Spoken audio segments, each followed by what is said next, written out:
There couldn't be a better night for me to start it off with this shit right here, god damn it.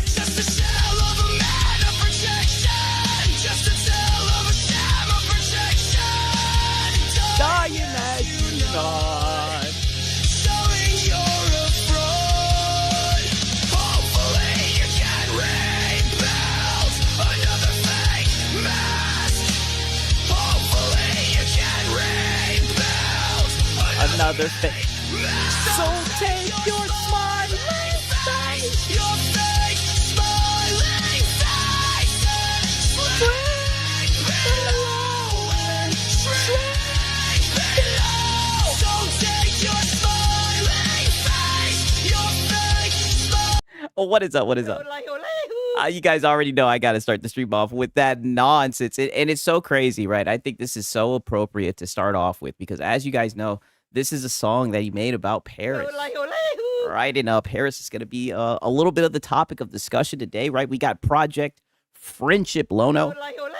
Right, real quick, let me say what's up to everybody in here, right? We got Escanor Flex in here. We got Curry Cosmos in here, right? Priest is in here. Golden Apples. Max City Entertainment. We got JT up in the house, right? The Rage Not. He says, what's up? Who we cooking today? Oh, all I can say is I got this as well. Just platitude after platitude after platitude. It's going to be platitude after platitude after platitude, right? Come on, you should know this. You should know this. We got Golden Apples in here. We got Dirty Soap, right? Dave QT, Gamer Live Studio. He says, I'm here. Got high as a cat yesterday. High as a kite yesterday. I missed the show, but it's all good. I'll never eat edibles again. Hey, brother. It happens, right? We've all been there, buddy. You eat like one or two and you're just like, man, I don't feel shit. So you might eat another one. Next thing you know, you're zooted, right? We got John Bond the Zombie in here, right? It seems like we got a packed show tonight, right? A pause, right? We got Bandit, Ariana Floyd's in here. What's happening, right?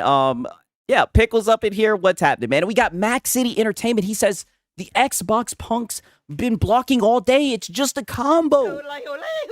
You know, I seen you put something like that in the Discord. Real quick, let me look and see you, right? Let me look and see what he's saying. He says, it be your own guys, bruh. Niggas blocked me to silence my opinion on the bullshit Asha did with Game Pass. Wow.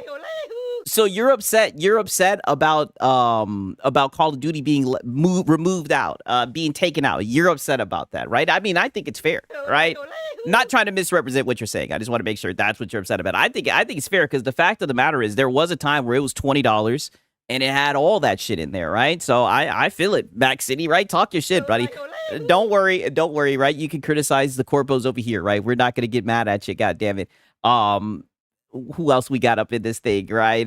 Shout out to Max City, right? I think I said what's up to everyone. Oh, we got Shinzo in here, Tribal Chief. He says, Ray, Crispy Bob, and Boomstick, ban me. Those corpo Xbox not trying to have the conversation about Asha fucking us gamers over. Wow.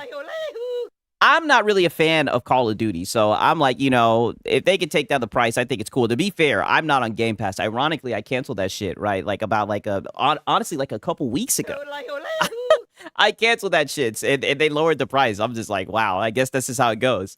But I could give two fucks about Call of Duty, so I think that it was a good deal. But I could see people being upset because at one time, you know, it was $20 and everything was in there, right? But I just want to make sure that's what you're upset about, Max City. You know what I'm saying? Not trying to misrepresent you, goddammit, right? We got Bashy the Washy. He says early Filipino bird cooked the PlayStation worms. Pause. Wow. Right? Major Crimson Desert update just dropped. Yeah, I'm gonna have to check that shit out, right? Hopefully I'm gonna have some time we could look into that shit. Depends on what games are there, yeah. Listen, we're not talking about the Falcons, Pickles. Nice try, right? Not all I can say is nope. Not happening. We're not getting into that, right? We're not even gonna you know what I might talk about? Like you done got me started. Right? You know we whooping ass tomorrow, god damn it. You know we putting belt to ass, god damn it. Right, but before I get into anything, right, real talk, I do want to let you guys know, it's looking like I am not going to be able to go live on Friday. Shout out to Ice Cold Cat. He says, the people upset about Xbox done forgot that there wasn't 15 new games a year in the service before, so it's not the same service. I mean, I guess, but at the same time, like, I don't think it's really up to people, you know, to micro analyze or whatever, right? Like, if somebody's upset about the shit, like I said, there was a time, right? And I guess that's a response to what I'm saying, somewhat. I'm not really even upset about it that much because I've been on PC Game Pass, and they did raise the price of PC Game Pass, you know.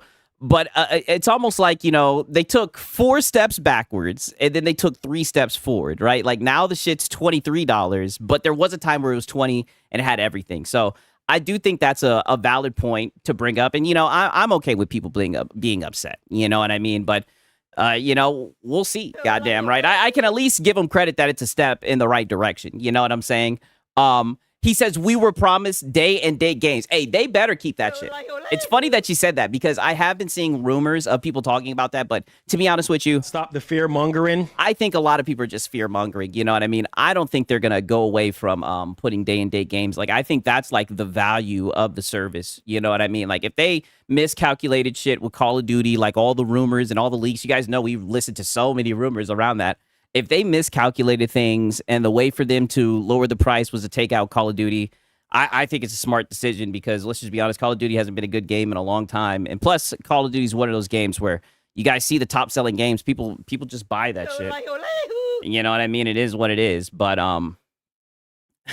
it's like ordering a double cheeseburger missing one patty. Hey, shout out to Mag City. I hammer them. Mag City ain't going for it. He said people are mad. I thought people wanted it to be cheaper. To be fair, I haven't seen a lot of people that are upset, but I do see people bringing up the fact that, hey, now you're getting it for $23 and there's no Call of Duty. There was a time where it was $20 and you're getting Call of Duty. And I mean, I think that's a fair, I think that's a fair point. You know what I mean? To be honest with you. So, you know, it is what it is. Damn, Strongium says, I'm mad too. Wow, right? Crazy. $23 is Felton. $23 is a lot. $23 is a lot. And to be honest with you, like, to be fair, like, that was the shit that ultimately made me get off of Game Pass. Because even though on, like, PC Game Pass, that shit was, like, $17, which is still a lot as well. I was just looking and I was just like, damn. I was just like, damn. I was like, wonder they might raise the price on you, Sigs. You ain't safe from this shit, Sigs. Watch. They're going to pull the rug. And they're gonna try to charge you $30 for it. So I'm just like, that's why I got out of there. $23 is better than $30. True. And you know, I do think that speaks for something because, like, you guys know, a lot of you guys came in and a lot of you guys were like, oh, Sigs, I'm hearing a rumor that they're gonna lower Game Pass prices, and I was like, not happening. Because in today's day and age, you just really don't see prices going down, right? Like nowadays, you see prices going up, especially with subscription service. So, all first-party games can be removed. Now, she set a new standard.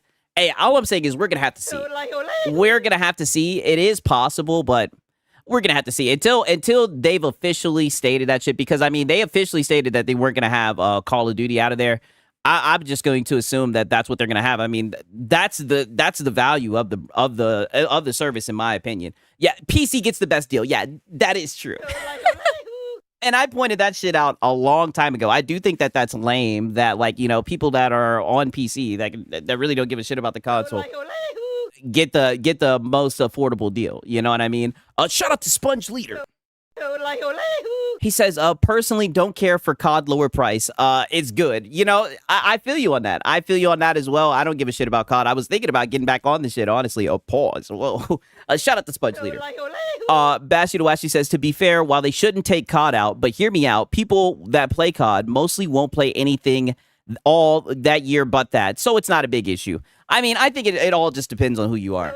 You know what I mean? I think it all depends on who you are. You know what I mean? But I still think that it has a lot more value with it being cheaper. I think that was the thing that really had people speaking about it in a positive way, was the price and the value of what it offered. So, you know, if they can get close to that hemisphere, I'm hearing like even rumors, you know, I don't like to run with rumors, but I've even heard rumors Shout out to Ice Cold Cap. It looks like they're gonna try and offer flex add-ons, and COD might be one. So maybe it's not fully removed. Let them figure it out. See, that's what I was just about to say. I'm hearing rumors that they're gonna let you build your own package and all that shit. So I'm just like, you know, whatever the cheapest one is, goddamn, you know what I mean? But you know, like I said, I'm glad that they lowered the price. It's not where it was, but at least it's a step in the right direction. You know what I'm saying, man? Shout out to Ice Cold Cap. For real, right? But you know, like it is what it is. I could definitely see people being upset about that shit. Nonetheless, I buy COD yearly. This change affected me none, except a cheaper Ultimate after 6 months at 30. I'm telling yo, 30 a month. And the craziest thing is, you know, and that's just the result of people voting with their wallets, because you guys know, right? When they raised the Game Pass prices, right? Your boy Siggs, I went live, right? I mean, the Xbox bad was off the charts that day. And your boy Siggy, I went live and I was showing you. There were people, and you guys probably seen it on your own as well. There were people that literally flooded that site and canceled their subscription. So, I mean, it's a shock. I don't know how long ago they did that, but it's a shame that it took that long for them to reverse it. You know what I mean? Like, people obviously weren't in favor of it. The video that they dropped to reveal the shit got review bombed to hell. You know what I mean? I said review bomb. You get what I mean. It got disliked to hell, downvoted to hell. I mean, it just makes you wonder what the fuck they had going on over there.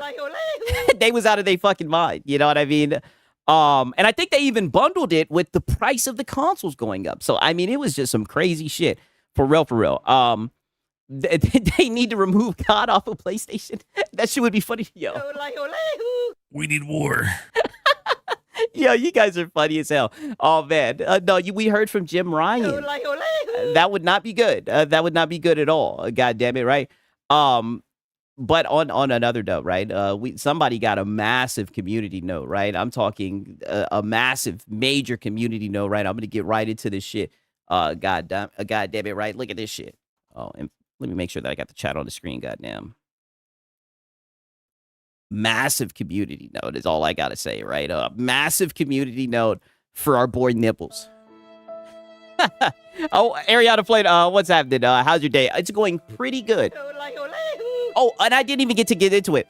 Unfortunately, I'm not gonna be. That's the bad news. Let me get through this bad news, right? Let me take a sip of this water. Your boy got that cotton mouth. You dig?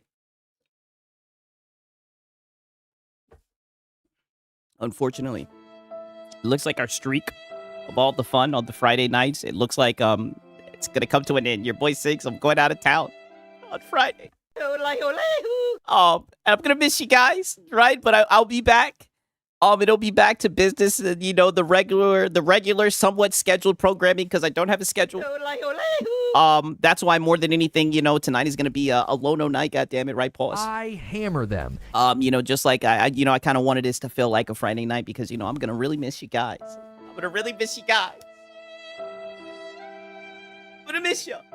I literally think I've been going live on Friday pretty much ever since I started going live on Friday. Like, I've been going live consistently every day on Friday, so it's gonna be crazy. You visiting the US? No, right? And shout out to Sponge Leader. He says, doing the math, 23 times 12 plus a $70 game is hella lower than playing 30 times 12, like $14 lower, if I remember correctly. Hey, listen, shout out to Sponge Leader. He's doing the quick maths. All I can say is the price went down. I think that's good. You know, somewhat close, but no cigar, because it's not where it was before, and you're getting one less game. And Call of Duty is a big game to some people, so I mean, it's one of those weird things. But you know, like I said, I'd rather see them step in. Put it like this. Here's the best way I could sum it up. It's better that they went down $7, because just imagine if they would have went up $7. Just imagine how the news cycle would have been if they would have went up $7. Oh, buddy, it would have been on a whole nother level, right? Ducking the stream after the Hawks lose on Thursday? No. You guys ain't shit. I ain't ducking Nathan. I ain't worried about Nathan. And listen, I had to talk with Jalen Johnson. I said, what the fuck are you doing? Don't you know what I have on the line? Don't you know what you're fucking doing? Don't you know that I need you to win this game? Right? And he said, don't worry. He said, Siggs, I hear you. He says, don't worry, Siggs. I'm going to ball on these niggas. Kyrie Irving, right? I might ball on these niggas. Kyrie Irving. So, no, That is not what's going on. God damn it! Right? And you guys ain't shit, man. And shout out to Ice Cold Cabbage. He says, wow. He says Game Pass is a month's rent in the Philippines. And this is what I try to tell you guys. You guys are going to be, and all I can say to that is just platitude after platitude after platitude. Just platitude after platitude after platitude. You guys are starting to get extremely bad faith. Don't you know that we're prestige worldwide, wide? There's going to be people in the Philippines who are going to start taking offense to some of your comments. You people, right? You guys, and I hope that you guys are. I hope you guys are happy. Does Filipino Game Pass have regional pricing? I wouldn't know. God damn it, and you guys know that, right? You guys know that we do this all the time. Like I'm not even gonna bother with you guys anymore, right? Actually, we're gonna get into the goddamn show. So nonetheless, right? We got nibs, right? And you guys know I had to find a way to read the nib tweet. Let me crack open the Red Bull, right, in honor of Kevin Samuels. What up, Dallas Haskett? We got Nib. He says, prominent linker Kepler L2 has dropped an eyebrow raiser. In response to someone asking from the Xbox Helix next-gen console PC chip, he says, it wouldn't be sold directly to consumers, but you will be able to buy an Asus, MSI, etc. Helix machine. I think that shit would actually be pretty dope, honestly. Whether he means there will be third-party branded machines using the same chip as the Helix in addition to Helix itself, or will be made by third parties, I'm not sure. But then what are you doing, Nib, right? It just, it sounds like... Stop the fear-mongering. It sounds like he's just fear-mongering, right? I know they hate that third-party box and all that shit, right? They pre-order a layoff now from Xbox, right? Wow. So is she saying that that's gonna be what's gonna happen? It hasn't happened yet. Is that what's going on? Bashi Noashi? Who knows, right? Who knows, Pickles? But nonetheless, right? Shout out to Ben. This update is bunya my backside like a pepper. Your backside bunya like a pepper, right? Shout out to Bandit, right? So nonetheless, right? He goes on to pretty much say that, hey, you know, it's going to be a third-party box. More people are going to be making Xboxes like MSI, Asus, and everything, right? Only for Jason Ronald to say, Project Helix will be available as a first-party Xbox console. I mean, damn. Literally ratioed this guy to fucking shreds, right? 3,600 likes. I mean, all of this nonsense. Then he gets community noted, right? Xbox executive Jason Ronald confirmed Project Helix will be available as a first-party console, contrary to the post speculation. Yes, felt it. Soulful, Nib. Soulful. And that's the thing that's like so crazy about these conversations, right? Oh, so that is what she's saying. Crazy. Crazy. So now they're pre-ordering layoffs, right? I'll click on it real quick. I'm not gonna watch the video though. We got a lot of change. But apparently, Microsoft, I'm just going to read this shit. Microsoft to announce layoffs affecting 15% of its gaming division. Rumor. Listen, this is all I got to say. Boy, that Xbox bad. I'm telling you guys, buddy, that Xbox bad be busting off the charts. Vera can get it. Will clap is into the chat. Come on, you should know this. Oh, buddy, we're not even going to get into that. But yes. Yes, exactly. But nonetheless, I mean, all of this fear mongering, right? All of this just extremely bad faith, you know. Just platitude after platitude after platitude. Just platitude after platitude after platitude. Yeah, rumor has it, right? You know, it's crazy when people who actually work on the goddamn thing have to step onto Twitter, right? You know what I'm saying? Yes, Will Clap is into the chat. He says, but will Helix chip be available to other hardware manufacturers also, from my tweet? Whether he means there will be third-party brands and da-da-da-da-da-da, right? Just yapping, right? Oh, look, Nib getting wrecked. Love to see it because you can't read. I mean, just suffer, Nib. Dog, he is getting fucking belted in these goddamn comments, right? Even Colt Eastwood. We need war. Colt Eastwood's like, he says, Dang, Nib got stomped by the full source. Thanks for telling us what we all knew. What we all, besides Nib, knew. Damn. Right, Clued is in here. Thanks for keeping these fanboy grifters in check, Jason. Wow. Right, I'd be crazy. Crazy.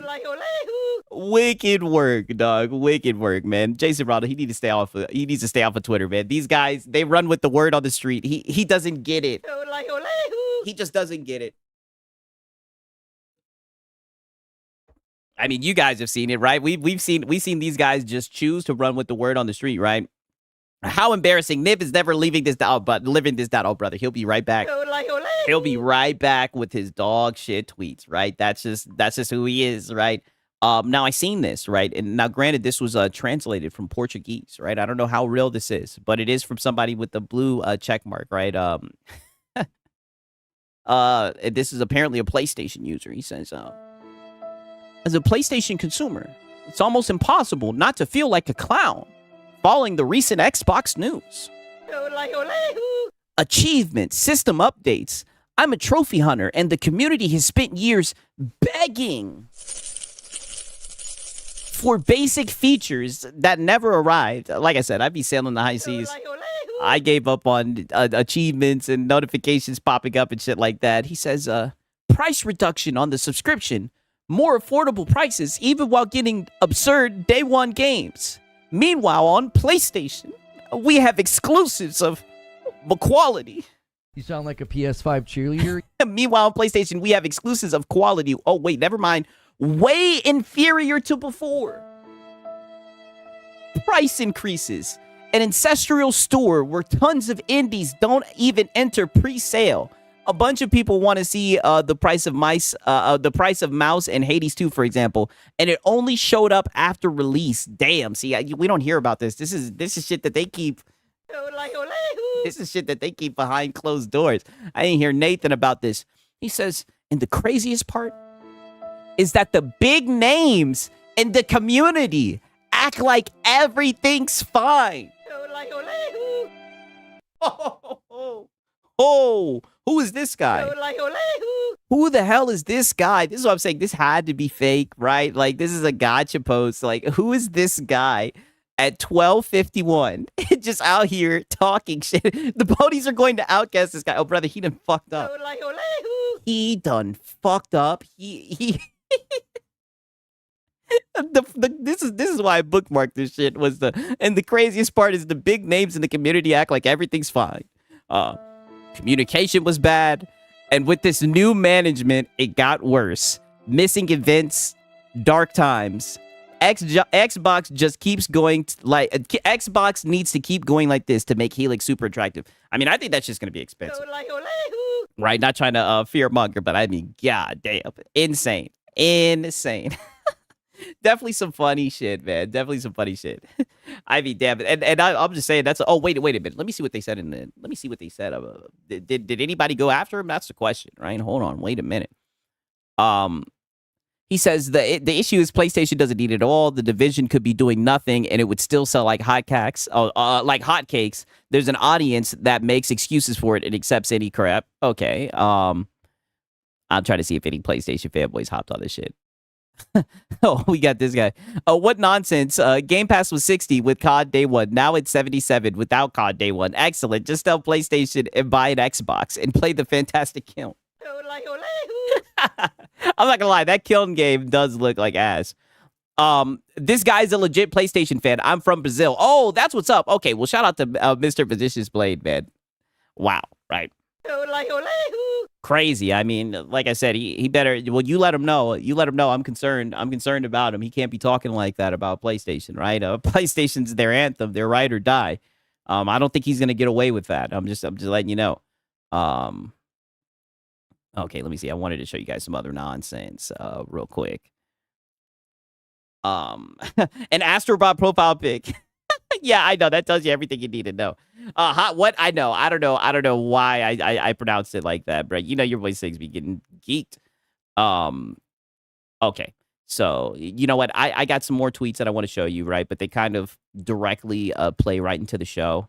So if anything, I'm gonna wait a minute. Let me look and see this shit though real quick. Look at the nonsense. 1 second. Oh, I got this clip to show you, right? Now, to be fair, I don't like this Black Hokage guy, right? But every once in a while, you know what they say about a broke clock? Listen to this shit right here. This is actually crazy. So now, not only do I got data on you PlayStation niggas, y'all don't buy y'all exclusives. Because every matter of fact, do I have that article? Get out of there. Still in here? Yeah. We got the data on you niggas, man. This is why I say PlayStation niggas don't buy games. I'm talking about exclusives. Every year, the top 5 games, Fortnite, Call of Duty, GTA, Roblox, Minecraft, every fucking year. But this is funny because now we have new data that suggests not only do you not buy the exclusives that you claim make your platform superior to the other ones, but then you're not even spending money in the games that you are playing. This is actually crazy. Wicked. I mean, like I said, you know what they say about a broken clock. I have seen a lot of regarded takes from this guy right here, but... I mean, yeah, he clowns on folks still on PlayStation 4 hard. I see that shit. I think that's kind of lame, to be honest with you, right? But nonetheless, right? I mean, he sees the data that we see, and you know, I find myself asking the same questions, you know, because they sure will get in. They always want to take swipes at us PC guys talking about exclusives and everything. Then we go and we look, right? And they're not buying the exclusive game.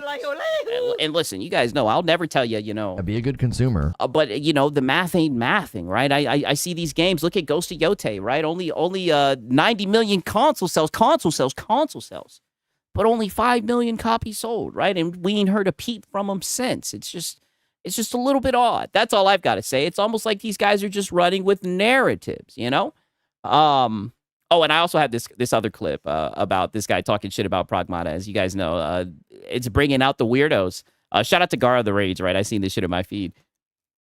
And I'm obviously not saying that mannequins in the game are a big deal by themselves. That's the thing. Everything with this game, it's just like plausible deniability because it's not bad in itself. But the fact that there's these mannequins here and then the characters have a specific conversation about the mannequins.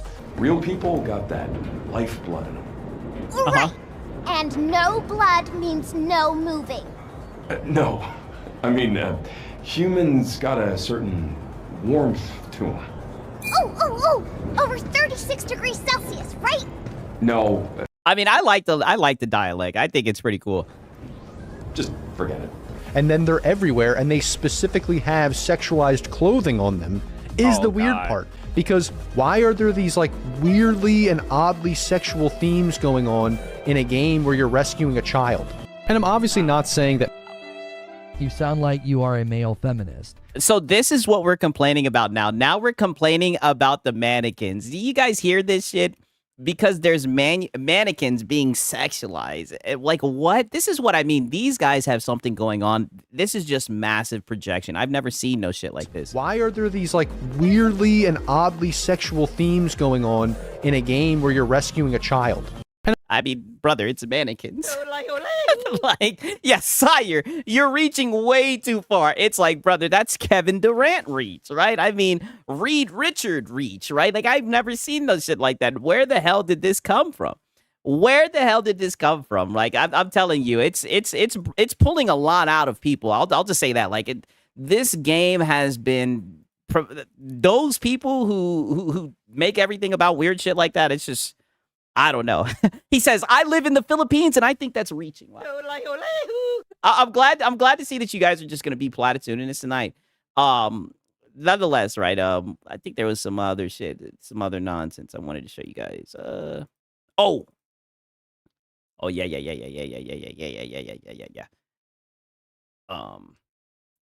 I just seen this tweet. I've been talking about this here and there. Oh, first things first, I seen this shit. Apparently...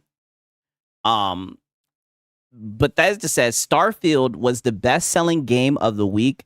The full dollar sales, physical and digital US, the first time led the weekly US best-selling titles chart since September 2023. And granted, you know, this is from Matt Piscatella. I know a lot of people respect Matt Piscatella. You know, he's on Blue Sky, though. You sound like you are a male feminist. I always have to point that out whenever that comes up, right? Shout out to Gamer Live Studio. He says, this dumbass complaining about mannequins left off. Dude, I've never seen no shit like this. And the shit that he's suggesting with it, it's like, brother, you're reaching out, like you are reaching at Crashfield, and that's the crazy thing. And I heard the shit's crashing. To make it even worse, the game is busted and it's crashing. And mind you, this is a game from 2023, and I don't care what no one says, right? I think the game is pretty. Yeah, I'm gonna be honest with you. I think the shit's kind of mid. I definitely don't think it's like anything to write home about. To be fair, right? When it came out, I was playing that shit. I beat it and everything, whatnot, right? But I mean, wow. To a game that was in 2023, a 3-year-old game, and people are buying that shit. It was actually the best selling, and people want to say that Microsoft is no longer going to do exclusives. Money. Right? And people want to sit here and say, do you think that it's worth them putting their games on PlayStation? Money. Right? Crazy, right? Insane, right? You guys don't even know. I had an Xbox guy talking about some... It sounds like you want Xbox to be third party. It's like, brother, they put all their games on motherfucking PC. They be putting their games on PlayStation, brother. You're going to have to wake up and smell the coffee. You know what I'm saying, right? Like... They making money putting their games on other places. I don't see how it's that hard for people to wrap their head around that shit, right? But they want to talk about diluting the brand and all that nonsense, right? You know what I mean? I don't know. Right? I played it. I like it. It has its problems. I definitely had some like glitches and shit like that when I was doing certain quests and whatnot. But mind you, this was when the game first came out. So, you know, I don't know if they fixed that shit or not. I know it was definitely crashing and whatnot. Console exclusive 6. So.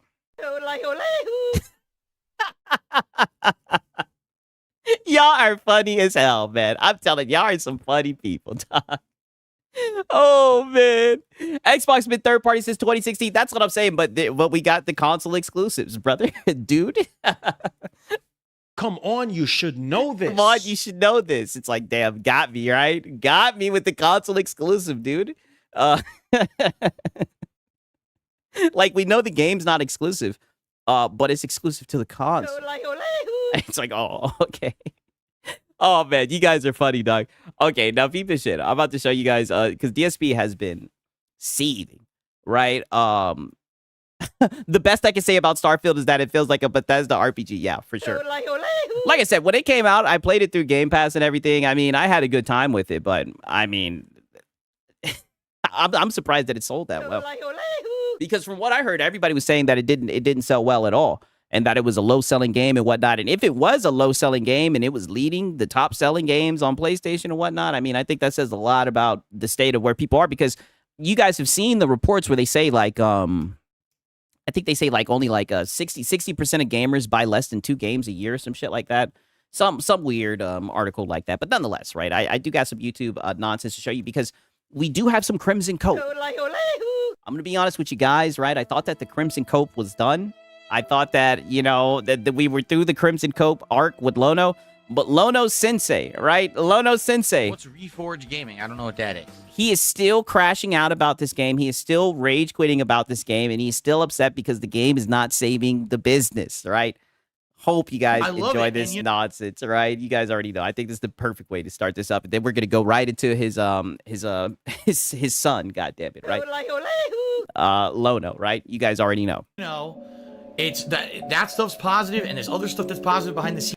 Let me just read the title, goddamn. DSP, God Holy Crash Out, rage quits Crimson Desert after just making $8. Suffer, Phil, suffer, and trashes hard on the devs. But the fact that I might lose my fucking house over something that I have nothing whatsoever control over. That's the worst feeling. The worst feeling.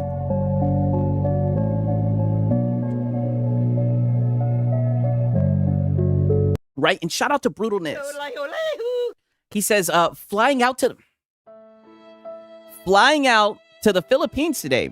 Want to meet up for a few drinks? Well, brother, I'm not located in the Philippines, right? I mean, come on, you should know this. And whenever you guys say that, I'm just gonna platitude after platitude after platitude. I hope you guys have gotten all of your platitudes out for tonight, because we have some things to discuss and to document, right? But I see you guys want to be bad faith, right? Shout out to Brutalness. I was doing a lot today. I was paying bills. So far, things are working well. Oh, wow, that's how he starts off his stream. I was doing a lot today. I was paying bills. It's like being an adult. Adults pay bills every day, Phil. The new tipping system, you guys seem to be using it fine, no issues. Everything seems working great. I hope we can keep that up, get some good support in the next 3 days. Like I told you guys, this weekend is the weekend when the giant bills are due for both my internet bill and my dues here for where I live. But I also have my day off on Thursday, and then I got my day off next week. So tips, super important this coming week. If you like the content, I would absolutely appreciate it. It's so crazy that there is just like an archive of just him begging. Like this has literally been his whole YouTube, at least live streaming. I know he was on some begging shit as well when he made like on-demand videos, but I mean, this is just who Phil is. If you tip me, it would help a lot. I got Shock's beat.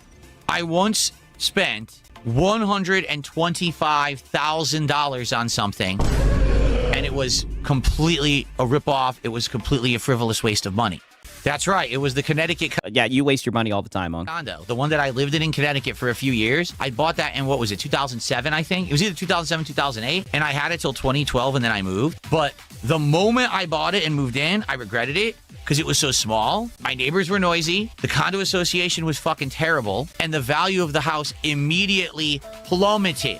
This condo, I'm stuck with a condo in Connecticut that's worth shit. I can't sell it and I can't rent it. So it's just draining on my finances every fucking month and I can't get rid of it. Now, I'm just going to say this again up front. If you guys like Crimson Desert, if you want to see me keep playing, all right, please support this stream. Let's get support because yesterday, both streams did good but not great. Earlier today, my Dragon Quest stream did terrible. So tonight would be a great night for those who like Crimson Desert. You want to see it continue. Let's have a nice... Another day, another business meeting a meeting with Phil, right? He's priming his dents, letting them know they're going to have to give him Money. if they enjoy the game. I mean, it is literally just stuck on repeat. This is just what he does. Engaged and well-supported stream tonight.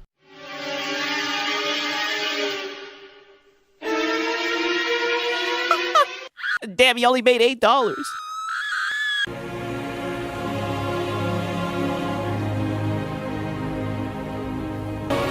I love all this music and everything. It's like, it's all for nothing. There's no real story. There's no real epic feel to the game. Because you don't know what the fuck you're doing ever.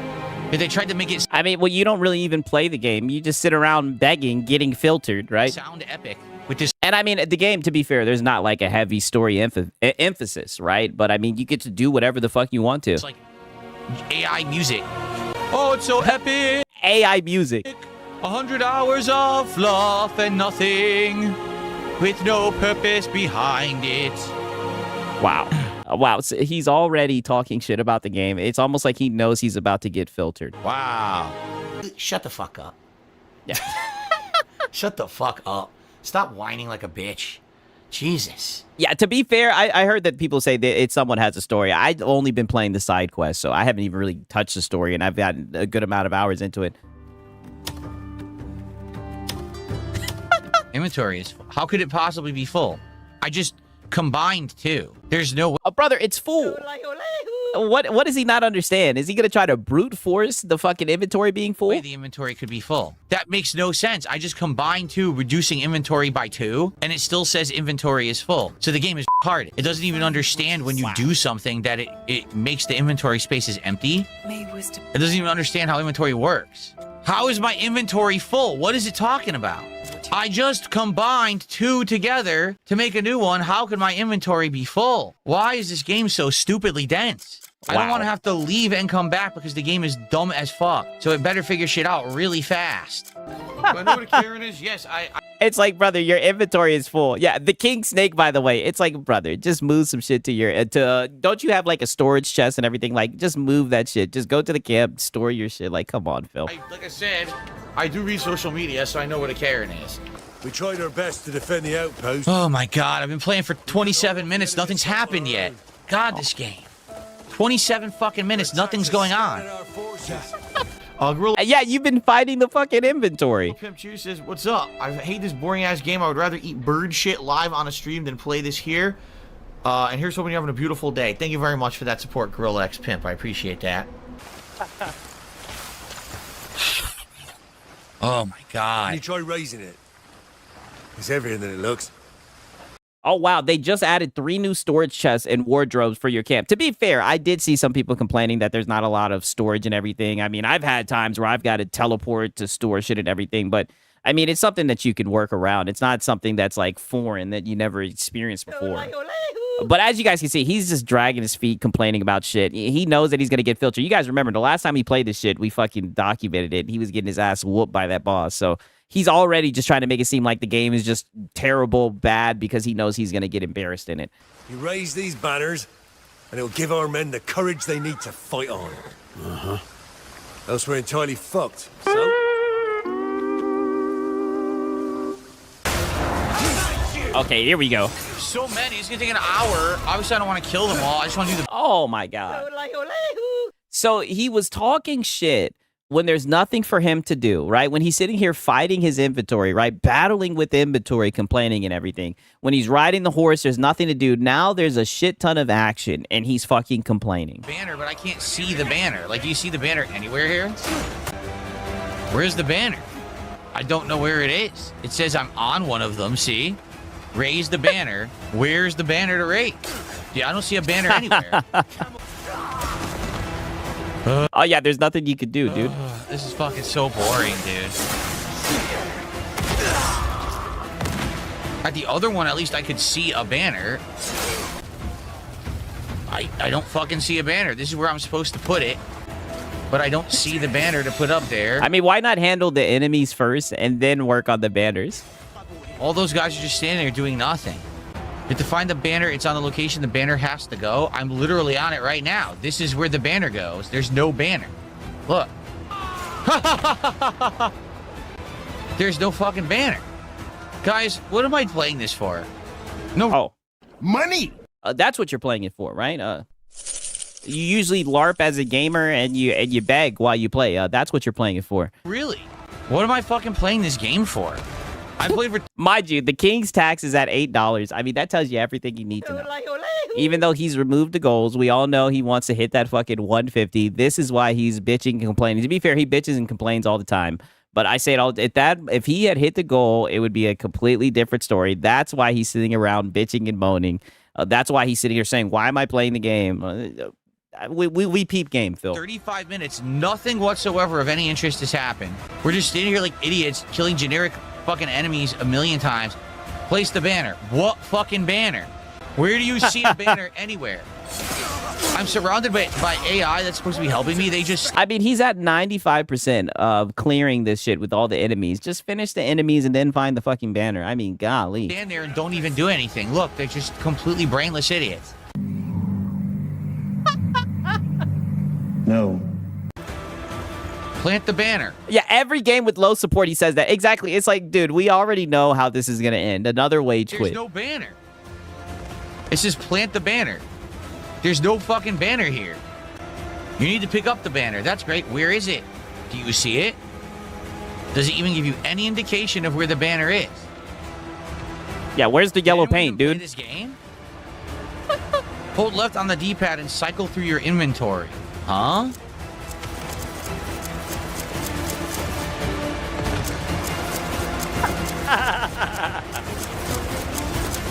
Oh, shit. What? Oh, it's the opposite, Six. You need to get it to 0%. Oh, wow. Crazy.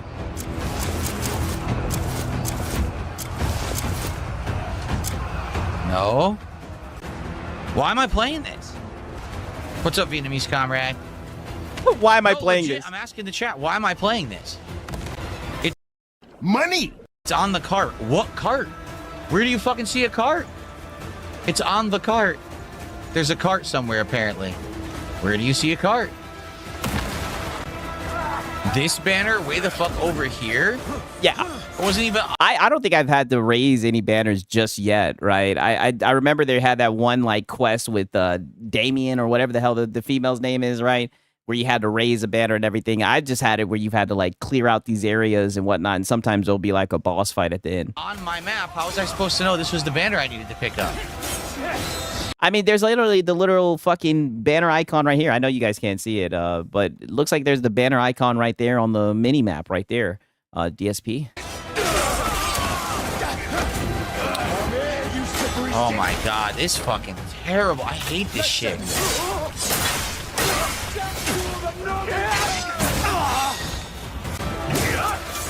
I can't even move. Look at this. I'm just stun locked. I can't fucking move. Oh, but they're AI enemies and they're brain dead, right? You should be able to beat them, King. Whatsoever. I can't see. There we go.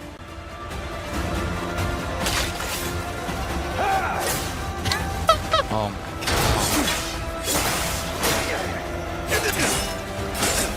Uh-oh. Uh-oh.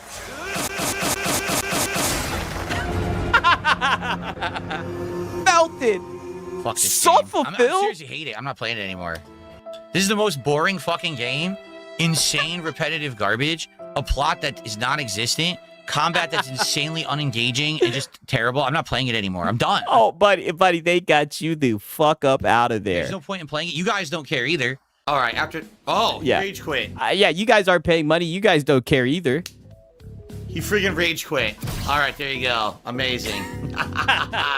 You guys don't give a shit. I'm not even kidding. Both chats are saying stop playing it, so I'm done with this fucking thing. It sucks. Like, really, I'm just done. I'm bored. Yeah. There's nothing to do in this He's game. bored. It's so boring. Yeah, that's really what I want to do. I want to run into a camp in the pitch black where you can't see anything, fight 5,000 generic enemies at the same boring combat I've been doing for 20-some hours, and the game sucks. And you want me to lift up Okay, if that's the case, they're just generic enemies. You should have been able to get through them real quick. banners and put them on stands. Fuck you. Fuck you. Hey, Pearl Abyss. Fuck you. Try making a good game next time. Try putting things in the game that are worth people's time rather than just a waste of time. Wow. This game is... Why don't you just get good, Phil, right? Like, it seems like you're just getting filtered. And it also seems like you're upset that there's low support. You know, we know what it is. This isn't the first time a game has gotten you like this. But let's just go ahead and rage quit it. It's whatever. Terrible. It's fucking awful. It's so fucking boring. I'm never playing it again. You ripped everyone off. Seriously. Oh, but it has 200 hours. Yeah, 200 hours of boredom, of boring, meaningless content. Wow. And there we go with the meaningless, non-meaningful content. It's like, Phil, just shut the fuck up. The definition of slop in 2026. It's slop the game. A million things to do. None of them make any sense. And I just want to keep on highlighting the King's tax is at $8. Oh, you know, he is seething. He is so upset. And somewhere in his dented mind, this game is the reason why his support is only at $8. None of them are coherent. You don't care about the plot because the plot is fucking nearly non-existent. Fuck this. There's so many cool, unique games I could be playing and not wasting my time on fucking trash slop. And it'd be the same shit if you weren't getting any support. Like this. Crimson Desert can kiss my fucking hairy ass. I'm done with it. Right? And shout out to Hero Cult. He didn't get stun lock. Get some distance and pick them apart group by group instead of standing there like a deer stuck in the headlights. All I can say is... Nope. Not happening. You know he's not going to do that, right? Phil is just dented.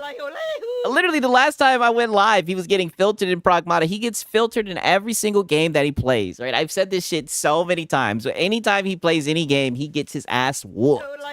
That's just what it is. It's almost like he's not a gamer and he's just LARPing, using it as a way for him to beg, right? Shout out to Hero Culture, man. Cook it. Goodbye, Crimson Desert, and good fucking riddance. That game is the game that respects the player's time the absolute least.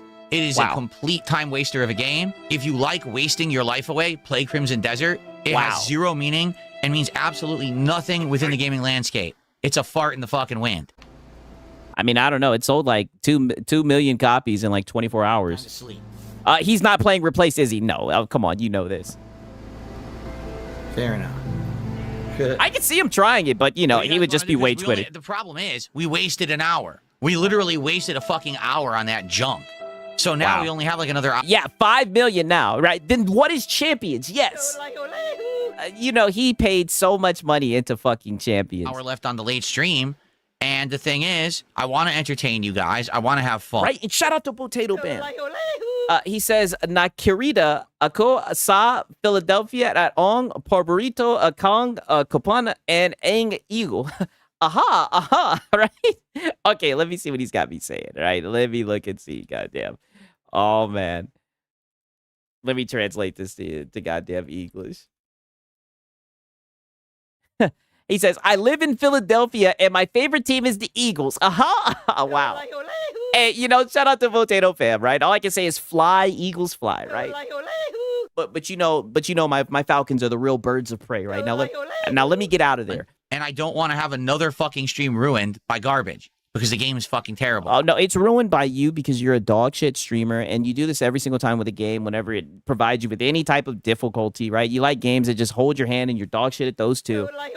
Instead of you playing the game, learning the game, getting good at the game, you just sit around, bitch, and moan. I want to have this be a good stream. So what do you guys want to do? I can't believe Yeah. What do you guys want to do? Tell me what to do. This is supposed to be a good stream, but I want you guys to tell me what I'm supposed to do. how bad Crimson Desert is. Like, what up, Capono? I mean, really, it has zero coherence, zero direction. The game is a mishmash fucking mess of garbage. And the fact that there were creators coming out and having the balls to say, it's you.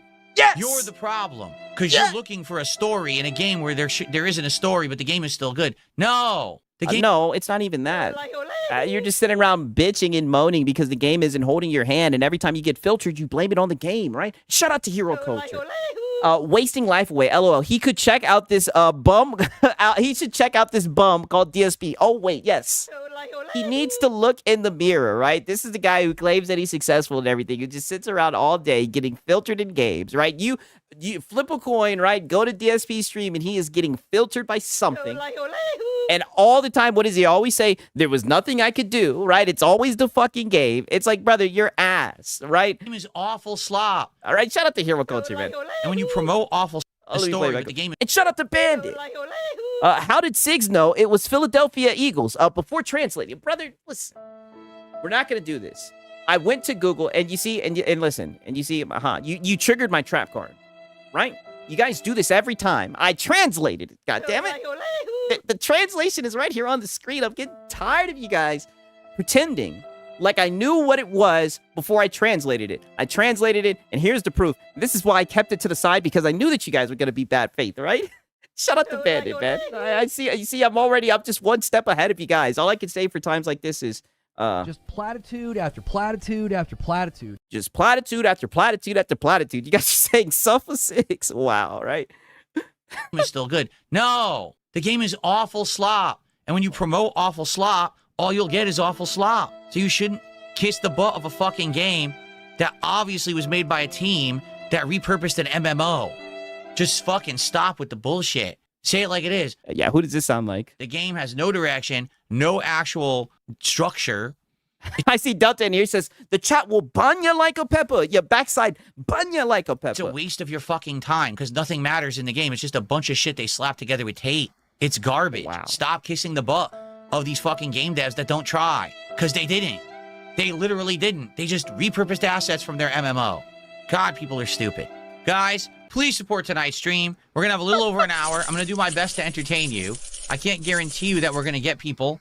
But the only people you're entertaining is the trolls. And no one's watching this content. No one's tuning in for gaming content, looking at this and getting any value from it. Only the trolls are getting entertained by this. And I would love if you guys would hang out and watch me play old school Street Fighter tonight, which I love. All right. I don't know if it's going to work or not.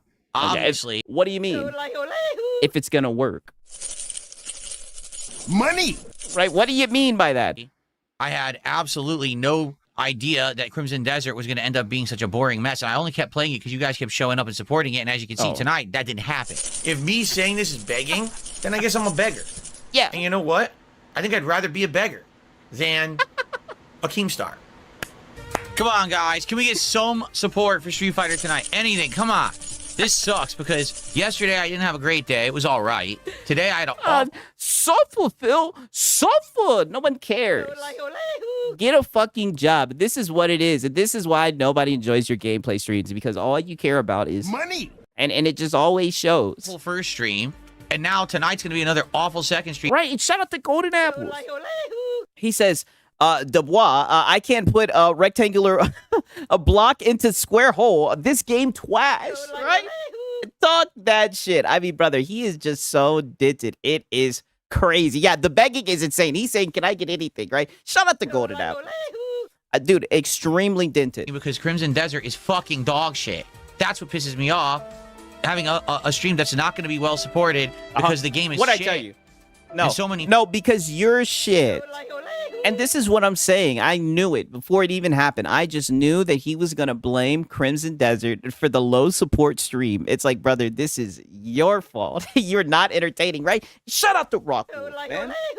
W's in the chat for Rock Wolf. I appreciate it, my brother, man. Shout out to Rock Wolf. Fucking people on the internet kiss its ass for no reason. The game is terrible.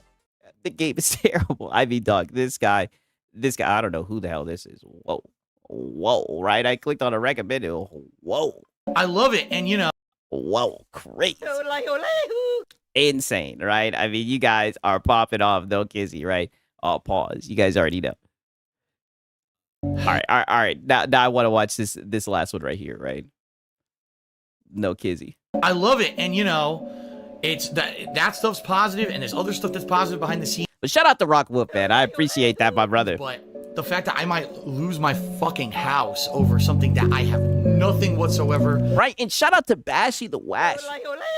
The patch today will allow DSP and Reforge to play. Oh, I thought that you said that they just fixed the storage. Control over or to do it. That's the worst feeling.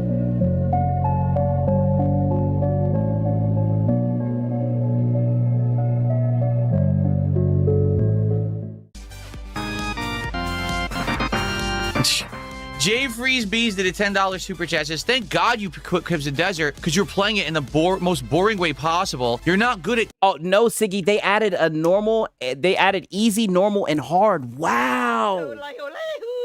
Wow, crazy. I did not know that. Combat. You play like an old boomer.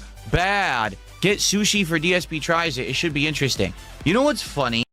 I mean, I just got to play that back one more time. They're cooking his ass. Jay Freeze Bees did a $10 super chat. Says, thank God you quit Crimson Desert because you're playing it in the most boring way possible. You're not good at combat. You play like an old boomer. Bad. Get sushi for DSP tries it. It should be interesting. You know what's funny? Yeah, you do play like an old boomer. In particular, I don't know why you guys... Okay, why are you laughing? Laughing my ass off. Laughing out loud. Why are you laughing? I'm just going to stop the fucking stream right now. What are you laughing at? Let's hear what's so hilarious. I'm being honest with you guys. And people want to say, oh, I'm laughing my ass off. What's so fucking funny? I would like an answer. Because if you think that me being honest with you is funny, that's fucked up. What's wrong with you? I'm telling you, if all I get this weekend are memberships, I literally can't afford stuff on Tuesday on my day off, and you're going to laugh? Oh, that's funny. Oh, real funny. When you can't go and do something with your family on your day off, your one day off for the week when you're working. I'm telling you, these clips are going to haunt him forever. This is what I mean when I say this guy just has a crazy history of him being a begging bum. Full-time 6 days a week. That's funny, right? Oh, it's real funny. How about this? It's not fucking funny. You're a fucking asshole. About people like this, all right? Every time I played Crimson Desert, people would say, yeah, Cat's never getting the honeymoon. Yes. You're playing it wrong. And I would say, how? Explain what innovative thing I'm supposed to be doing. What gameplay mechanic am I not understanding about the most washed, boring combat system I've ever seen in a game?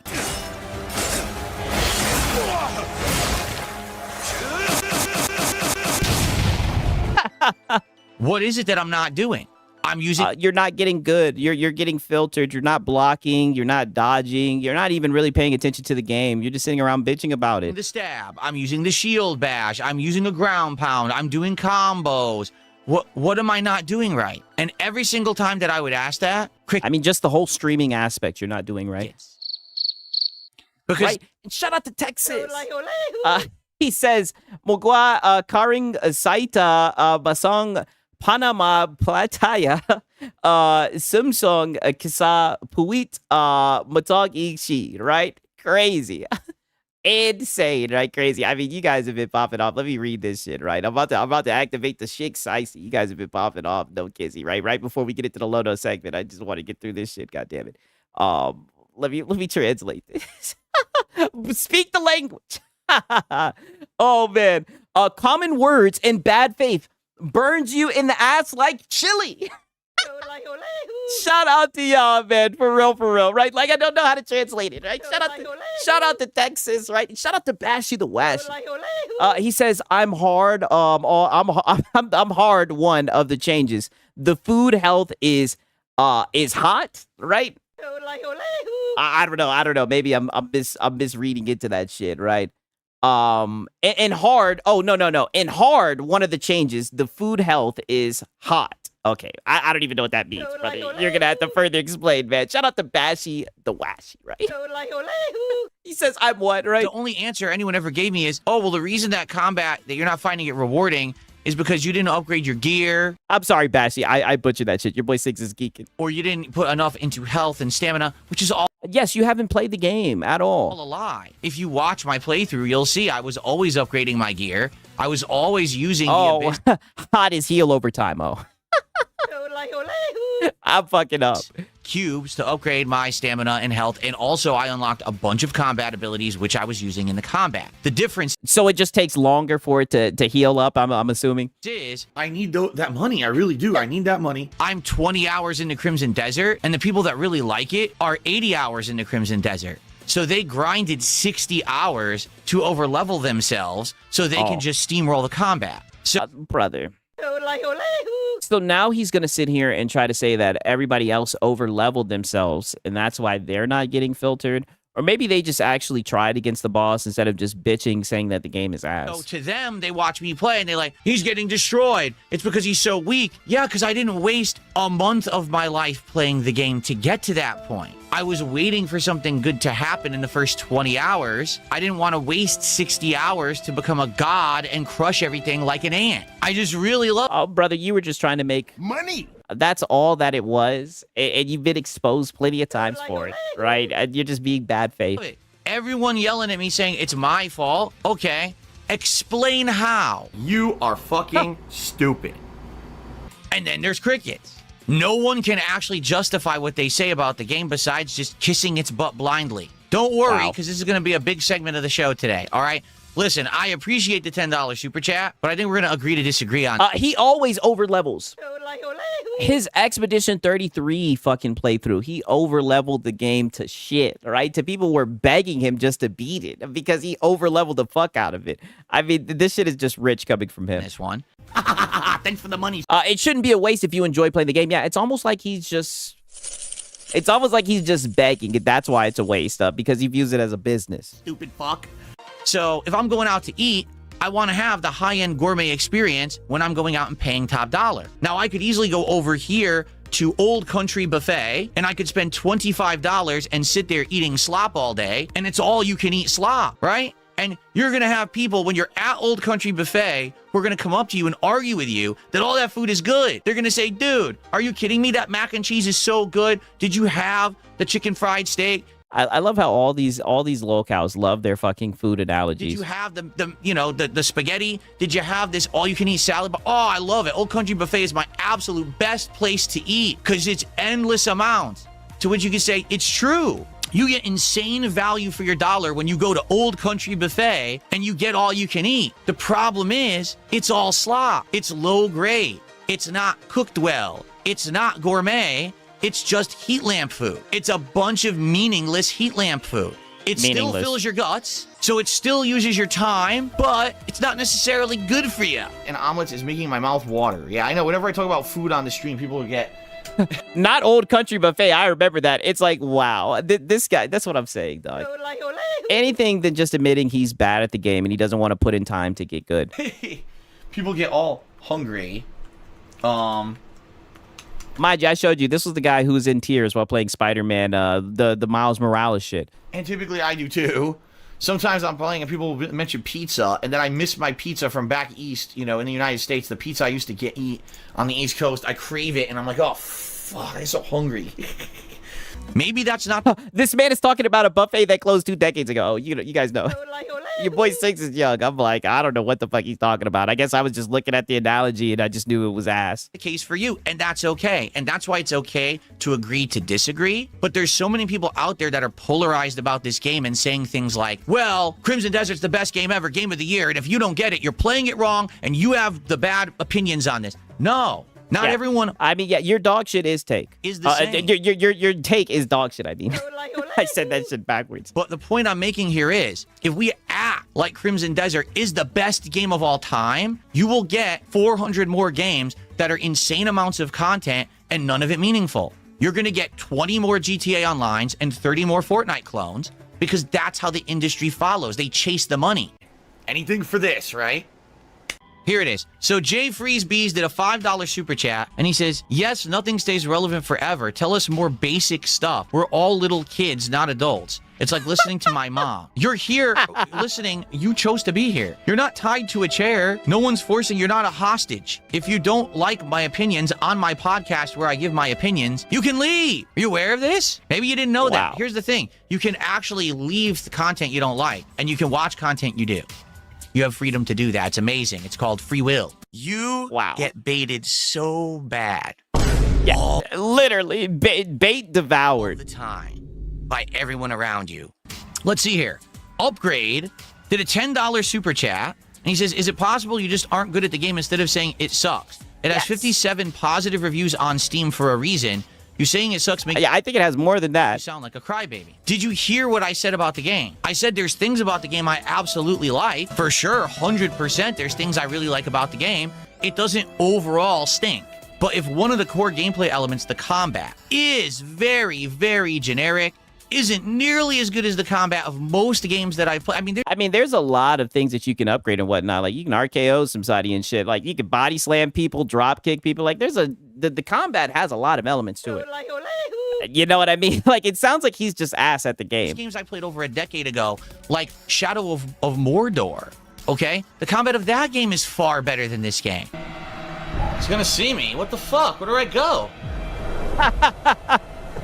This is what I mean. They're going to the archives. It's like, brother, every game that you play, you complain and bitch about.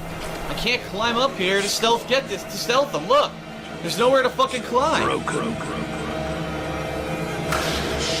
What the fuck? How can I possibly get by him? Okay, early FromSoft game combat is better than this game. It is. All right, now you can disagree, and again, that's okay. For you to discount my opinion because you disagree without justification means that your opinion is invalid. You have to justify what you're saying. And every time that I ask people, what is it about the combat of Crimson Desert that's so good, I don't get any answers. I get crickets. I say, no, that's just because your chat is dead. Right? Most people are just clipping and laughing at you. That's why you get crickets, right? It's usually always crickets besides the trolls, right? You ignore them and ban them. Instead I don't want to hear this dude talking about generic gameplay when he spends tens of thousands on WWE champions. That's what I'm saying. And I showed you guys the other day, right? Or the other day. He was literally crying to the Spider-Man Miles Morales spin-off shit. Like, brother, shut your ass up. Here, just get good. Get good without explaining. Yes, get good. Get good. Nothing. Instead, I hear, just get good. Get good without explaining what I'm missing is invalid. So thanks for $10. But until you're going to explain to me how I'm misunderstanding this insanely great and complex combat engine, your point is moot. Fuck you. The whole darn world did a €2 super chat and says, 17th 2-hour rant from someone who values time. It's a podcast. Do you not understand what a podcast is? It's where you talk about topics. Yes, a lot of but you're just bitching and complaining. People value this time. You want to know how I know? Because I have more attendance right now on this podcast than I've had of any game I played this week. And by the way, people are supporting and contributing to it. So it is meaningful use of time. Maybe not to you. That's your opinion. You're entitled to it. If you don't think it's meaningful use of time, then leave. Bait devoured yet again.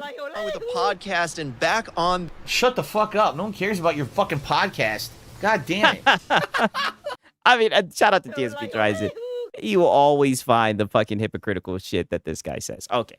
Now it's time to get into the Lono hour, right? And you guys were popping off during the videos, right? But I wanted to get through that shit because I knew we were going to have a shit ton of, Lono content, right? So you guys already know what time it is, right? We're going to get hyped for the one time. Like I said, I'm going to treat it like it's a Friday night.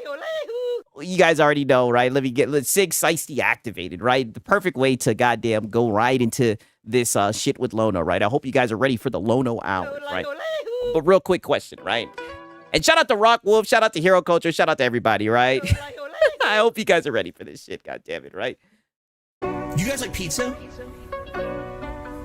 I do. I love pizza, right? I'm Italian. I'm disappointed that since I moved out here to the West Coast, there is not a real authentic East Coast Italian style pizza out here.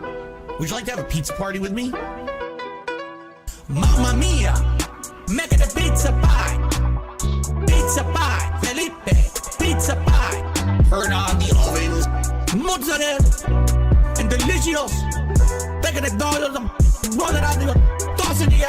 Pizza pie. Pizza pie, right? Shout out to Rock Wolf, man. Shout out to everybody, man. You guys already know what time it is. We gonna do this shit, right? Wait until you see this episode of Lono, buddy. He's been on his project Friendship. He's trying to rewrite the script, right? He's trying to play the victim.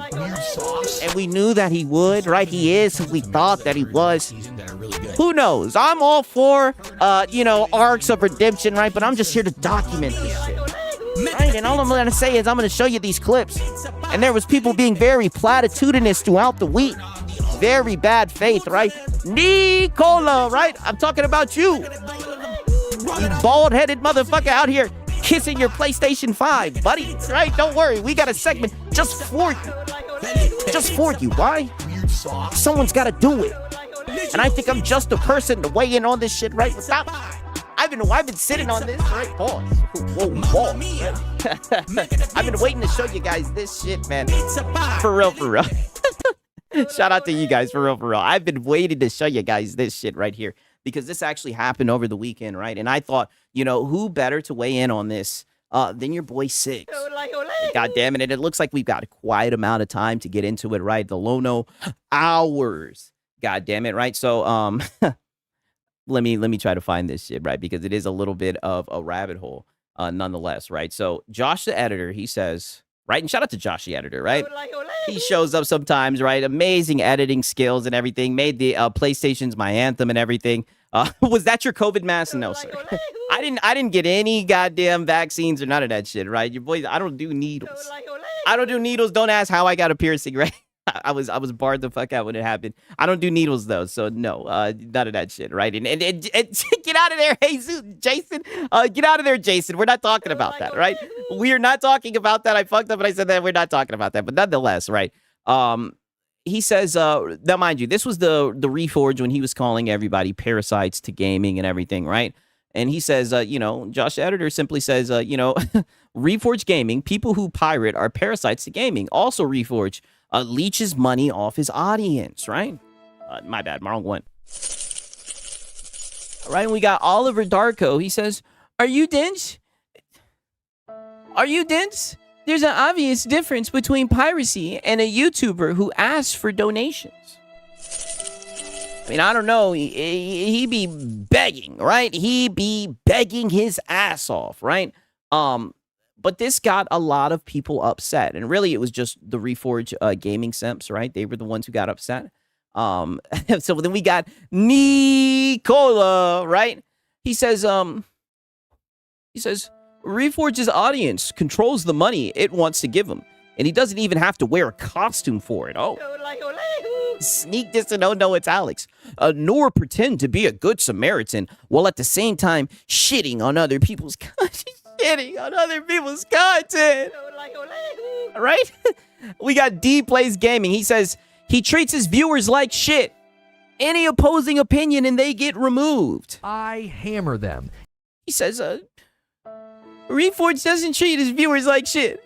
He moderates and bans haters coming from Alex communities, and he always got ways to tell who show up to stir shit and argue in bad faith. All I can say is just platitude after platitude after platitude. Just platitude after platitude after platitude. Y'all bait him. Oh, y'all bait him into behaving like that so you can clip him in perpetuity.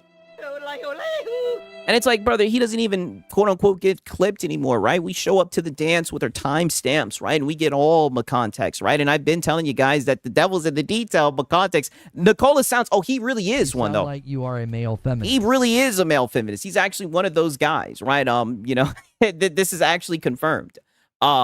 But it's just so funny that he says that, right? Because then we get into this shit right here, right? Let me put this over to the goddamn side, right? Because then we get into this shit right here. And I mean, this shit is a classic, right? Like I said, I couldn't wait to show you guys this shit right here. Let me just exit out of this one. Right? Because he, like I said, him and Josh the editor were going back and forth, right? And don't worry, this is all going to tie in one of the crash outs, right? So Nicola responds with a clip from Oh No, It's Alex, right? Shout out to Bashi the Washi. He says, we talking about the same person? A Papa Alex AGA? I don't know anything about that, brother. I don't know anything about that, right? Shout out to Bashi the Washi, but Nicola takes a shot, and oh no, it's Alex. He says, reminding people to subscribe or get a membership for community perks isn't begging. It's just a trope of content creation. And this is the clip that he used of oh no, it's Alex. I guess this was his way of saying that oh no, it's Alex is the same as Lono. If you want to see more of this kind of content, though, more PC port reviews, gaming news, hot takes in the gaming industry, Steam Deck videos, and fanboy content, subscribe to the channel. Okay. If you want Discord access and emotes during live streams, become a YouTube member. It's as low as $1. If you want to see more of this kind of content, though. Wow, this is what he's going to use to make it seem like, oh no, it's Alex is on the same level as fucking Lono? Him at the end of his video saying that if you want to join the community and get access to the Discord, it's only $1. All I can say is this is extremely bad faith. All right, and shout out to Josh the Edits. All right. Alex never begs for money in his stream. Lono does. Exactly. Wow, and he cut the end of it. Exactly.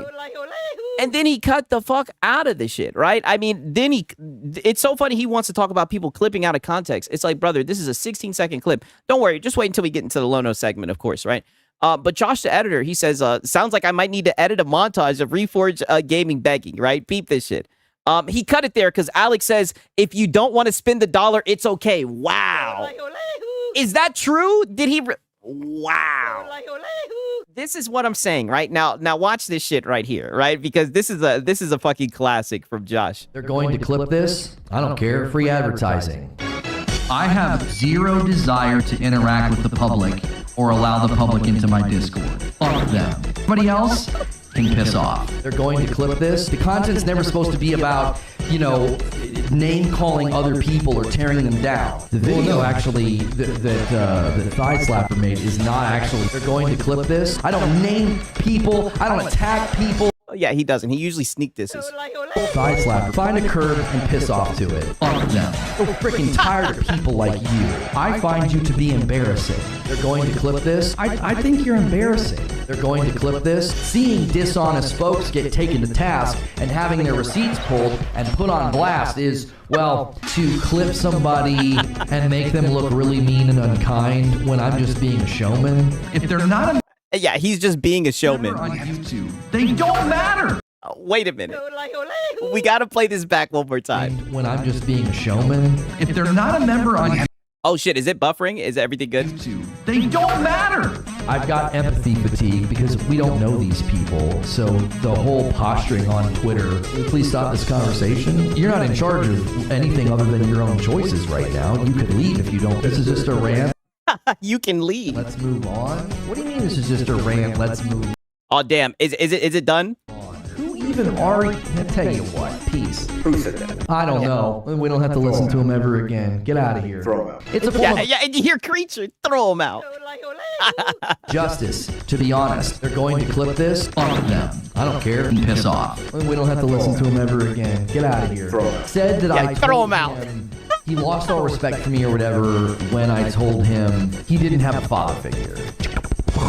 I don't think anybody necessarily quote unquote deserves to be trolled. I mean, I think some people ask for it, right? If they're making that kind of content, you know, attacking other people, thigh slap, and making content that's basically a form of targeted harassment. Right? Okay, right. We pretty much played most of the clip, right? Now, granted, now that brings us to where we are right now. God damn it. Because I never really got to go into the Friday stream. And let me tell you, he was begging off the charts, right? And I feel like, you know, shout out to Josh, the editor, right? Now, granted, I don't have the editing skills to put together a montage, but I mean, I can show you a clip from just last Friday where he was begging his ass off, right? And then don't worry, we're gonna get into all the cancel. I said the cancel, all the console nonsense, all right? You guys know how he gets whenever Xbox is the topic of discussion, right? He was talking about Xbox, right? You know how that shit goes, right? But nonetheless, look at this shit right here, right? Ironically, it starts off with this, right? let me pull out my documentation, right? Ironically, it starts with this, and this is what's so funny. This is why I wanted to get through the DSP videos, right? Now, don't get me wrong, I do like the DSP segments, right? But you'll never guess what gets brought up and Lono stream, right? Let me pull this shit out right here. I'll pause. Right, this is my response to him trying to say that Reforge doesn't beg. 18 months for Spider-Man 2. Okay, let me make sure. Okay. So I don't necessarily agree with him that the strategy would work, but the man was not saying, let's go back to exclusives. He wasn't saying that. He did not flip-flop. Right? And shout out to Razor Ultron, right? W's in the chat for Razor Ultron, man. He's been a member for 4 months. He says, Sigs, how are you doing towards the Tokyo trip goal, right? Crazy, right? W's in the chat for Razor Ultron, and W's in the chat for Mars Rep, right? W's. You guys already know what time it is, right? We about to talk that shit, right? You guys already know. God damn it, right? Real quick question, right? Real quick question.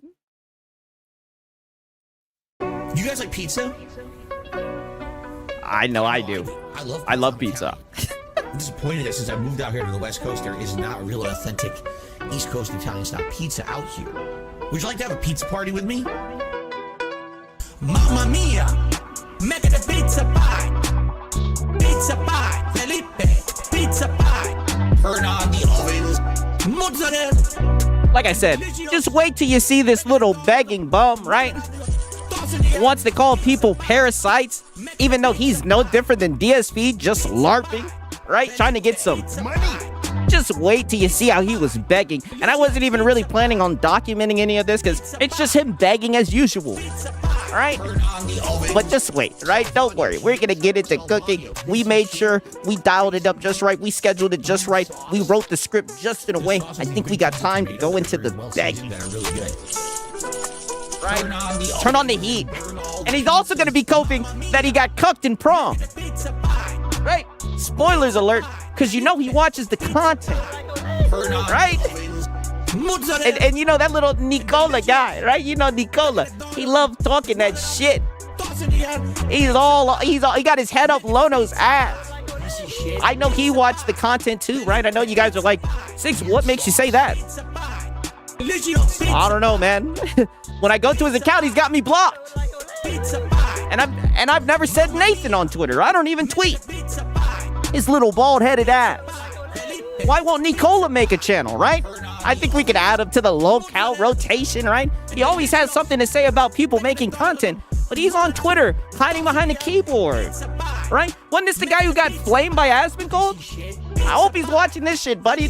This is what I mean when we call him a begging bum, right? Just wait till you see this shit, buddy, right?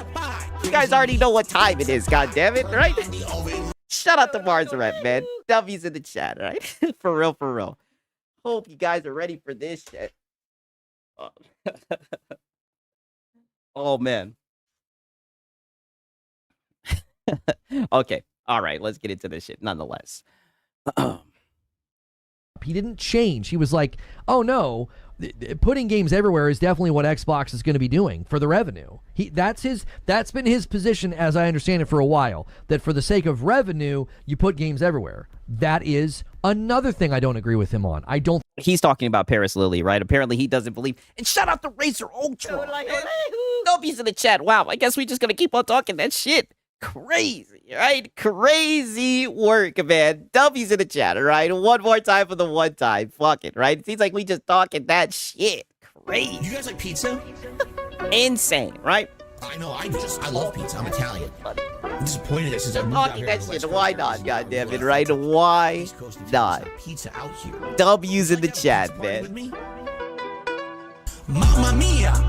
Make it a pizza pie! Pizza pie! Felipe! Pizza pie! Turn on the ovens! Mozzarella! And delicious! Take it $1. Roll it out the... All I can say is, just wait till we get to the Xbox portion, right? We need more. Because man, oh man, was he up here trying to play the victim? As you guys know with Lono, that's when he feels the strongest, right? Because he's a coward. That's when he feels the strongest, when he can play the victim. And every single time, his audience will let him know. Every single time. Just wait till we get into the segment, man. Shout out to Razor Ultron. Shout out to everybody, man. For real, for real. I say it all the time. I did not deserve it, man. You guys know, but we about to start cooking these bumps. It's time.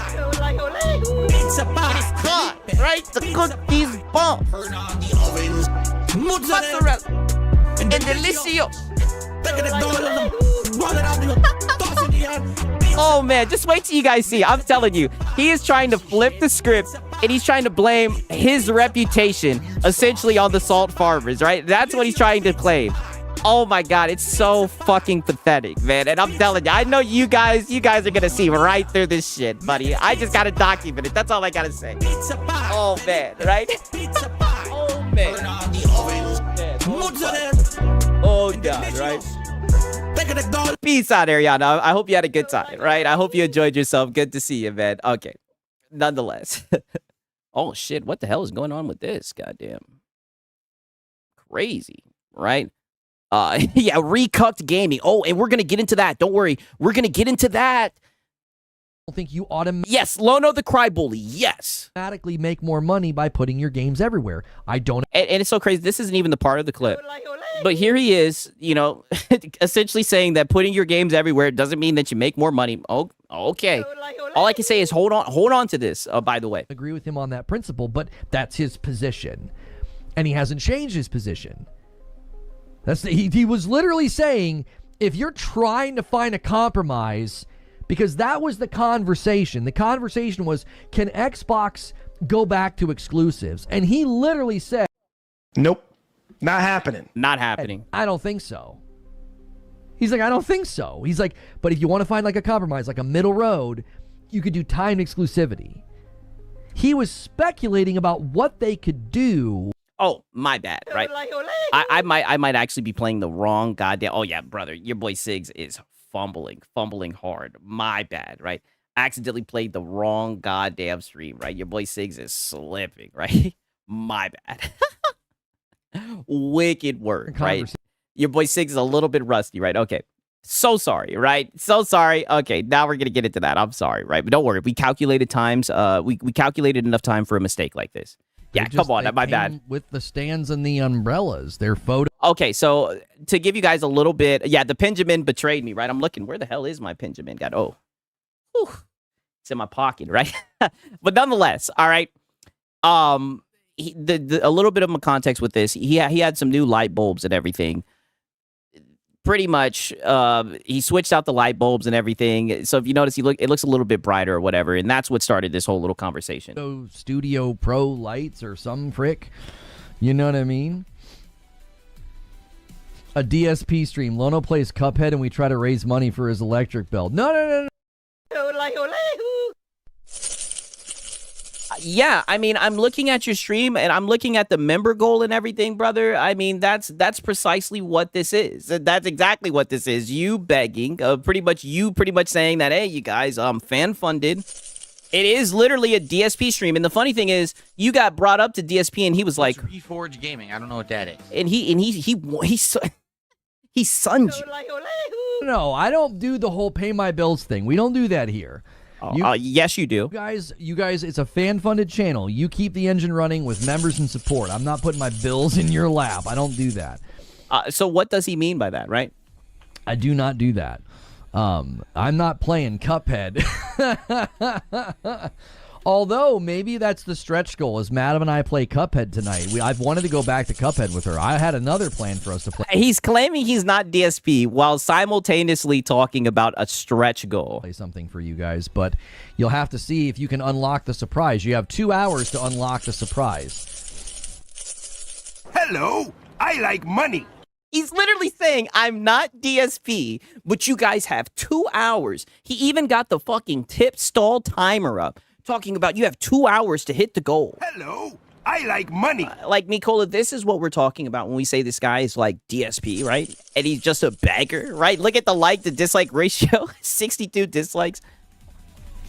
He just bought them. I know that. At least it's working. I've had those light bulbs for a while, actually. I want my dono back.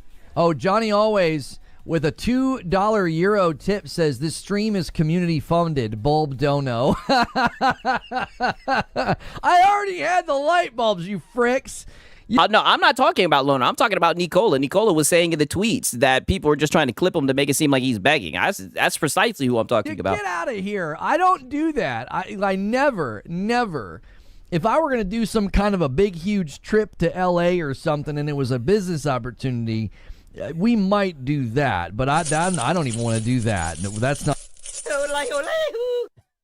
Hint, hint. Say that again. You get out of here. I don't do that. I never. If I were going to do some kind of a big, huge trip to L.A. or something and it was a business opportunity, we might do that. But I don't even want to do that. Yeah. If he was going to do a trip to L.A. and it was a business activity, right, then I might ask you guys for some support. Not even in the cards. I got people trying to get me to travel all over the dadgum place. Like, you should come to this event. And I'm like, I don't have time, care, concern, or money for that. Go out west. How'd you like Mouse PI for Hire? I have a review on the channel. I like it very much. I can't wait to finish it. I got about halfway through, I think, on PC, and now I had to start over again on PlayStation. Okay, right. Now peep this, right? Because we're going to get more into him begging, right? That shit was just some funny shit. Who is asking you to come to events? I know, right? He's being very platitudinous. It's just so funny, right? How he literally says, I'm not DSP. We don't do that. And then he literally goes right into begging, saying he wants to hit the goal, right? Now peep this shit. Because you guys know Lono, he's going to keep on repeating it. If you guys are just tuning in, there's all kind of things going on in gaming news. You can bring up and talk about whatever you want. We're kind of all over the place. Oh, yeah, I talked about that. Don't worry. We're going to get into that whole lock-in. Says we're killing time, and we're waiting to go to the roundtable with Ginger. I will be playing Pragmata today. You can submit questions with the question command. You can help us with the big, huge stretch goal for Saturday night. It turns the night into a double header where Madam and I end up doing basically a second segment where we play a game in the second segment. And I've got a surprise plan for you guys if we hit that stretch goal. And Jaggy's going to help with big 60 months. That's a lot of months. Thanks for renewing over there, Jaggy, on Purple. You guys could get a treasure train on Twitch. You saying this generation of panhandlers is wild, crazy. But you're going to have to hustle. You have to get that second check mark to fill. I don't know. You're going to have to hustle. This is what we're talking about. How that works. I tell you guys all the time, the gaming conversation is just the backdrop. How does this work? How do you unlock the treasure train? We could hit. Right, wow, listen to this shit. Shut up the cake man. He says, are we close to our stretch goal? Brother, there is no stretch goal, brother. I tell you guys all the time. This cooking is on the house. You guys do not have to worry, right? Shut up the cake man. Even though I'm pretty sure you're being a little bad faith, right? Shut up the cake man, though, right, brother? Good to see you, Doug. Hit stretch goal with the treasure train on Twitch because you get 35% off, but I don't know how to do it. It just says we have a minute and a half. Yeah. Let's see if we can get to the treasure train. Don't worry, we're going to get to the treasure train pause, right? That's popped up before, and then we don't get it. Okay, now peep this, because you'll never guess what this guy has the nerve to say. This is another thing that makes him such a crazy lookout. He has no self-awareness at all. Peep this statement right here. Let's see. It's always better to own. I think this is them talking about Game Pass. Is it though? Like, it's better to. I mean, nowadays you don't really own the games; you just own a license. Own if that's your purview. There are plenty of people that just don't see it that way. They're like, no, I go through games. There are people that they just don't even finish games. You don't finish games, right? And shout out to Sponge Leader. Hold on. He playing Mouse PI for Hire on PC? Is he? I wasn't even paying attention. I don't know. I think he's playing it on PlayStation. I would assume that's what he's doing, right? I don't know, right? Shout out to Sponge Leader. Maybe he said it and I didn't peep it, right? Or maybe I think he said he got a review code on PC, but they also gave him one on PlayStation. I don't know. Lono, ain't that you? Yes, that is literally him. He's talking about himself right now. I go through games. Peep this shit. There are plenty of people that just don't see it that way. They're like, no, I go through games. There are people that they just don't even finish games. Oh, wow. You guys are saying he went from PC to PS5. Yeah, I think he got 2 codes. They're just always grazing. You ever met one of these psychos? You! Have you ever met one of these psychopaths that just graze and they never finish a game? You! Yeah? You! Yes, you! And you have a gaming podcast, and you have some ridiculous opinions about those games that you haven't even beat. You typically play a game for an hour when it's at its peak hype, right? You put it in the title, and then you never play it again. They're probably single. They struggle with commitment, but there are plenty of people that are like, I don't really... Wow, they're probably single and struggle with commitment. Wow. Lono, get out of there. I need to own a game, dude. I'm constantly grazing. I'm constantly in a game for a couple of hours, maybe a day or two, and then I move on to something else. I think that's honestly a very, very common thing. I think it's crazy. I can't imagine doing that. But that's exactly what you do. and we've documented it. That's like the Lono. We call it the Lono special. I can't imagine engaging with games in that way. Yeah, well, that's how you engage with games. I am one of those psychopaths, says Roundtable in 2 hours. Yes. You guys have approximately 2 hours to hit the stretch goal. So make sure, celebrate your renewals and your primes. Those add up. You guys can really push the line without even, you're already spending. It doesn't cost extra to celebrate. Yeah. I mean, just already begging, right? Okay, now we got a quick beg clip. Like I said, I do want to get into what he was talking about this week as well, right? But I got time, right? I got time because, like I said, I think I'd be the best person to kind of document it. I mean, this guy begs all the time. Like I said, it's like he's like the new coming of DSP, right? Oh, you said call the big boys. Don't worry. We're going to get to that, right? Pause. Don't worry, buddy, right? You guys have been watching the streams. You guys want the double header tomorrow night, right? You've been watching all so far. Well, thank you, Pork Pie. If you guys want the doubleheader tomorrow night, Madam and I will play Cuphead, and then I have a surprise in store for you guys. You're going to need 240 members in 2 hours. Hello, I like money. You're going to need 240 members in 2 hours. That is a task. Yeah. Whiskey does the body good. Yeah. The task. Give me money. Good. I actually was thinking about that tonight. I was like, I actually want to be... Okay, right. Now peep this shit. This is a funny thing. This is what his audience submitted. They submitted this photo, right? This was actually some funny shit that they put in his chat, right? Okay, 1 second. This was actually some funny shit. A funny little AI-generated picture that they put in here. Law against... You should be banned. You should be banned. This should be illegal. Show it, Lono. You should not. You should have your access to AI permanently revoked forever. For all. You sound like a PS5 cheerleader. Oh, you're one of the pony generals.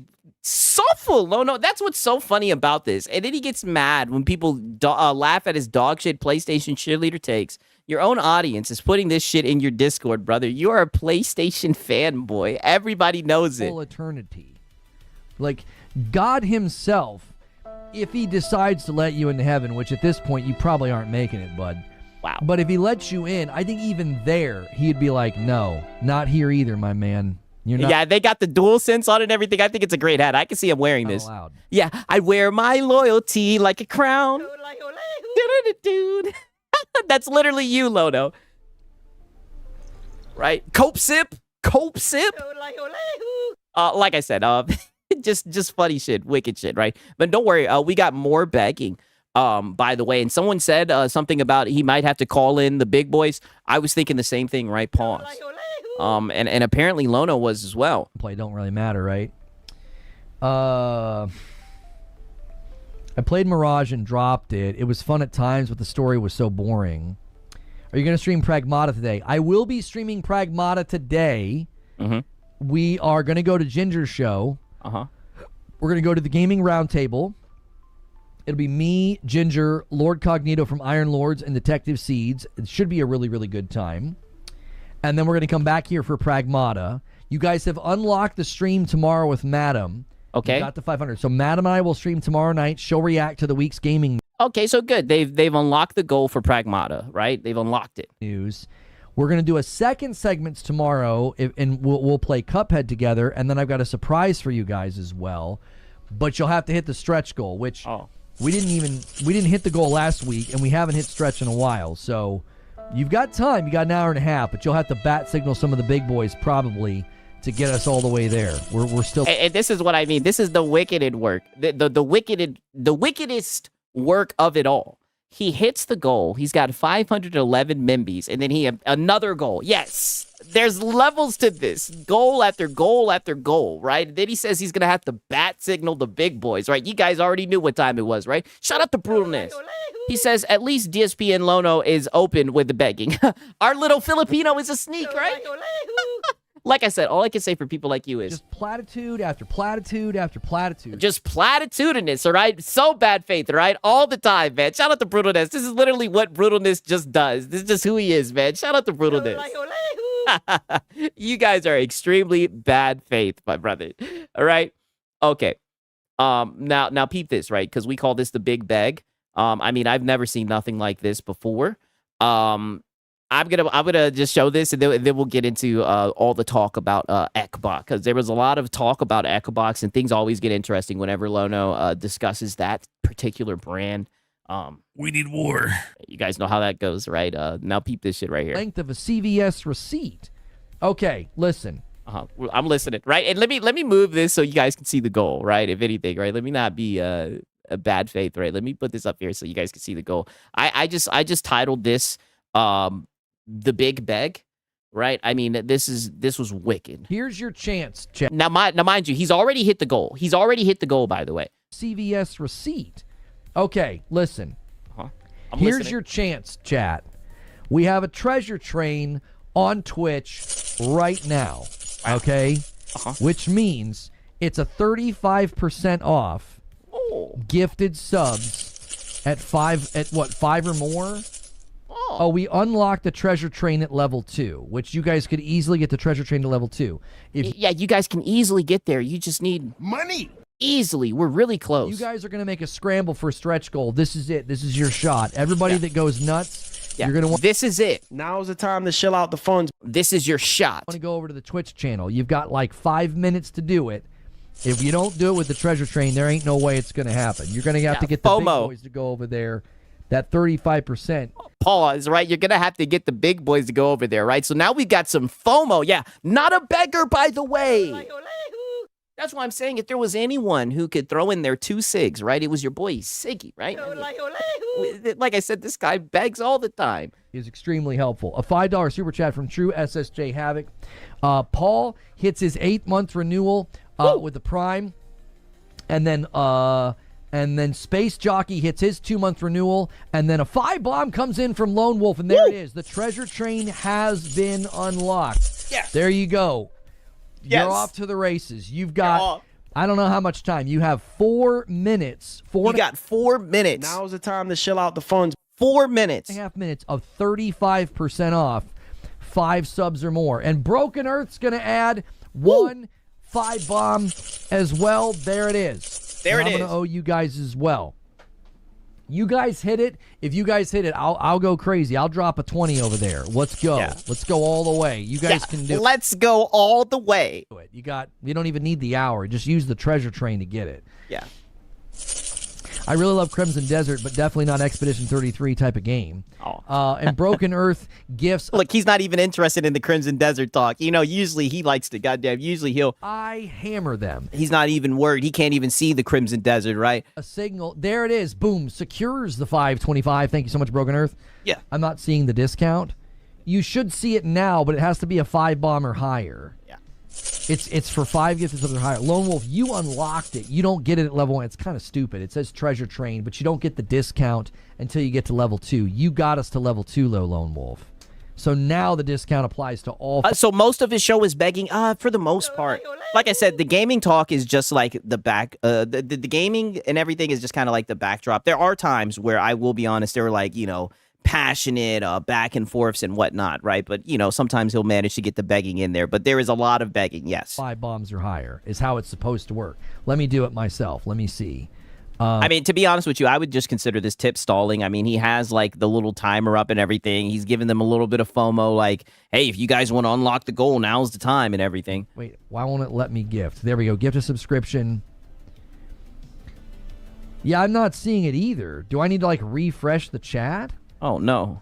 Hang on. Space Jockey just dropped a 5 bomb. Did you get the discount, Space Jockey? You had to refresh for it to show. Yeah, refresh the chat for it to show. Let me see if it's showing for me now. Gift a sub. And yes, I've got the discount now. And another one comes in.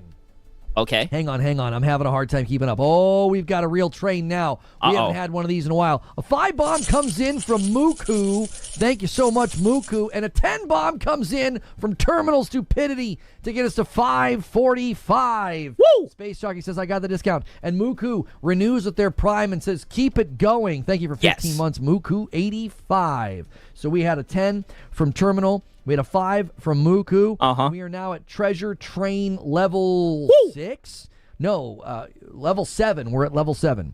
Jiminy Christmas. Yeah, Jiminy Christmas. True SSJ says, thanks a lot, Twitch. Lono, what? Lono, what are you trying to say? True SSJ Havoc with a $5 super chat says, I feel like I'd be a hypocrite if I like Zach's story in Crisis Core FF7 with his influence and background part in FF7, but hate Faye's game. I don't even understand how. Yeah. We're thinking about money. What is this guy talking about? Related at all? Does he not know the treasure train is going on? Yeah, Twitch is winning right now. Yes. I've never seen this before. I mean, I had to document it. I am deeply confused. And we got another 5 bomb from Mile High, and he gets us to 551. Hilly says, YouTube take the L. Suck it, YouTube.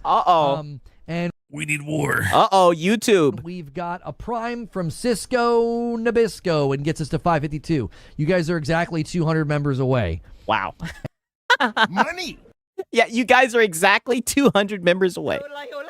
Eyes on the prize, Lono. And you have, oh my gosh, Lone Wolf drops a 20 bomb on Twitch and gets us to 572. Terminal Stupidity drops a 10 bomb and gets us to 582. And there's a big one coming in. Oh my gosh. Woo! I don't even have an alert for that. Silent Spartan drops 150 members on Twitch. What a run we're having. Sean Torius gets involved and drops a 5 bomb on Twitch. That's when the bag pays off, or the bag is hitting. Real. Look at this, 253 to YouTube. I think this is it looks like he's about to bust. Pause. Like I said, I've never seen him like this before. Certainly not while playing games, right? This is what gets Lono going for real. But I don't think we've ever seen this before. I mean, Twitch is 253. It looks like Twitch is going to run away with it. I don't even have an alert for 150. You maniac, Silent Spartan. You guys are going to get it now. Yeah. You're going to get it now. Jeez. Yeah, you guys are going to get it now. Frickin' Christmas. Yeah, you guys are almost at the you guys almost hit the stretch goal out of nowhere. Look at the colors for a 150. That's insane. It's like a gradient at the top of the chat. It looks like an electrical storm. Holy crap. Yeah, holy Hal crap. Says it's dusty over here. Oh, boy. So is the Faye game confirmed as real? At this point, it sounds like it. Setting a new record. Keep going until the clock runs out. Oh, we just set a brand new hype train record. We're at level 15. The previous record was level 14. Holy crap. Wow. Wow, holy crap. A whole new record. It's a brand new one. Well, there you go. We're now 13 away. And Sean Torius drops 25. Right there. I don't have a 25. I got a 20, and I got a 5, and then I got a single from Joker Quinn. Joker Quinn. And there it is. You've secured the stretch goal. Solemn with 100 bits. Keep it going. Go all the way to 1,000. Keep it going. Yeah. I'll come up with something. Go all the way to 1,000. Yeah, we had the goal, and then we moved it to the stretch goal, but keep it going. Go all the way to 1,000. Catwalk comes in with 5 months and a Prime over there on purple. And another one comes in from Wired Rope, a 10 bomb. Wired Rope. To 774. Twitch saved the day. Those treasure trains are crazy, bro. I wish YouTube would do something like that. Money. I wish YouTube would do something like that. Christmas. Thank you guys so much for the So if he sound the same away from the mic and close to the mic, why is he near the mic? I already told you, muscle memory.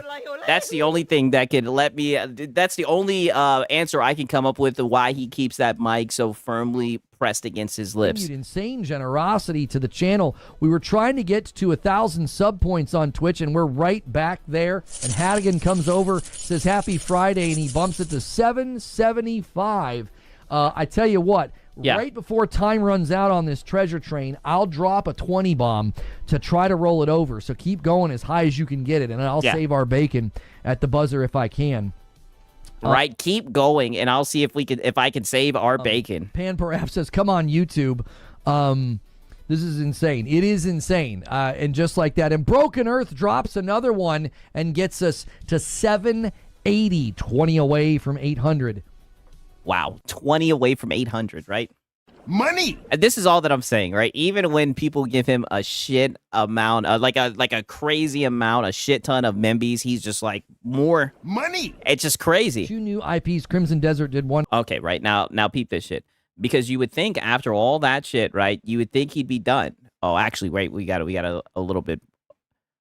Do we? 1 second, let me see. Okay, never mind. We do actually have a little bit more, right? And shout out to Cake Man, right? He says, "You're my favorite streamer. It doesn't bother..." Wow. "It doesn't bother me that you're Filipino and pretend not to understand the language. I'm just glad you don't beg," right? So much bad faith. I mean, the super chat is just saturated in so much bad faith. Again, I'm so glad I have this. Just platitude after platitude after platitude. Just so much platitude, so bad faith, right? But shout out to Cake Man, right? Like I said, man, I appreciate all of y'all, for real, for real. You guys are some funny people, right? And shout out to DJ Birdos. He says, "Sigs, you got to step your game up, brother. You're being outdone by Lono." He says, "The silent begging ain't working, my guy. You need to tap into your inner Filipino." Nope. Not happening. Hey, listen. You guys are funny, brother. You guys are some funny fucking people, man. That's all I got to say, brother. I tell you all the time, man. Just relax. Enjoy the stream, right? This is on your boy Sigs, right? I love cooking these bumps, right? We literally went from DSP to Lono, and I mean, I'm telling you, I got to use my good eye and shit, right? Pause. I can't see the difference right now. Good content for y'all, and it wouldn't be possible. Oh, and shout out to Paris. You're here just in time, brother. We were about to get into exactly what you're talking about, man. Shout out to Paris. Just in time. I heard Lono had a lot to say about your boy this week. Oh, yes, right? Paris, I heard Lono had a lot to say about your boy this week. Don't worry, right? And then we got Cake Man. He says, "My tanog akasayo gusto mabag ing pizza," right? Okay, let me read this shit, right? I always got to read this shit because I got to be careful what you guys got me reading, goddamn it, right? Let's goddamn see what this shit says. Because I definitely am, wondering, right? Okay, it says, "I have a question for you. Do you want pizza? Hey!" Shout out to Cake Man, for real, man. I appreciate it, my brother, right? That's some funny shit. You guys always have me laughing with that shit, man. Funny shit whenever I have to, because I do have to translate it, even though you guys are very bad faith, man, right? Shout out to Cake Man. That's my dog right there. It just would not be possible. Level 16. That's the highest we've ever had a hype train. Level 16. We've never been this high before. We got 3 minutes. Yeah, never been this high before. And let me tell you something, Lono, right? All that begging and everything, I'm glad that it came through, right? People will try to say that your boy Sigs is hating, right? You know, either way, right? It's good content. I'm glad that you were able to get that treasure train. More left on the treasure train on Twitch. So thank you so much, everybody who's been contributing. Siege Master comes over and renews a tier 3 for 29 months and gets us to 781. Continuing the greatness. Thank you so much, Mr. Siege Master. Purple needed this win, I'll tell you. And Terminal Stupidity comes in with another one, and he drops 20 to get us to 800. Jiminy Christmas. Yeah, Jiminy. Terminal Stupidity has been knocking the door down over there along with Broken Earth. And Siege Master. Yeah, kicking the door down. With a vibe bomb is adding to the total as well. And we're now at a level 17. Thank you guys so much over there. I'm going to wear my voice out if I'm not careful. Wow, right? Yeah. Right? And shout out to Cake Man, right? W's in the chat. Holy, right? W's in the chat, right? Now I see what he's talking about, right? Real quick question, right? This is crazy. This is right before the Paris segment, right? Because, buddy, was he playing the victim? You guys already know what time it is, right? You guys know what time it is, man. Shout out to Cake Man. W's in the chat for Cake Man. For real, for real. You guys like pizza? I know I do. I do. I love pizza. I'm disappointed that since I moved out here to the West Coast, there is not a real authentic East Coast Italian-style pizza out here. Would you like to have a pizza party with me? Mamma mia! Make it a pizza pie!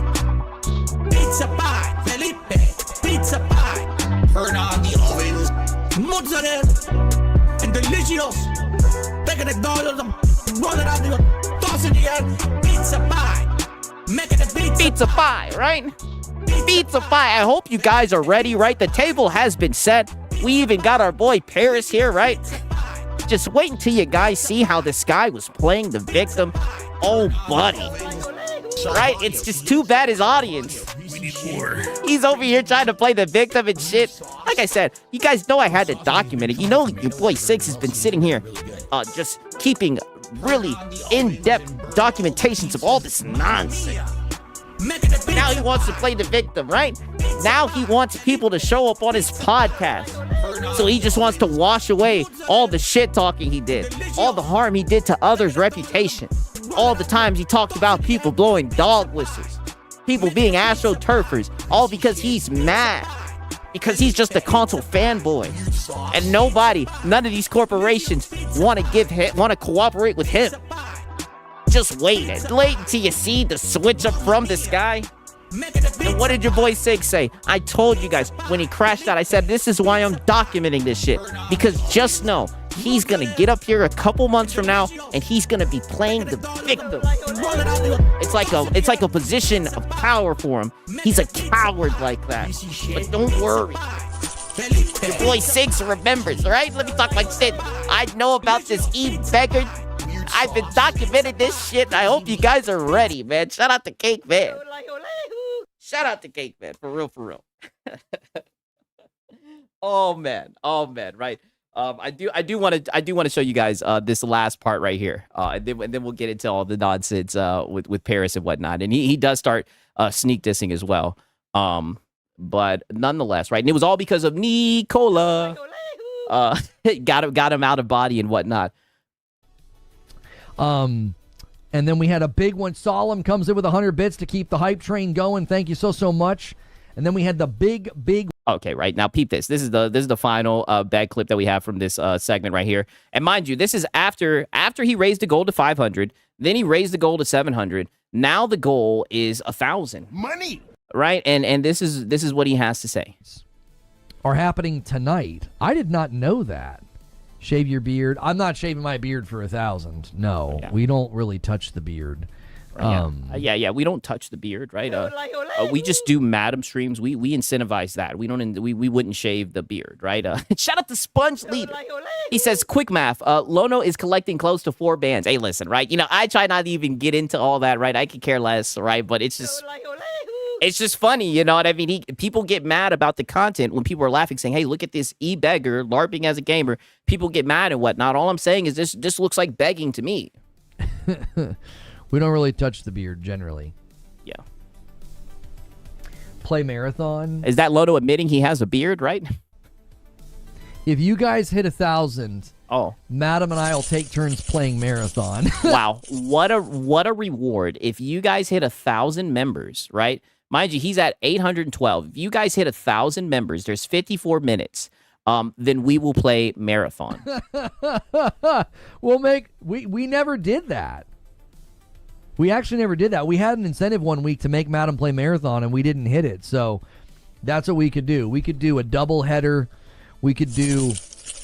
Yeah, the gaming channel will play games on his channel, right? You know the game that I talk shit about all the time? I will play that, or I'll get my wife to play that if you guys can get me 1,000 members. We could do Cuphead. We agreed to do Cuphead. We'll do that. Would you save your hair, Siggy? I don't see myself shaving it in the near future. Who knows, right? But no.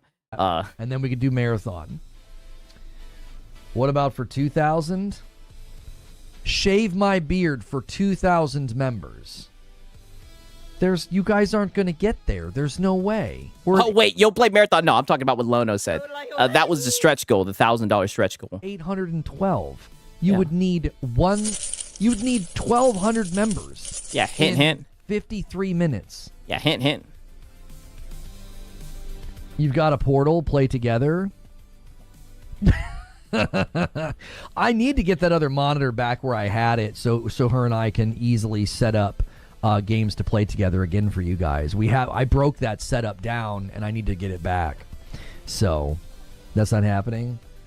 Yeah, I don't think we're getting to 1,200 members in 53 minutes. Hint. There will be no beard shaving. Right. Yeah, we don't like to do beard shaving stuff. 1188 actually. Actually. You're headed to the round table and come. Okay, right. All right. Now we're about to get into him playing the victim and whatnot, right? You guys already know. I hope you guys are ready for this shit.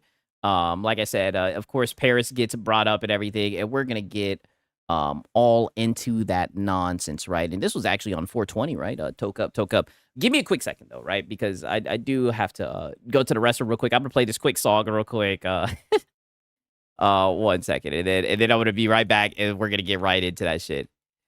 You guys know how it is, right? It's going to be a long Lono hour, for real. Stupid, the banana song from Donkey Kong 64. Listen, I'm not mentally stunted. I don't know what you're referencing, stupid.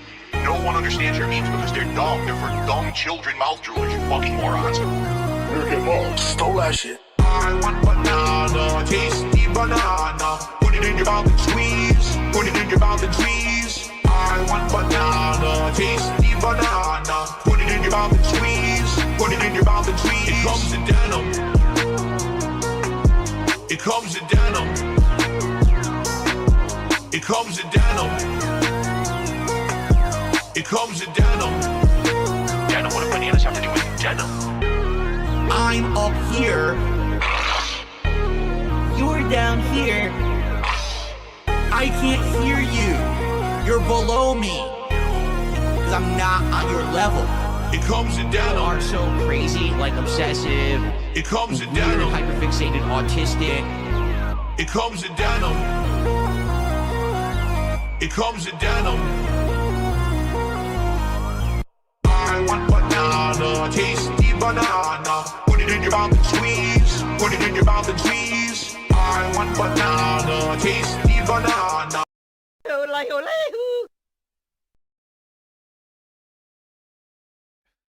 Hope you guys are ready for this shit.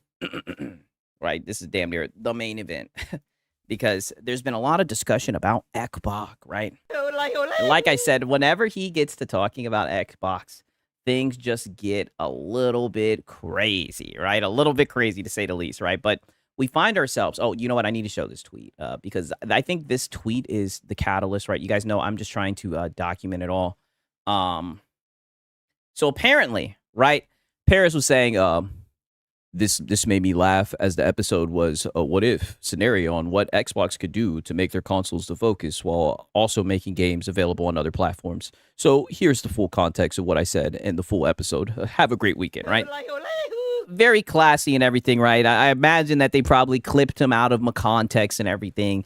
But, you know, shout out to Paris. It's funny because we see people all the time saying, oh, you know, I could go and disprove all the clips and everything. I mean, Paris just did the shit. It seemed like it was pretty easy for him to do it. But nonetheless, we already know how people are on the internet. They're just going to keep on running with bullshit regardless, right? And here comes Reforge, right? Here comes Lono, right? Maybe he's on a new arc. Maybe it's Project Friendship, right? Or maybe he just wants to get Paris on his show really badly. I'll let you guys be the decider of that. He says, look at this shit. Paris and I have had our issues, but the Twitter culture of clipping out of context is exhausting. Here's what he actually said. I see people in the community, yada, yada, yada. He recaps what he says. They 100% took me out of context. Yeah, for sure. I seen in Oh No, It's Alex stream that they took you out of context. I already know that, right? He then says, this doesn't sound like a flip-flop to me. It sounds like a middle road that still maintains his view on exclusivity being a thing of the past due to revenue. We can disagree on how effective time console exclusivity would be for Xbox, which would be an enjoyable combo. Versus the clickbait crap folks have been putting out for days now, right? from this guy, right? From this guy. We can all be better and more charitable in these spaces. I'm trying to do that. Hopefully more of you can as well. So he's just making it about him, right? But Paris says, you know, he appreciates this post and everything. And pretty much just says that, you know, these guys appreciate that post, but it's not needed. As the person who edited that clip knows exactly what I said because he watched the entire episode and did it anyways in an attempt to keep a narrative going about console wars. Silly. So I don't need to take any of this seriously, as they want to see me fail to feel better about themselves. So I focus on what I love to do, and that's gaming. Hey, talking that shit, right? Yeah, notice me, Paris, right? And look at this shit. This is what got me, right? He says, it's all very high school. I'll talk to anyone. So if you want my opinion or stance, turn on the camera, show your face, and ask me directly, right? Talking that shit. Reforge is down there saying, I know you're traveling right now and probably pretty busy. But let's find a time to chat. Hey, you know, who knows, right? Who knows? Anything could happen, but it seems like Reforge really wants to get Paris on his show. And, you know, I don't know what it is, right? Keep my name out of your frickin' mouth. Seems like he really wants Paris on his show, right? But nonetheless, this leads to this discussion right here. Here is my frustration with the clip in particular that I tweeted about. And I was very clear in my tweet. Like, Paris, Lily, and I have had our issues, and we've butted heads over things over the years, right? Oh, yeah. You were sneak dissing, calling him an astroturfer. You said that Daddy Phil blew the dog whistle, right? I mean, you've been talking a lot of shit, right? At one point, you were calling him out saying, keep my name out of your frickin' mouth. He tried to DM you and talk to you personally and everything. He didn't want to do all the showman shit and everything, you know, for clicks and views, which you were talking about, and you ignored him, right? I think that's what happened, right? If I think I'm remembering it correctly. The funny thing is one of the primary reasons we've butted heads is he did the same thing. He fell for clips on Twitter and thought I said things I never said. And I was like, well... no. Okay, so just like how Paris went and was able to show the full video and show that it was in context, not saying that he has to prove himself, but you see, this is what I'm talking about. This is all that he wants to do. He wants to see the situation and he wants to make it about him and say, oh, people do the same thing for me. That's why me and him have been butting heads, because people clip me out of context. No, you were talking shit. That's what happened. You were out here sneak dissing and talking shit, and you got called on it, right? And instead of having a conversation with him, man to man, behind the scenes, like you did with Cold Eastwood, you wanted to try to fucking get him on your show and attacked him as a man. Right? When we all know that you're a wimp. That's what happened, Lono. But nice try, right? Way to make this about you. I'm going to pay you a courtesy that's almost never afforded to me by anybody when it comes to clips. And I want to see the context. Poor Lono. He posted the context, and I was like, let me see what he said in full. And it's like, the man clearly says exclusives aren't coming back. He doesn't think so. And he thinks at best, if you want to start to make it seem like it's worth being an Xbox console loyal, that you get like... We're really just buddies that fight sometimes. Lono's not keeping it a buck. Brother, just watch this clip. That's all I got to say. Maybe 6 months of exclusivity.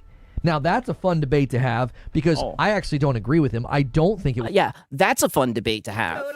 Right? After you've literally, for like the past few years, have been talking shit, saying that he's an astroturfer, right? Spreading those narratives and whatnot, right? You played a hand in that, right? Let's just call it for what it is. After you've been talking all this shit, now it'd be a fun debate to have if he came on your show, right? It's like, dog, everybody knows what you're trying to do, Lono. Make a significant difference. I don't think you would suddenly see people being like, oh, it's very much worth being on Xbox. Why? 6-month exclusivity. Come on.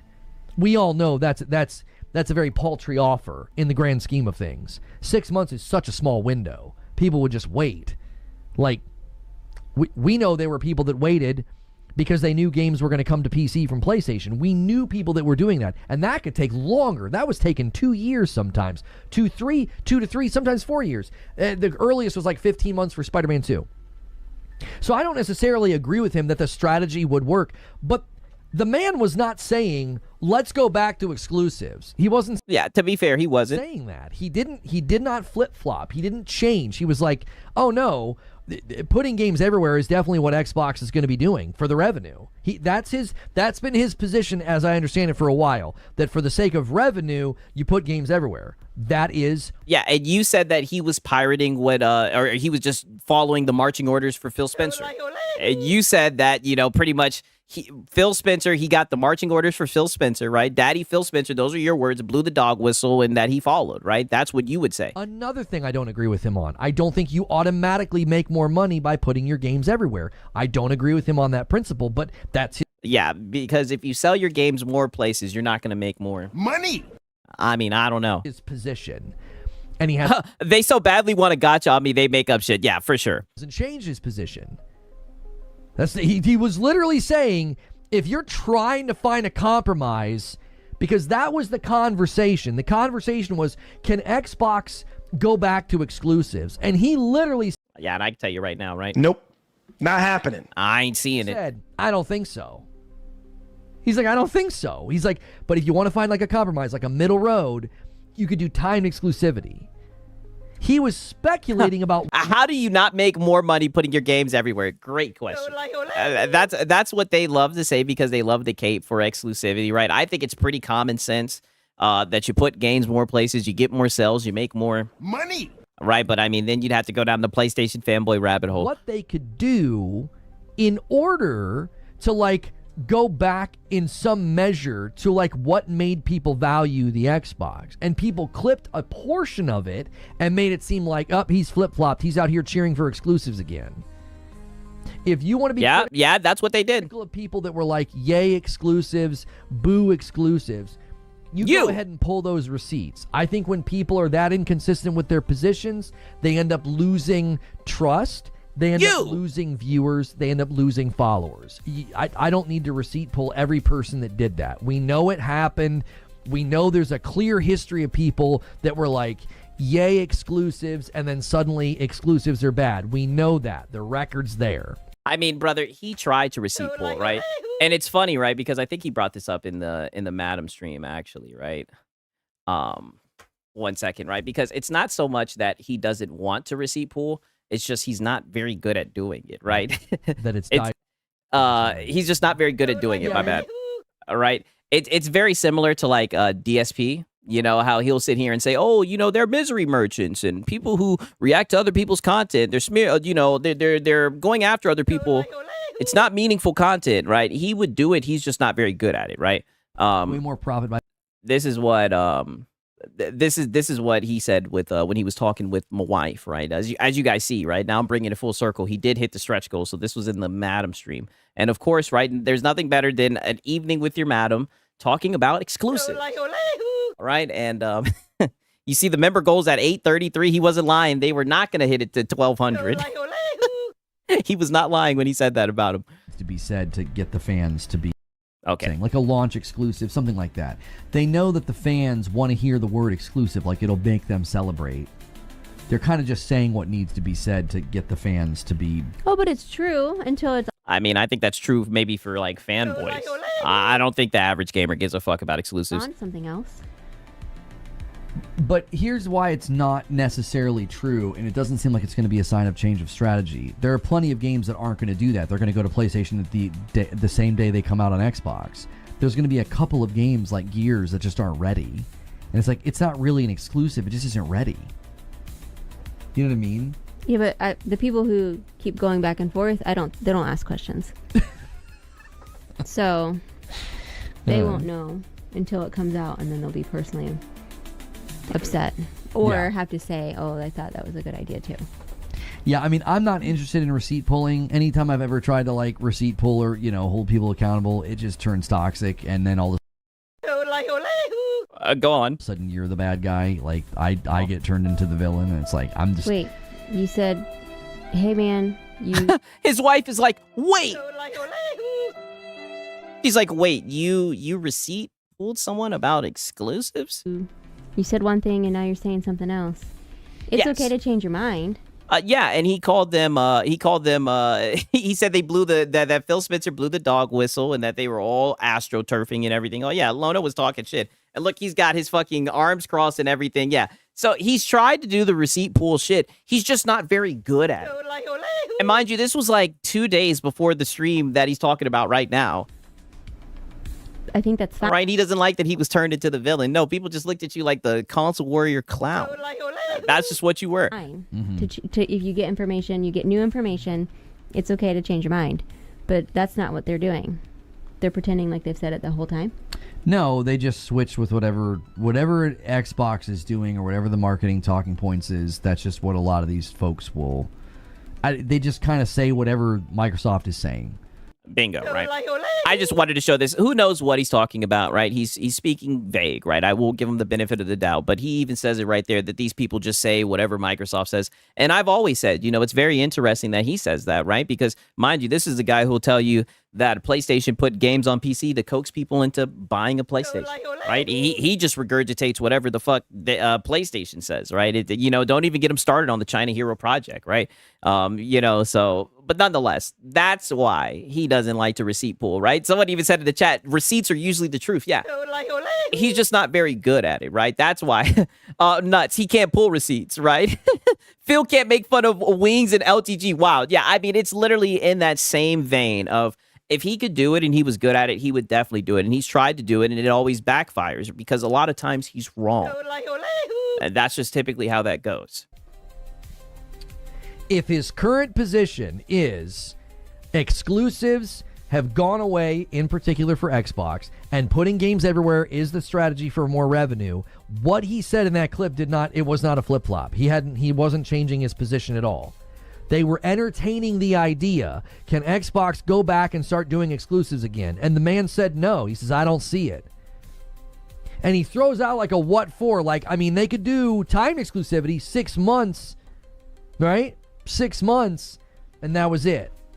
His current position is basically the same. He views multi-platform delivery of games. The backpedaling. Exactly. That's what I'm saying. If you don't know about the lore, then you'd be like, fair enough and everything. But this was one of the main guys saying that he was an astroturfer. This was one of the main guys talking shit about him. As the strategy, you maximize your revenue. I think when it comes to Nintendo and PlayStation, they prove that is not true. Oh, and there they go, hiding behind Nintendo. Get from behind Nintendo, right? When you look at 90 million console sales, right? And then you look at the sales of Astrobot, right? Square Enix didn't enter the chat. You know what I mean? They said they're never, ever, ever making a game exclusive to PlayStation again, right? I'm just joking. I don't know if they said that, but I know they damn sure putting their games on PC. But go ahead and hide behind Nintendo. There are other ways to make really good money with exclusives, right? So that clip frustrated me because I was you guys are doing the thing to him that people have done to me for years. You're just clipping the man out of context. Oh, no, no. Because he did get clipped out of context, and it was very easy to prove that he was clipped out of context, right? But we can't say the same with you, Lono, right? Because the clips, quote unquote, the clips of you, and it's funny because when Astro would provide longer clips, you would say he's stealing your content, right? And now when it's shorter clips, it's clipped out of context. It's all cope, and you're trying to fucking hide behind this shit and say people do the same shit to me. I don't see you debunking it, right? I don't see you debunking it. I think it's a little bit different, buddy. To make it seem like he's saying something he hasn't said. You want to ask him or call him on the idea that I thought you were pro exclusives a while ago. Why'd you change your mind? And that's essentially what you were doing. I would much rather do that. I'm attempting a new method of engaging these topics. Let's just say you have a guy named Steve, and Steve says, I love games with the color red. I think they're the best. And then a month later, he's like, I hate games with the color red. Games with the color red suck. Instead of me saying, haha, receipt pull, flip-flopper, haha, receipt pull, I would say, what made you change your mind? You've clearly changed your mind. Yeah, but you didn't do that, right? But you didn't do that. You talk shit. You called him an astroturfer. You said that, pretty much whatever Phil says, he'll do. I mean, come on, Lono. We know what happened. What made you change your mind? Because that's the charity that I would hope people would afford me or you or anybody else. Did you change your mind? Okay. Well, you would have to get clipped out of context for that to happen to you, right? But that's not what happens to you. Okay, why? Why did you change your mind? Yeah, Lono the good guy. Listen, like I said, I'm all for people being on redemption arcs or whatever, right? But I mean, it just seems like he's playing the victim. And I tell you guys, he does this all the time. I'm not changing. Mind you, this guy was literally a couple months ago. Keep my name out of your frickin' mouth. I mean, literally begging for this guy to come on his show and everything when Paris DM'd him behind the scenes and wanted to talk to him, but he didn't want to deal with that shit. My position on exclusives, you clearly and now he wants him on his show. Have. Why did you change your mind on exclusives? Read. You sound like a PS5 cheerleader. Yeah, why did you change your mind on exclusives? What P-Rock said. Mind you, this guy's in his 40s, by the way. No. Is P-Rock in chat, or are you talking about on Twitter? All right, Paris says, I never changed my mind. They mistake understanding why something happens as you are a fan of it happens. Okay, fair enough. All right, Paris has spoken. He says, I didn't change my mind, right? But he understands why they got to do it for the money. All right, fair enough, man. Shout out to Paris. Is Porter Rock in chat? Yeah. If you're talking about on Twitter, I'd have to go pull it up. Yeah, you know you've seen it, Lono. I'm just not I'm not interested in receipt pulling gotchas when so much of the time that happens, you're dealing with the clip, and it's like... that's not what you said to Madam. You said you don't like doing the receipt pull gotchas because then you end up looking like the villain, and you're just frankly not very good at it. Now you don't want to do receipt pulling gotchas because you end up with a clip? I don't know the full scope of why this homie's saying this. This homie. I don't know the full context. As soon as we saw the full context of what Paris said, it was like, oh, he still thinks the same thing. He thinks exclusives are gone for Xbox. He thinks it's better to maximize revenue by putting your games everywhere. He hasn't changed in that regard. He was saying the same thing he's been saying for a while. I was like, I don't think this is a flip-flop. This is a clip snipe. Somebody did a clip snipe. Yeah, and it's obvious, right? And it's obvious when people are taken out of context. Right? But like I said, that's not what happens with you. So you're trying to make this a situation on one-to-one when that's not what happens with you, Lono. Yeah, they yanked 20 seconds. And then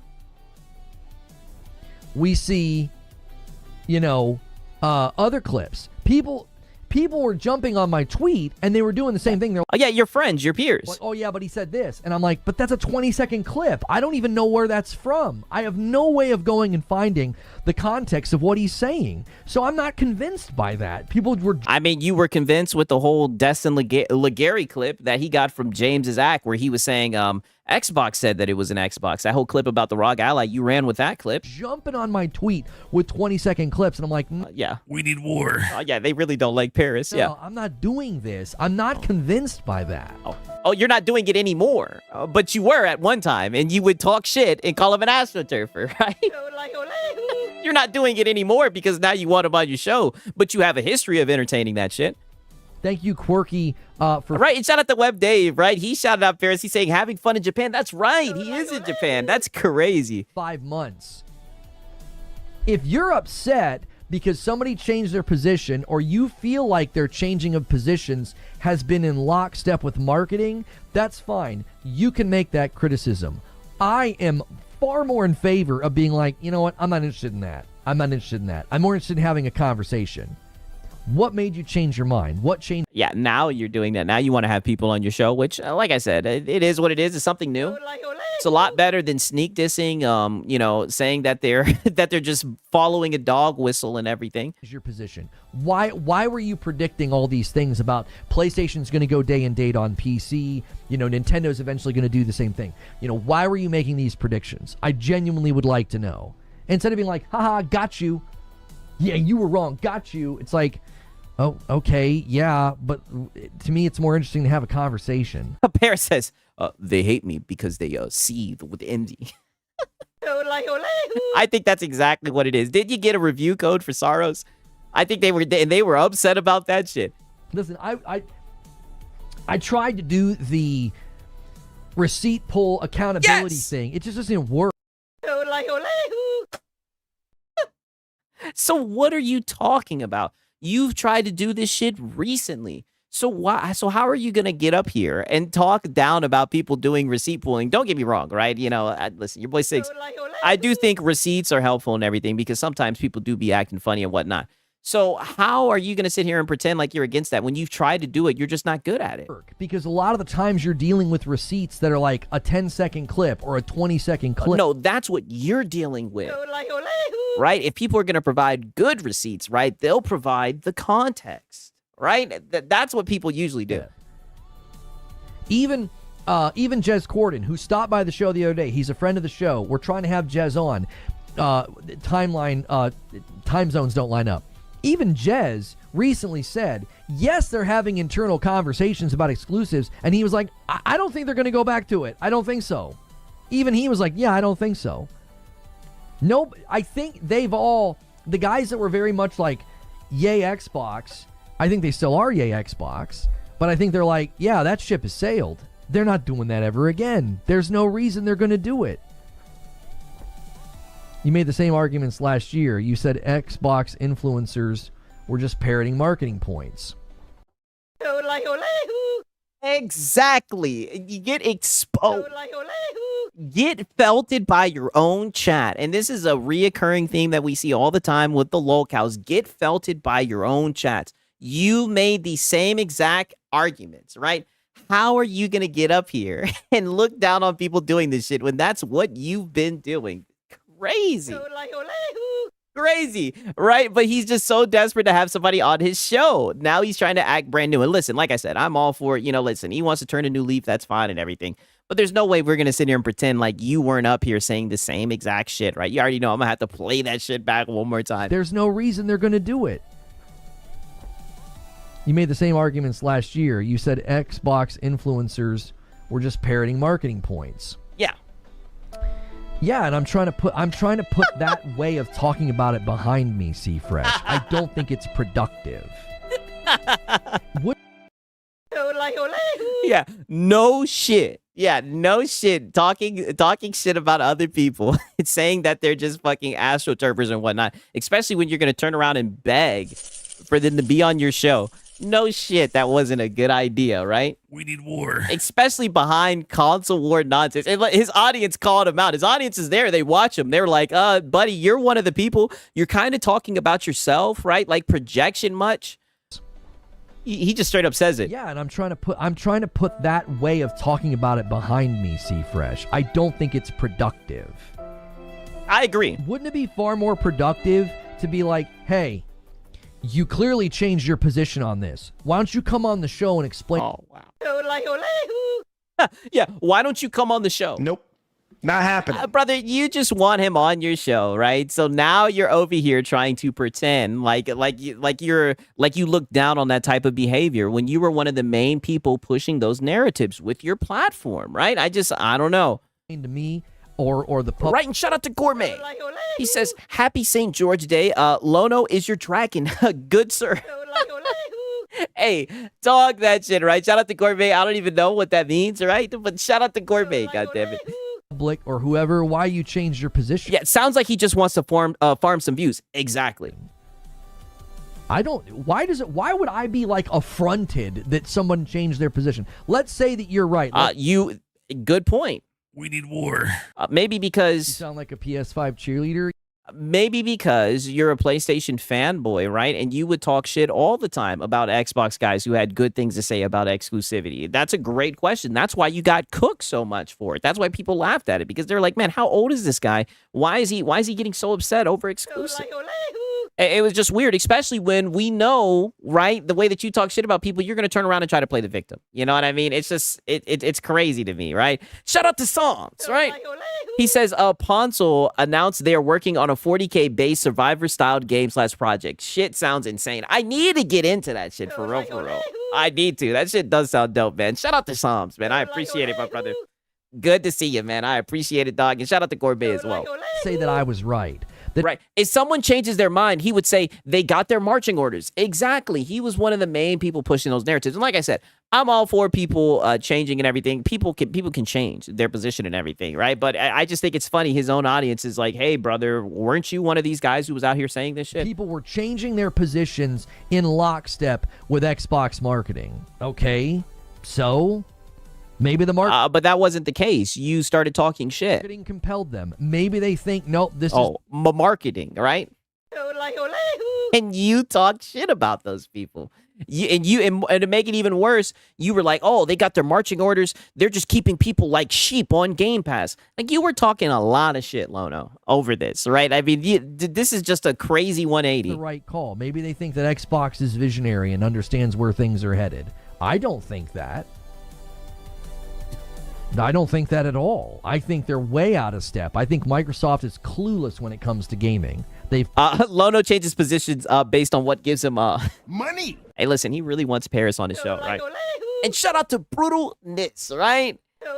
He said, didn't even know it was St. George Day. I'm a terrible Englishman, right? Listen, I'm going to be honest with you. I don't know nothing about that, right? I don't know any of that shit at all, man. Shout out to Brutalness, right? Oh, man, brother. A lot of that shit's going up my head, man, but shout out to you, man. Paris, he's saying, this is nonsense. You don't get to talk shit. Then, oops, my bad. Come on my show. Like I said, Paris, I'm not trying to put words in your mouth, right? I was hearing him trying to beg to get you on your show. Nope. Not happening. Like, why would he do that? Especially when you tried to reach out to him privately, right? And he put you on Front Street. You know what I mean? And was talking all this shit. Like, literally, we have the soundboard. Keep my name out of your frickin' mouth. It's crazy, right? This guy lives in a whole nother world, and now he's trying to say, oh, we're just victims of clip culture, right? We were just clipped out of context and everything. It's like bullshit, Lono. You were literally out here talking shit, right? Paris says, it's not happening. Right? Shout out to Paris, Proven that for 20-something years. Stanley with the $5 super chat says, the problem is every time someone had a different opinion than Paris, he called them console warriors and dismissed them. Again, well, yeah, a lot of the people that were upset about the whole exclusive shits were console warriors, right? Like, let's just be honest. The average person doesn't give a fuck about exclusives, right? The average person isn't going to get behind that shit and fight for that shit like you guys do. I don't know if that's true. And they couldn't believe that there were average people who didn't give a fuck about people being paywalled from playing games. So they said that they received marching orders from Microsoft. You know what I mean, right? Paris says, I don't need to explain myself to Lono or any of these basement dwellers. I agree with you, my brother. I agree with you 1,000%, man. Paris in here cooking with grease, dog. I'm not going to go and scour the man's, live chats and his YouTube channel, his Twitter. Dude, people do that to me. People will get me getting snippy with one viewer in 7 days, and they'll be like, look how mean he is to his audience. I talk to thousands of people a week. And I'll get a little snippy with somebody, and they're like, look at this jerk.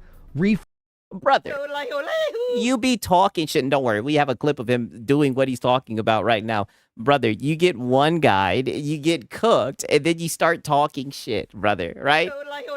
And this is what I mean. This is really what all of this is about. He just wants to be like, hey, you guys, you see how we're all victims of clip culture? Everyone's just taking us out of context. That's what's going on.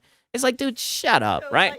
It's every day. Yeah, literally, this is an everyday thing to the fact we've been able to do the Lono hours out of you just getting crazy with your audience, right? Whenever they disagree with you, right? Because we all know Lono's never wrong. Forge is mean to his audience. Yes, I'm so mean. Cower before my meanness. But that's the world we live in, and I'm tired of it. I'm like, I'm not playing this dadgum game. You gonna clip somebody? You gonna put 20? Right, and shout out to Giovanni, man. He's been a member for 2 months. W's in the chat, right? He says, sorry, Sony does something similar to Ekabak. He praises it, brother. He says that when they were putting their games on other platforms, he didn't say they were devaluing hardware. He said they were putting games on a goddamn PC to coax people into buying PlayStations, right? Even though they turn around and put the sequel on the PC, right? I mean, and I see somebody talking about the Lono cycle. I'm glad that you brought that up. I think this is the perfect time for me to bring out the Lono cycle, right? Because I definitely think we're going to be having to refer to this constantly, right? You know what I mean? Says wild thing, gets criticized for saying wild thing, plays victim, shifts blame, gets worked up and overly defensive. Precisely. Seconds on Twitter, I don't care. I'm not compelled. No, you're probably playing games. I mean, you were compelled by the clip of Destin Legary that was by James's act, right? Somebody who's known for clipping people out of context, where he was like, "Oh, is it an Xbox or whatever the fuck?" That whole little clip that was spreading around and everything around the whole ROG Ally arc, right? You were crashing out about that shit. You're probably playing games. So the idea that like, oh yeah, but he did this and he said this is like, okay, that could be a 20-second clip. He could have had 18 people in his chat one day being douchebags. He called one of them a console warrior. You yanked I thought this was safe for work, Lono. that clip out and say, yeah, this is what happens when you disagree with him. And there you go. Now you got narrative. I'm not saying that's what happened. I'm saying I'm just not compelled anymore. Yeah, anymore. Omar's like, I can confirm it's true. Yes, I told Omar to shut up. Shut up, Omar. I understand exclusivity as it's a tactic to get as much money from the consumer as you can. From the consumer point of view, it's only seen negatively as they have to spend more. Yes. Lono every morning. Press like and renew subs if you can. Clip. Angry man begs for subs and screams at his audience. Right. I mean, brother, you do beg for subs. And you see, this is what I mean. That's the main reason why he's doing this. This is his way to like kind of do like a chess move with clip culture and say, hey, you know, we're all just victims of clip culture. Brother, I don't even go and get clips. We get it straight from the stream. And it just be you sitting up there shaking that tin cup, brother, right? But keep on coping. What if the clips are over a minute long? They're Yes. going to clip that? It's fine. Listen, what I'm not doing right now, and I know this is hard for people to understand. It's the same when I said I'm not defending PlayStation or I'm not defending Jim Ryan. In this moment, I am not defending Paris Lilly. I'm not saying, yep, he's made zero mistakes. He's yeah, you're just soft begging for him to come on your show. Made every shot after you've talked a whole bunch of shit about him. Accurate, and he's never gotten harsh with an audience member or somebody on Twitter. No, I'm not going to say that. He and I butted heads a couple of times, and I found a lot of it to be kind of ridiculous. Okay, to be fair, it was a lot of it was over exclusives. Believe it or not, right? That's what it all was, and that's why I would always laugh my ass off, because he would get so heated, so upset, right? Just over games going to other platforms. It was weird. I'm not at all like being like, yeah, I'm defending him. I'm saying, can we just start to have conversations instead? Yeah. Can you come on my show? I know people would really be interested in seeing that, and they would have a lot of super questions to ask. Instead of being like, change your mind, flip-flopper, here's a 20-second clip, flip-flop. Oh, no, you said he was a parrot, and you said that he was following the dog whistle. Be like, oh, okay, where's the full clip? Let's watch the entire thing in context. As soon as I saw the context, I was like, this is freaking stupid. He did not. Yeah, but you see, people go to see the context of you, and they're like, wow, he was right. This guy really do be begging. He's not campaigning for a return of exclusives. It's tiring. So now, guess what? It's not tiring to you, right? No one's clipping you out of context. You haven't sat here and debunked someone clipping you out of context, right? Paris went and said, hey, this is the episode where that came from. Here's the full clip in context. I haven't seen you do that. It is not. That's what I'm saying. He's trying to make it some one-to-one. Get out of there, Lono. Stop it. Just happened. Let me explain to you why this is so insidious. Oh, God. In 2 months, there will be people with the headcanon that that's what he did. In 2 months, there will be people that just think that's what happened. They'll be like, yep, yeah, he flip-flopped. He was out here campaigning for exclusives to come back. And it's like, but he wasn't, though. That's not true. That's not what the actual clip was from. Okay. But it becomes headcanon. I have people that jump on my tweets every Yeah, and anybody who's saying that is probably a console warrior loser. Who cares? Day. They're like, you lie to your audience. You berate your audience. You don't care about the public. You only care about people who give you money. Why? Yes. Yes, that is you.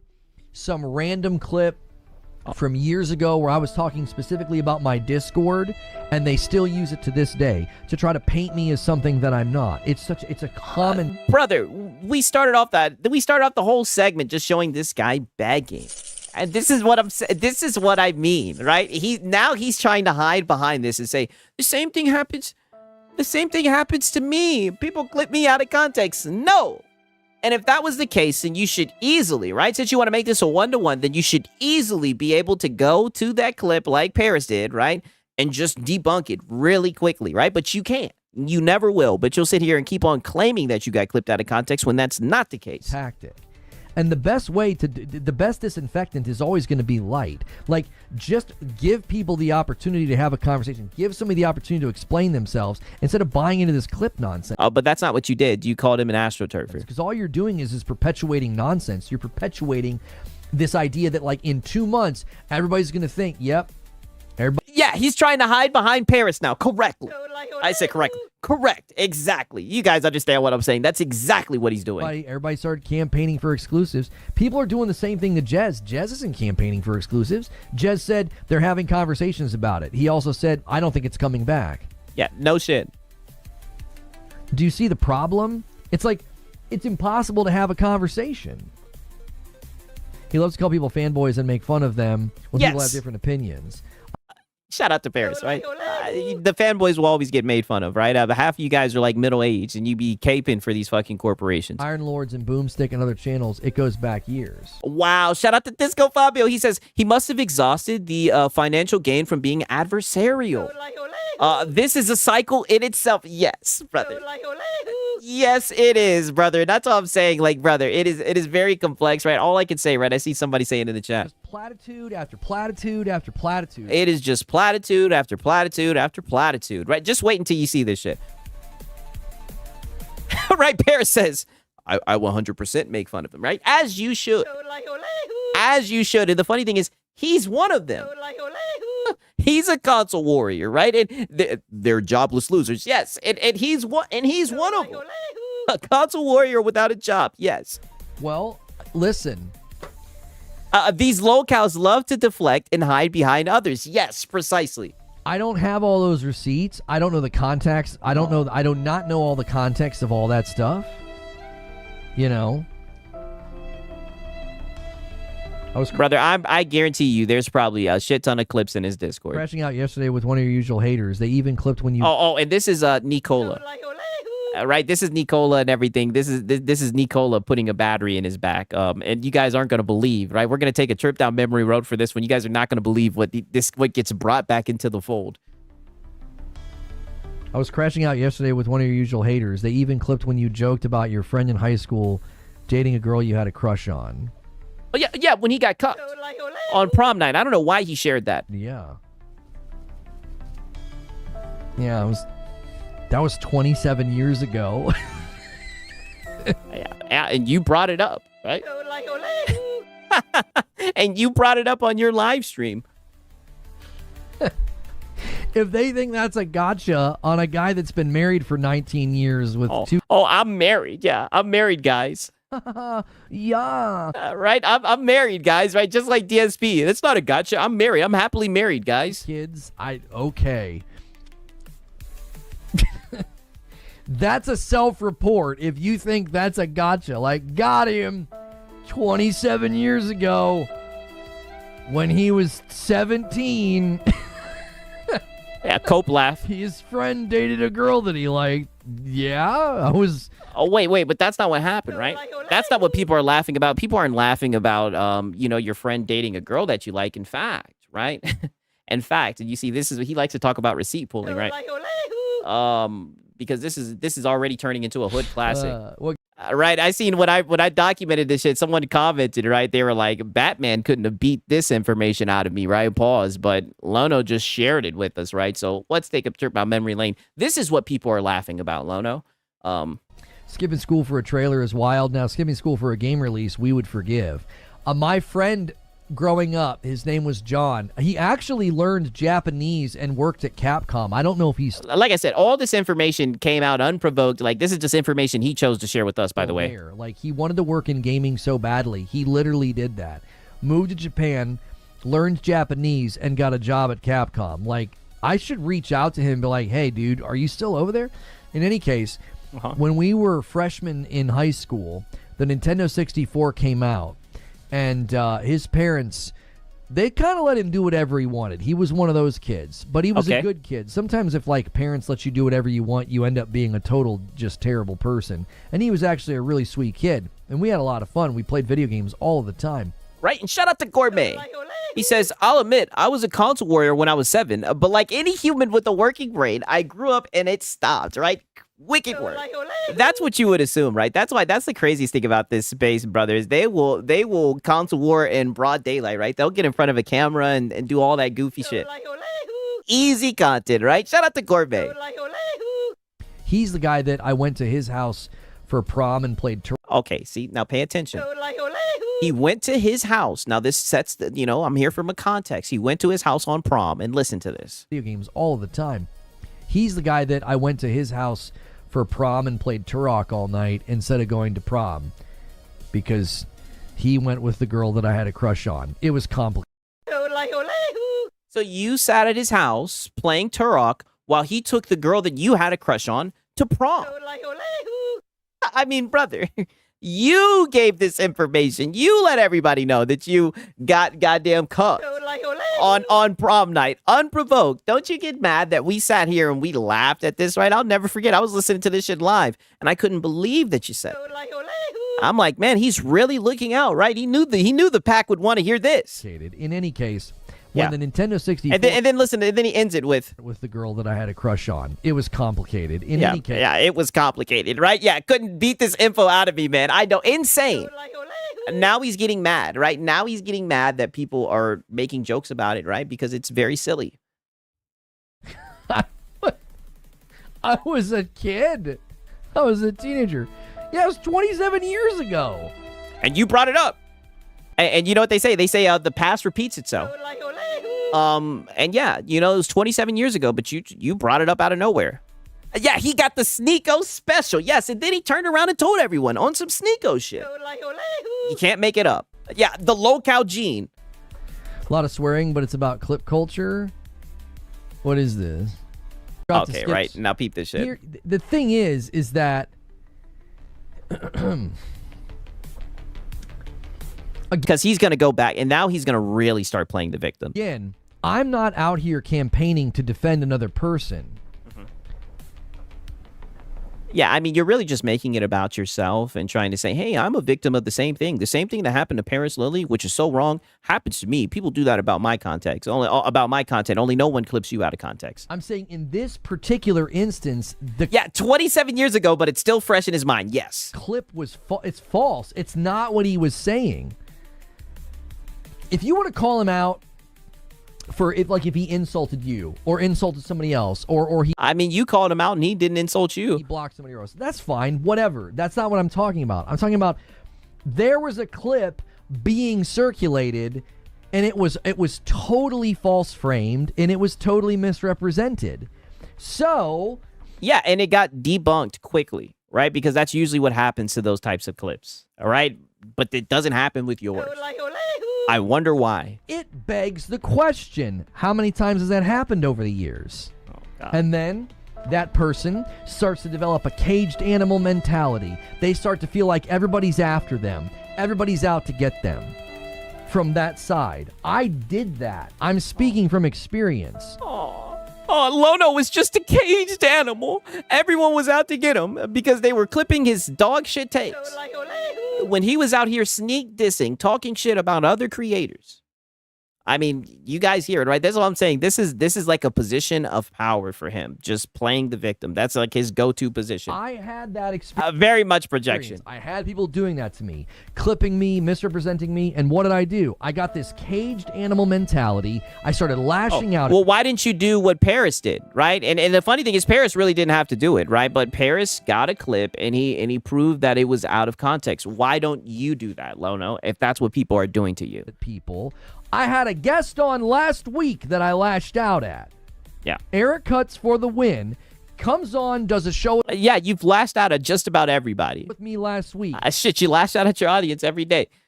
And I did the same thing to her. I thought everybody was out to get me. And she reacted to like a rage clip of me. And I thought, there's just another person trying to make me look bad. So that's what yeah, you do a good job of that I'm yourself, saying. man. Like, I'm trying to have some understanding and some empathy, and to be like, you know what, I could some empathy, right? Now we've reached fucking iDubbbz levels. see why somebody would get tired of all this crap and call you a console warrior. I could understand why. What? Where did that come from, right? That's what I'm saying. Projection. You see how he snuck that in there, right? You see how he snuck that in there? Like, I could see how someone could think that you're a console warrior with all these clips circulating around. It's like, oh, brother, stop it, right? Shout out to Psalms. He says, despite being caged, he just can't say no to rage, right? Dropping bars. Hey, all I can say is, welcome home, Lono, right? Welcome home, right? Shout out to Psalms. Mind you, a couple months ago, like literally 2 months ago. Keep my name out of your frickin' mouth. And he was calling this guy a fucking coward, saying that he won't step up on the mic onto his show, right? Goddamn. Begging him to come onto his show. But now he's just, goody two-shoes. He just wants to have a conversation in chat, even though he's been like one of the main people putting out these narratives that fucking Paris was an astroturfer and whatnot. I could see why somebody would get tired of all this crap and call you a console warrior. I could understand why somebody would be like, right? Shut up to Gourmet. Animal in a cage is a goldfish, right? Yo, Gourmet, brother. I be too geeked, right? Shout out to Gourmet nonetheless, man. Cooking, right? He's doing his thing, man. Shout out to Gourmet. Blocking you or running their mouth. All right, I hope everything's good with you with the restaurant and everything, Doug. Because you get that caged animal mentality, you feel like everybody's coming after you, and you're getting claws out at everybody. So I'm not defending those actions. I'm simply trying to understand. So that's what happened with Lono, right? Everyone was after him. So he was like a caged animal. So he got his claws out, right? And he had to start attacking everyone because, everyone was just teamed up on him. And why that might happen. I'm also like, how many times has this person been completely misrepresented? How many of you right now are putting things in my chat and you were compelled by a clip on Twitter and you don't actually know the context? Brother, they were compelled by you. Literally, like 5 minutes ago, somebody in your chat said, this is you. You were running these narratives. Dog. You were one of the people pushing this narrative, right? You used your platform to run with this narrative, but now he's sitting here and acting like he's just so against it. This is crazy. Like I said, in 2 months, there will be people that go into chats and say that. Oh, yeah, back there in April, they were all campaigning for exclusives to come back. And it's like, no, they weren't. I've seen fans requesting exclusives come back. I've seen people say the only way you motivate somebody to buy a box is with exclusives. Yeah, you say that stupid shit. AOZ says, I don't understand why someone dating someone you happen to like it being a problem. Are they trying to frame it like you have to be the first to date anyone you like? I mean, oh no, we're just laughing that he got cucked on prom night and that he shared it with everyone. That's it. AOZ, you're trying to understand extended adolescent men who they literally think a gotcha from high school on a 44-year-old man is a gotcha. Like, you got to understand, AOZ. You're talking. Oh, no. You're just who we thought you were, Lono. Like I said, you said that the whole situation was complicated. There's nothing complicated about it at all. You are exactly who we thought you were, and the fact that you shared that type of story about prom night, all I can say is it's a wicked work. About children here, they're living an extended adolescent life. Like, they have no. Yeah, from the guy who's over here trying to shake people down and have conversations with people about exclusives. You sound like a PS5 cheerleader. He wants to talk about extended adolescence. There's no wisdom and prudence there. They're fools. Like, you can't even, you're never going to figure it out. Yeah, snort. It's like trying to figure out why kids splash in puddles like they're kids. Go ahead. I mean? Yeah. Go ahead. Cope sip. Go ahead and cope sip, buddy. Oh, Lono, we know you, brother. We know. I knew the cope sip was coming. I can't believe you gave us that footage, right? I'm going to make sure that I tuck that away, brother. All I can say is, Lono, you are who we thought you were. Don't get upset, right? This is what you said on your podcast. You going to say that we took you out of context? Yeah, everyone who criticizes me is a child. Yeah, with information that I put out on the internet. Yeah, a whole console war. You're talking about extended adolescence is insane. It's funny. He's gonna start console warring, by the way.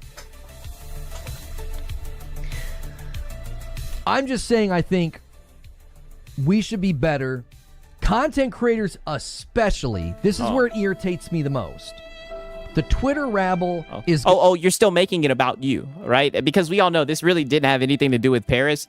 You just wanted to make this about you, and this was just like a little cope session for you to say that people take you out of context, and, that's why your reputation is what it is. Going to be the Twitter rabble. That's what they're going to do. They're going to gobble up clips. They're going to gobble up drama. I think content creators should be far more cognizant and aware. Brutalness says, I'm 44 years old this year. These are some things I'm taking to my grave. Yeah, I can't believe he said that to everyone. That this kind of crap goes on regularly. Poor a lot Lono. of content creators don't like me. One of the reasons they don't like me is they bought into clip culture on Twitter. They should be the first ones to be skeptical. They should be the first ones to be like... Yeah, it's not the fact that you were sneak dissing. It's not the fact that you said that they were following marching orders from Phil Spencer. It's not the fact that you challenged their integrity, right? You know what I mean? Keep my name out of your frickin' mouth. They're upset about you because they seen a clip of you out of context, right? Lono's just misunderstood. That's why he's inviting everyone to come onto his podcast, right? So you can tell your side of the story. Wait a minute. It is a common tactic on Twitter to clip people and to make them look bad. YouTubers and usually those clips get community noted. Usually those clips get debunked quickly. Streamers, but those never happen with your clips, Lono. It's almost like people aren't clipping you out of context. So you don't have to. Like I said, the context is where all the bullshit is. And podcasters should be the first. I mean, and now he's admitting the real reason he cares about Paris being clipped. It's all about him. Exactly. Exactly, right? I told you guys. I knew you guys would see right through this shit. I mean, it's so pathetic, to be honest with you. Especially when he was, like, literally calling this guy out, like, literally 2 fucking months ago. It's like, Lono, shut your ass up. The first to be on guard and be like, well, hang on a minute. Now he's calling other content creators to action, saying that they should be aware of clip culture. Brother, they are. That's what I'm saying. No one feels that way with you because people know that that's who you are. Right? And shout out to Brutalness, right? He's been a member for 1 month, right? He says, do a Filipino dance, right? I wouldn't be able to do that, right? I don't know any Filipino dance moves, brother, right? All I can say, and I'm going to keep on playing it all night. Just platitude after platitude after platitude. You guys are just platitudes after platitudes, right? But shout out to Brutalness, man. So what I'm calling people to do is to say, why don't I ask the source? I fell into this myself. With Maddie Plays. Maddie Plays, the clip of him. You called him an astroturfer too. You challenged his integrity too. You did the same shit with him too. Made it seem like he was just following orders. You did the same shit with Maddie Plays. Circulated, talking about they would get the bad news and they would soften the blow or whatever. And instead of me saying, hey, Maddie, can you explain this clip? I don't understand what you're talking about here. Yes. What did I do? I jumped to a conclusion. You started talking shit. We need war. You started talking shit. I'm telling you, dog. This shit is crazy to me, right? You started talking shit and throwing shade, right? But now it's just Project Friendship, right? Forget all that, right? We're going to retract all that, right? Like, we're doing a 180. Things are different now. Please come on my show, right? I have some questions for you about exclusivity. And I like Maddie. I've encouraged people to watch his content. I've reacted to his content. But I did the same thing. Instead of affording the man an opportunity to explain himself, to be like, well, that's a 30-second clip. There was Well, I he's over here simping. I hope Maddie Plays sees this, Lono, right? Larger conversation going on. Yeah, jump to a conclusion. Wholly downplayed. Like, yeah, you literally challenged like their content creation process, made it seem like Xbox gives them marching orders and they just follow. Like, dude, you talk some shit, right? That's what I'm saying. Like, you did this, and that's what you did with your platform. I circled back and explained what I meant, or blah, blah, blah, whatever the case may be.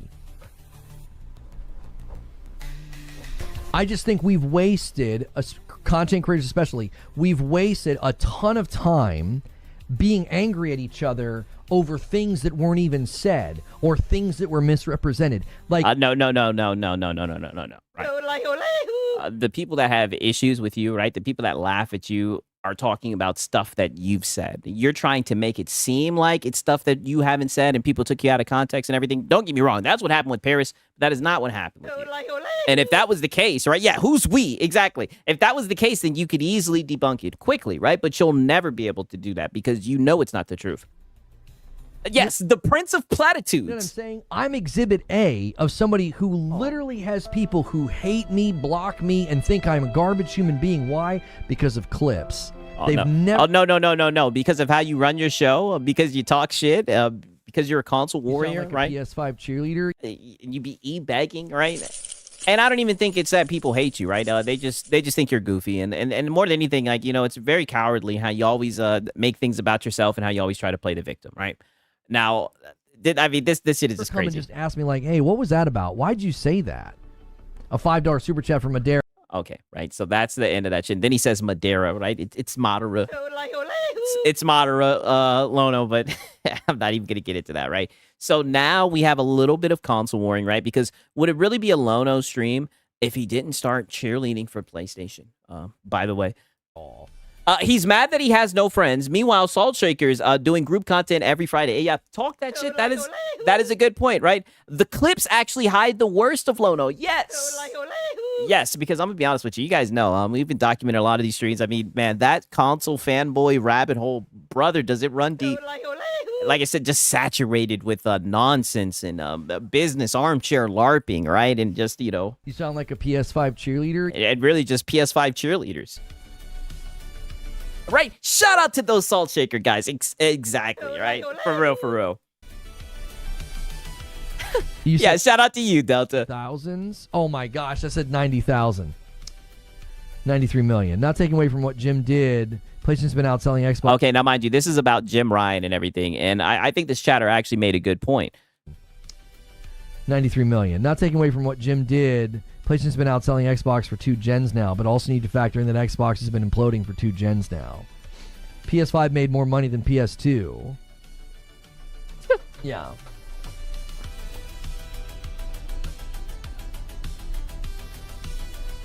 I gotta be scanning that chat. No one's gonna talk anything bad about PlayStation, right? Not on his watch. Clip it, yeah, 90,000. Herman closed Blue Point, and he made a lot of bad decisions. Yep. I'm going to wake you guys up to a sobering reality right now. Oh, God. Executives make good and bad decisions all the time. Have you ever met an executive that has a perfect track record? Well, he doesn't keep this type of energy with another brand, right? I'll just leave it at that. Successful executives in the world. One of the reasons they have hits, one of the reasons they have good decisions is because they make so many. They're making so many decisions. So you're always going to have that. Steve Jobs, yeah. Some of your favorite executives, some of these executives that have been like almost canonized as saints, they're Gabe Newell has a great track record. Yeah, you know the meme. They say he does nothing but wins, but I mean, it seems like they be having a lot of W's behind the scenes for real. They're gonna have so many bad decisions along with the good. The idea that Lion Flying Jimbo. It's funny. I'm looking at this Legendary Drops tweet, right? I mean, he summed it up better than anybody. He says the start of Jim Ryan's planned 12 live service games over the years that followed, right? 8 canceled. Including Concord, Marathon struggling to hold water, Fair Games likely to fail, Hunter's Gathering likely to fail, which leave Helldivers 2 as the only win. Generational throw. Yeah, it seems like what he's been doing has been right? Just to keep it 1,000. But you already know Lono must defend PlayStation, right? And he gets heated, of course. Like that they make some bad decisions and like that's all we're gonna fixate on. It's just like having a favorite executive is kind of crazy to me. Yeah, for sure. I don't even know what he's talking about. No, man. I cannot look at where we are. Yeah, your favorite executive, he loves corporations, but I gotta play I'm a corporate bootlicker no matter what. I mean, just listen to this shit. Right now, and the games that have come out and the market saturation of PlayStation. Oh my God, right? You sound like a PS5 cheerleader. the market saturation of PlayStation, right? Console sales, but what about the games? Right? You guys are getting 1 to 2 tentpole titles, right? The cupboard is looking very bare. And the lineup they have for this year, and the lineup they have for next year, and be like... the lineup, brother, it's 2 games. And the lineup they had last year, and be like... 2 games. Yeah, Jim Ryan... Ghost of Yotei and Death Stranding, goddammit. They have for next year, and be like...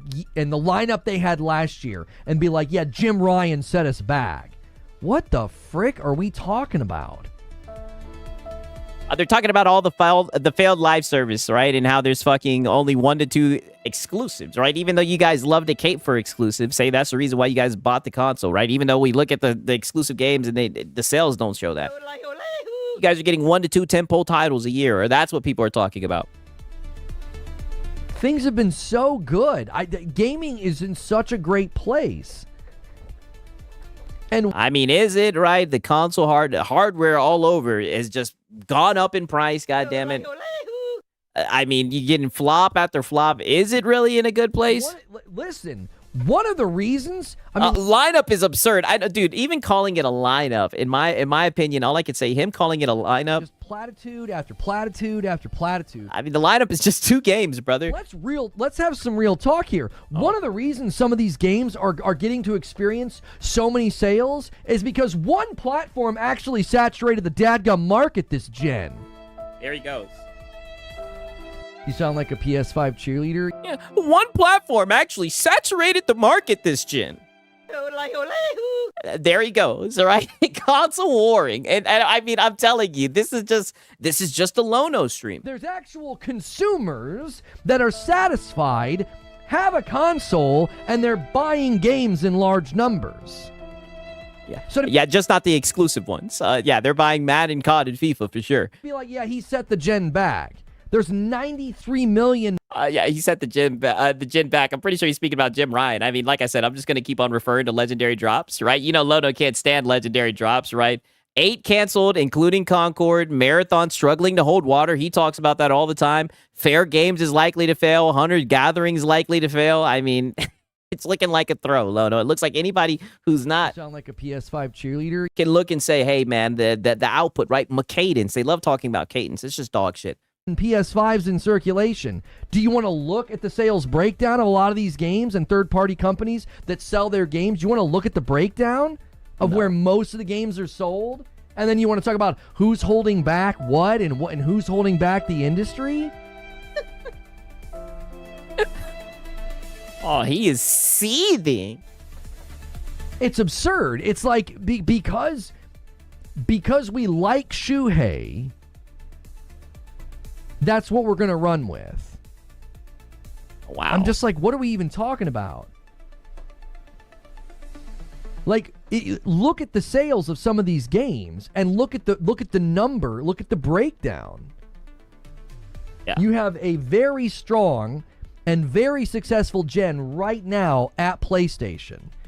Is he talking about with console sales?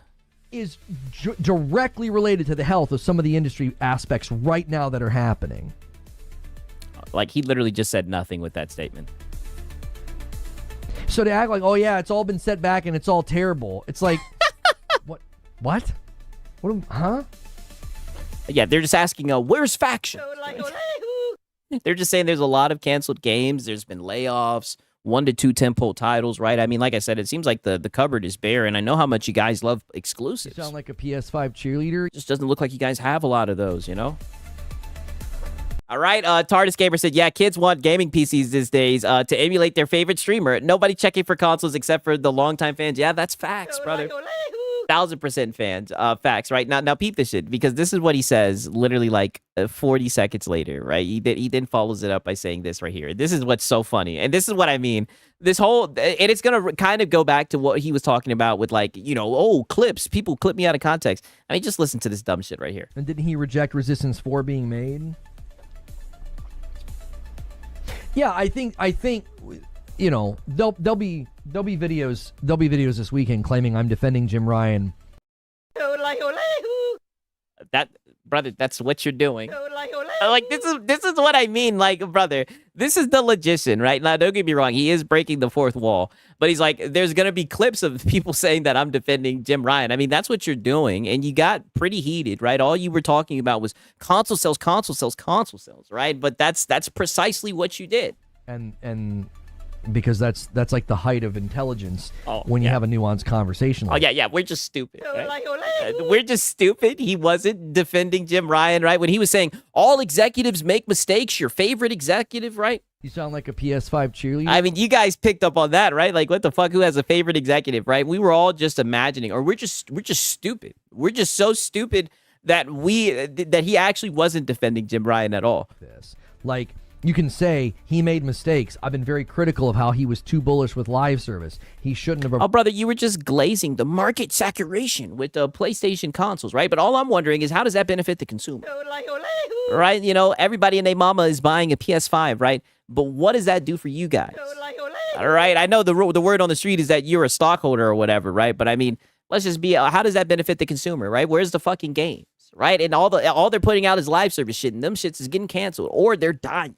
Prove single player studios working on live service games. I can say all that while also being like, to act like he set back PlayStation as they've saturated the market on pace with PS4, and they make up the bulk of some of the biggest third-party sales that have happened when games are like topping the chart. Yeah, but the diehard fans, they care about exclusives. One of their exclusives last year sold more copies in North America than Call of Duty. You don't get to there 6 years into the gen if he quote-unquote set us back.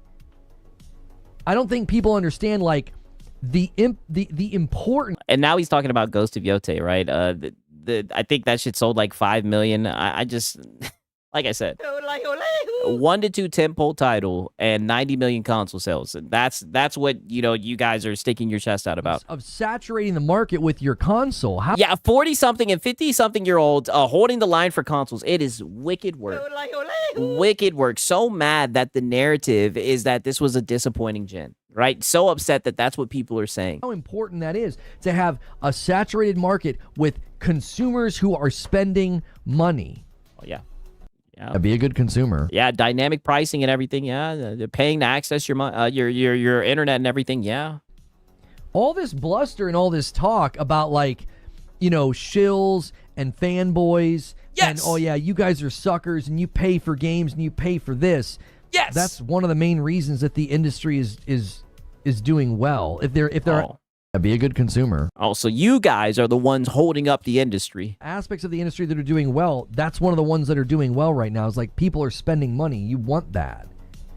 Oh, is that why they're raising games to $70, right? Nintendo's done put it to $80, right? Is that why they fucking did the price hike, right? Is that why all of these consoles over this gen, instead of going down, they went up, right? Because people will goddamn... Be a good consumer. Is that what you're saying? You want people actively booting up their console and buying games. I mean, yeah, they buy games. They just don't buy exclusives, right? What you want. You don't get there if you don't have... And I thought that, like, literally the charts will show that, like, the average consumer buys, like, less than 2 games a year. 93-something million consoles in circulation. Yeah. Console sales. Didn't Yoshida and Sean greenlight Hunter's Gathering? Yeah, I don't know who greenlit Horizon Hunter's Gathering. That's what I'm saying. Yeah, like, yeah, and it looks like some dog shit. It looks like ass. It looks like the game's gonna flop, right? Just like the fair games, right? They are putting out stinkers. They're trying to get a good live service game, and it seems like they're incapable of doing it. Want to act like it seems like they're wasting a shit ton of money. Shuhei Yoshida is as pure as the driven snow. He seems as sweet as pie. He seems like such a nice guy, but like, oh, wow, yeah. Like, he probably made a ton of mistakes, too, and greenlit bad projects as well. Come on, you can act like he didn't make mistakes? Like, what are we saying? What are we saying here? Like, yeah, what was the latest, the last breakout hit Sony had? Look at Elden Ring, Baldur's Gate 3, Expedition 33. Exactly. Great question. Every single thing. Right, they're trying to make it seem like Yote was that, right? But 93 million console sell, but only 5 million copies sold, you know? It came out that was bad. I think they had 5 million. I think that's what they announced. It was all Jim Ryan and Herman Holst, and And Shuhei never greenlit a bad project? Yeah. Don't forget, practicing failing quickly. Yes. I'm pretty sure that's what Herman Holz said. That he learned from Concord was how to fail quickly.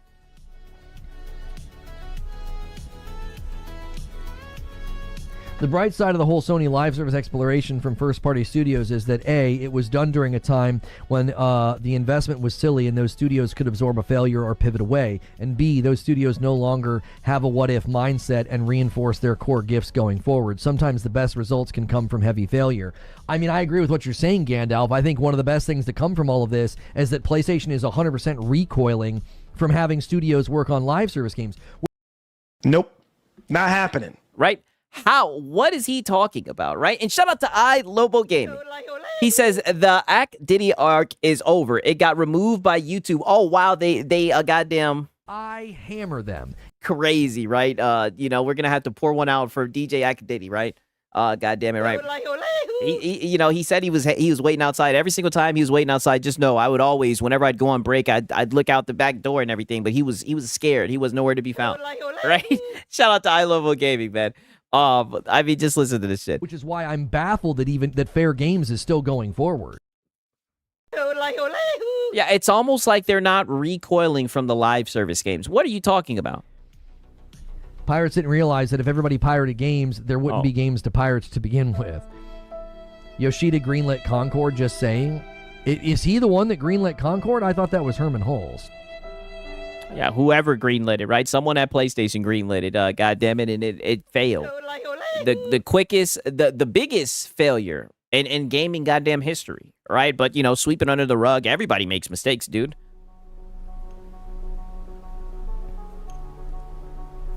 Right? Everybody makes mistakes, dude.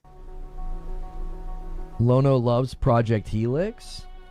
I mean, we need war. No, they did. Looking forward to Project Helix. I don't know if I would say I love it. Shuhei famous. Okay, right. Okay, now peep this shit.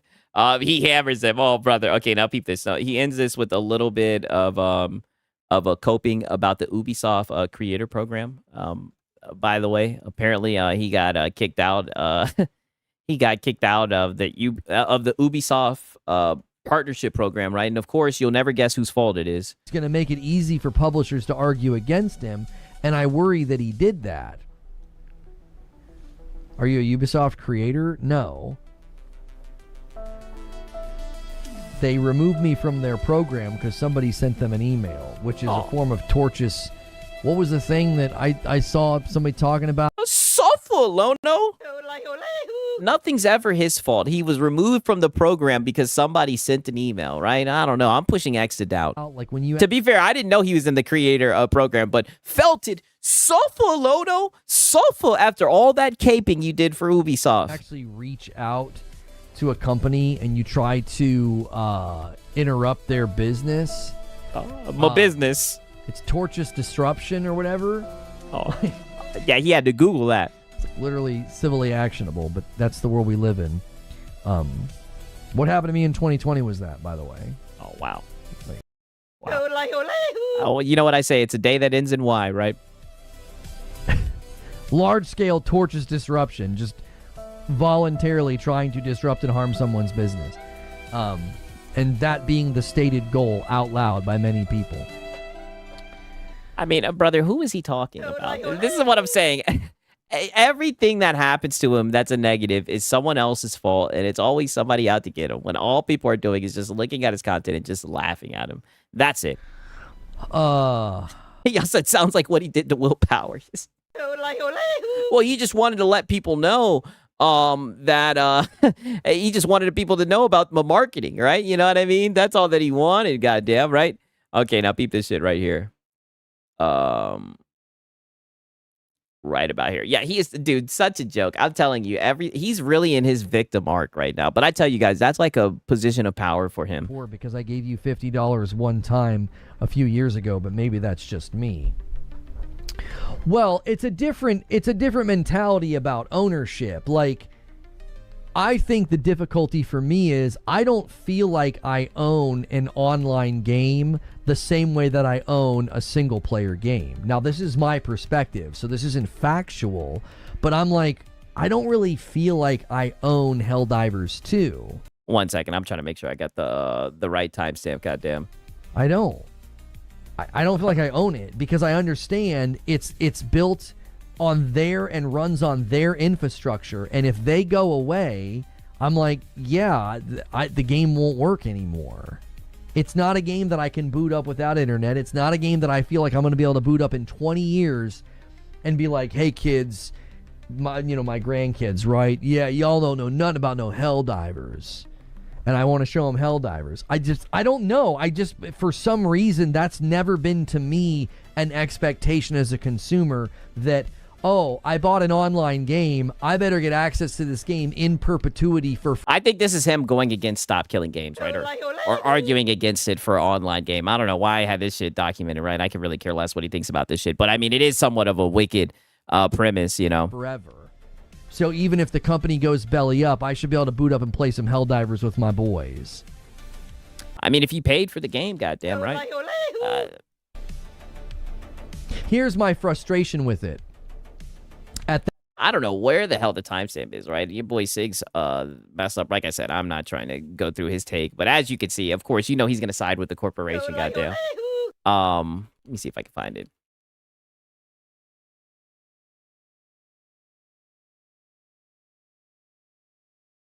All right. Oh.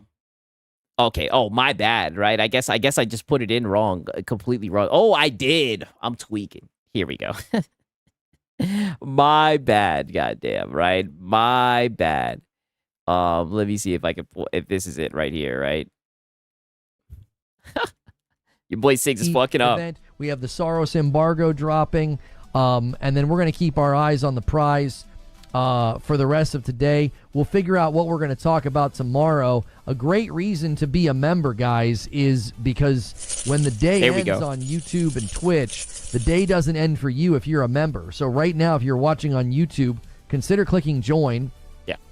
For $5 a month, you can join us in the Discord for Green Room. This is where we go to decide what we're going to cover the next day and what we're going to work. Yeah. We go over Twitter and Reddit and figure out what we're going to do our show about the next day. And you can be a part of that conversation as a patron of my channel. The only way I'm able to do this full-time is because of direct support. And direct support has always been a bit of a struggle. We rely on people gifting. Oh, yeah, I can only imagine. I can only imagine relying on like your daily livelihood by you begging. I can only imagine what that must be like, right? And you've gotten comfortable to the point where, like I said, you just get in front of your camera and just beg. So, your $5 goes a long way. If you're directly supporting me, thank you for doing that. If you've ever considered doing it, thank you. There's a great reason to. It helps me do this full time. And there's a single coming in from Broken Earth, gifting one to out of nowhere. Somebody else and paying it forward. Yeah, his hands are out like a medieval beggar, right? Swavey Steps is putting the goddamn emote with his hands together. I mean, begging. A great way to make room for others with the gifted members is to gift yourself a member. And you see, this is why I had to find this one. See, now, and this is what he always does, right? Because, like I said, he doesn't want any dollar menu members. He doesn't want any coupon cutting Karens, right? Don't you get gifted a member, buy your own membership, right? Don't you freeload, buy your own membership, goddammit. Others with the gifted members is to gift yourself a member. Yeah, gift yourself a member. When you become a member, you're making room for others. Yeah. Instead of grabbing and gifted all the time, you can gift yourself a member for $5. And yeah. Instead of grabbing and gifted, instead of getting the generosity from a 5 bomb or a 10 bomb, grab your own, pay it forward, support the Lono, right? Wicked work. That's what I'm saying. Begging his ass off. You're making room for others to get those gifted. Yeah, making room for others to get those gifted. The Black Flag event was confirmed. Yes, Assassin's Creed officially tweeted about it. Okay, right. Now he continues ESO begging. Offline, brother. Of course. You can't. The way everything operates. Broken Earth gifts another one. He's got us 20 away from 100. He's trying to tempt somebody to end the day strong. Oh, yeah. He's setting it up for a 20 bomb, right? And this is what I mean. Poor shaming his viewers. Yes, in a roundabout way, that's exactly what he's doing. And this is what I mean when I say this guy is just a beggar, right? Whenever he gets a goddamn membership, He sees it, right? And you see it's at 80. So he's saying, end the day strong. He's begging for a 20 bomb, right? I've seen him do this so many times, right? I mean, this is just who he is. This is how he, you know, pays his bills and whatnot. It's just wicked work. Look at him. You can't just suddenly switch ESO into an offline game, brother. It's not possible. All right, now look at what he admits to. Like literally, like 2 minutes and 15 seconds later. Listen to what he says. Right, I mean, he literally takes the mask off for a quick second. So, look at him. Tip stall. All right. Hey, did you peep that? You peep that? It's been a minute since we've had one of these tip stallings, right? You peep how he looked up at that clock like a UFC fighter. I say it all the time. If you look closely, look at him. He looks up at that clock. He's looking at that clock. Hey, tip stalling, goddammit. All right, Broken Earth did the setup for the 20 bomb. I wanted to give you guys a few minutes to do it. Yeah. Right? Yeah, Lono, we know you're just tip stalling. Buddy, we know you're just sitting around begging, right? Trying to see if someone's going to slam home the 20 bomb. We know, Lono, we know. So, I mean, the harder thing is... hint. This is sitting at 80. We're waiting for the 20 bomb dunker, right? Hint. Okay, right. This is gonna be the last bet, right? Anything? All right. I need to get the bell though. Oh, buddy. I mean, dog, this shit is so crazy. Wicked work, man. I mean, I'm telling you, he's on his DSP shit. That's the only way I can really describe it. So if you guys want that Saturday stream and you want Matt and I to play that new game this Saturday, make sure and get your renewals in, get your primes in, do all the things. Yeah, do all the things. I'm gonna call it there though. It's after 1 o'clock, and look at this. Nobody took the 20 bomb, right? But there was an agent of chaos who came in and messed up the setup to 81. Goddamn. We're gonna go to the green room. So smash like on your way out today. Try to get us to 400 likes. There's plenty of you here that probably haven't hit the like button yet. We greatly appreciate all your support to the channel ongoing, and we're here every day, Monday through Friday. Yeah, begging. Plenty of stuff going on this week to cover that we'll be talking about. So we appreciate you guys so much, and we'll see you tomorrow. Yeah, well, we know, Lono, right? We know. Okay, right. So that was the Monday screen. Okay, so now, right now we're gonna get into the Game Pass stream, right? Because in this stream, DSP is way more entertaining. Hey, well, DSP, he sunned his ass. I can't believe he said, "What's Reforge Gaming?" I don't know what that is. All right, someone said, "Oh, you should do a podcast." Someone literally told him you should do a podcast with Reforge. He was like, "Who the fuck is that?" Now we're gonna get into the Game Pass stream because, as you know, Reforge, right? He loves the business armchair LARPing aspect of this all, and he pretty much pitches his idea on how Game Pass can be saved, right? And just wait until you guys hear this this suggestion from Lono, right? It's very interesting. I feel like a day like this was actually somewhat telling about Lono and whatnot. But we'll start to stream off like this, right? You guys know I like to bring it full circle. And you guys know, right? I've actually been skipping over the begging and whatnot and just getting into the dog shit takes, but people want to be platitudinous, right? So we're making sure to show the begging, goddamn it, right? 1 second. Until that moment. But those are just my thoughts on the matter, and I'd love to hear your thoughts on the matter as well. Okay. Which we can do that right now. Good morning, good afternoon, and good evening, guys. Thank you so much for being here. We appreciate the continued support of the channel. Make sure you are hitting the like button. We're only about 12 minutes into the show. Yeah, muted snort. Time to download? Download what? Because of the free kit rooms. Right. I think that's the biggest challenge that they're facing. I have some people to thank here on the member goal already. Han shot first, and so did you. Thank you so much, Joker Quinn.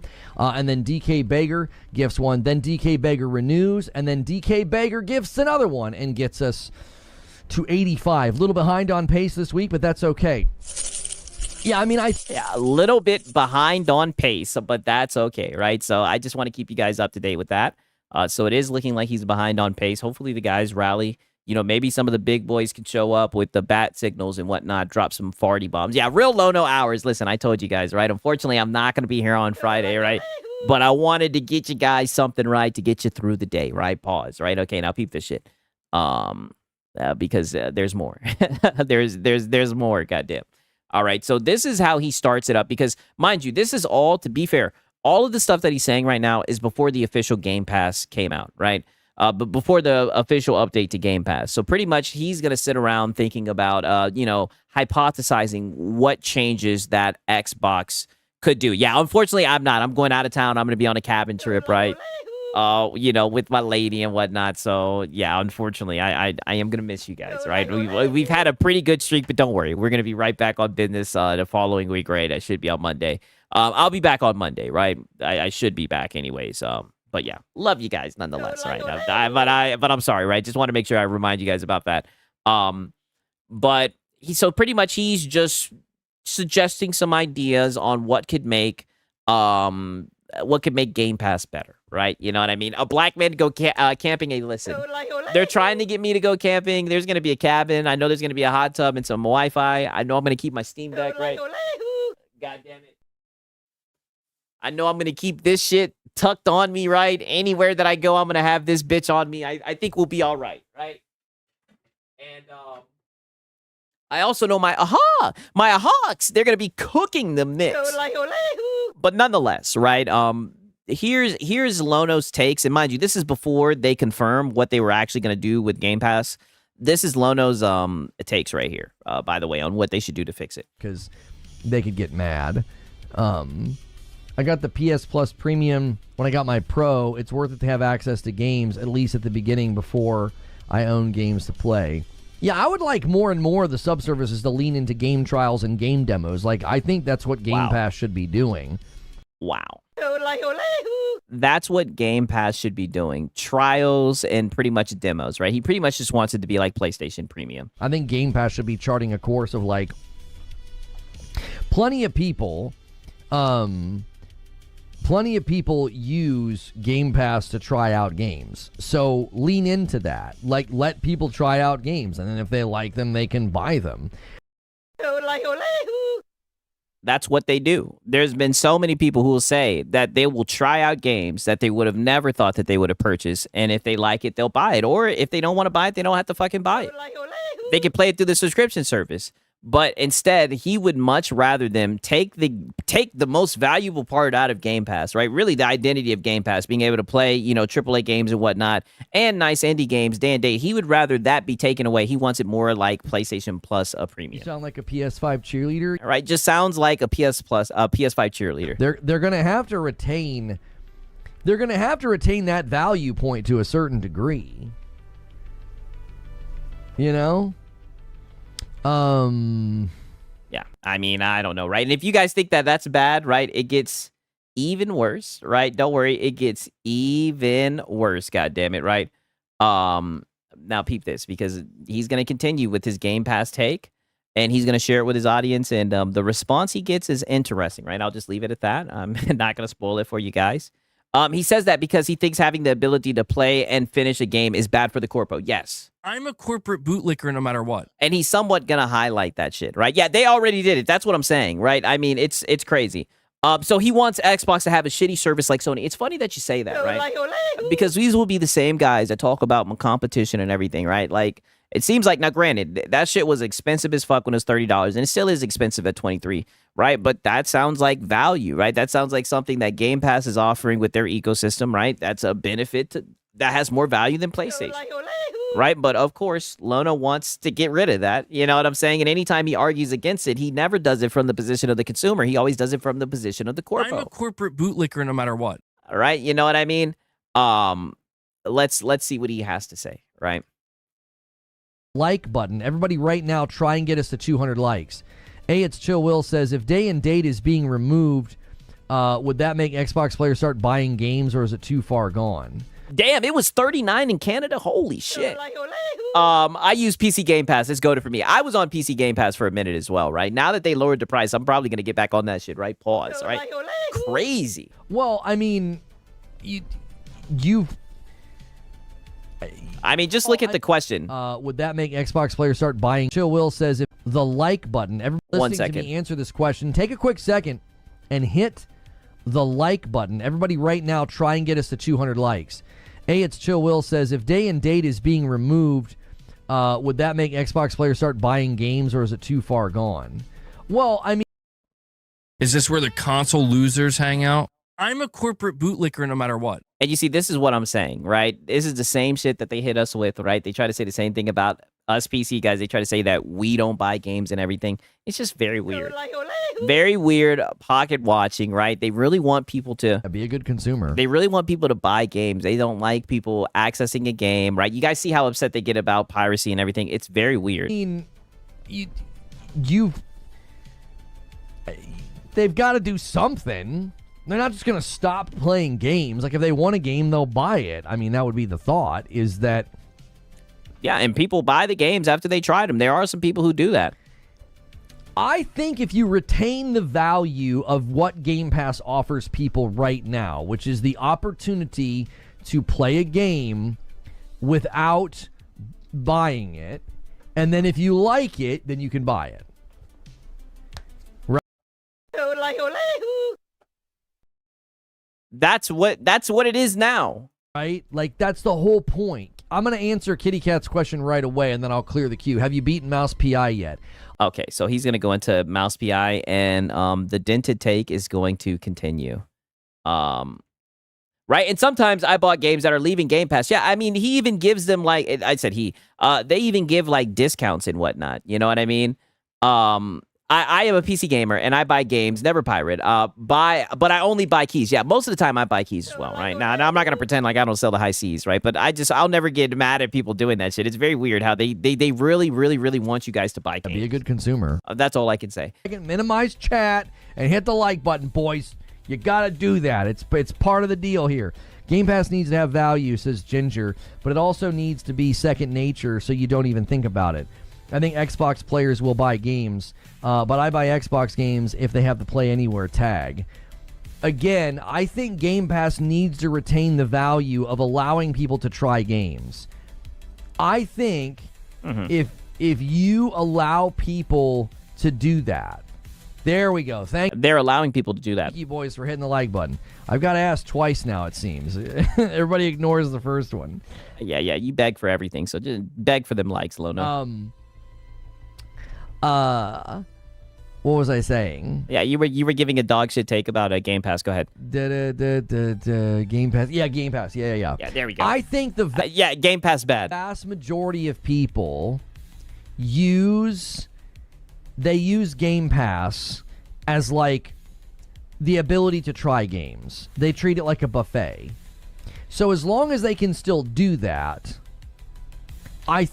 Right? Shout out to the Ray Molly Pot. He says, hey, thanks for saying the truth. At least some of us have fixed incomes. Exactly. And that's why it's so funny that these guys want to get on their high horse and everything. It's like, it's crazy. Especially when he was going on like that whole extended adolescence and everything, talking about people that, detractors and people who watch the detractors content from people that beg for a living. All right? It's crazy to me. I think that a lot of people will be fine if the price goes down. If the price goes down and they say, listen, we're still going to let you try games. We're going to here's how they do day and date. This is going to be their best path forward, all right?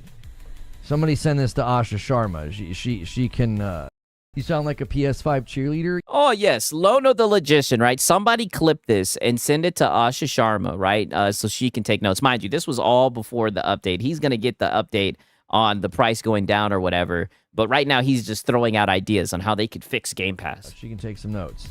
Yeah, she could take some notes. Yeah. Make sure she tunes into Lono's podcast so she can take some notes. Yeah, take notes, Asha. I don't know what the heck this is about. Yeah, snort. She can take this and write this down. Yeah. And then he doubles down, right? Muted snort. And I mean, just look at the look on his face, right? Make sure she can take some notes. Okay. You don't take away day and date. Okay. You say, day and date is changing. You say, we want you to still have the opportunity to try out games whenever they come out. And Game Pass wants to deliver that to you. But day and date's changing. Games are going to show up to Game Pass day and date with the opportunity for you to try them out. And if you like them, you can buy them at a discount. I mean, if I'm hearing this correctly, so like I said, he just really wants this shit just to have trials and demos, right? That's what it already is, Lono, right? But you guys refuse to look at it that way. You guys refuse to accept the fact that there are people who try out games on Game Pass that they would have never tried before, that if they like it, they buy them. That's essentially what is going on right now, right? But you want them to remove the value of that, right? It's just dented, right? A nice way to kill Game Pass, yes. You want to take away the value, right? Like literally what it is. You want to change that. And then they say, listen, what this is going to enable us to do is lower the cost of Game Pass Ultimate. So you save money, you still get to try out games, and when you do decide to purchase a game... they do have discounts on Game Pass. What the fuck, Lono? That's what I'm saying.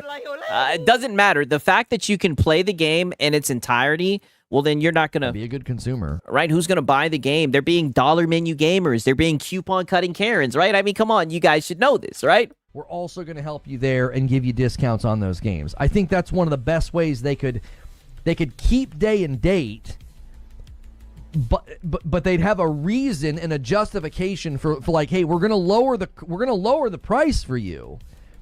We feel like it's gotten too expensive, and we feel like a good middle ground is to drop Ultimate to $20, and day and date becomes the ability for you to try out games.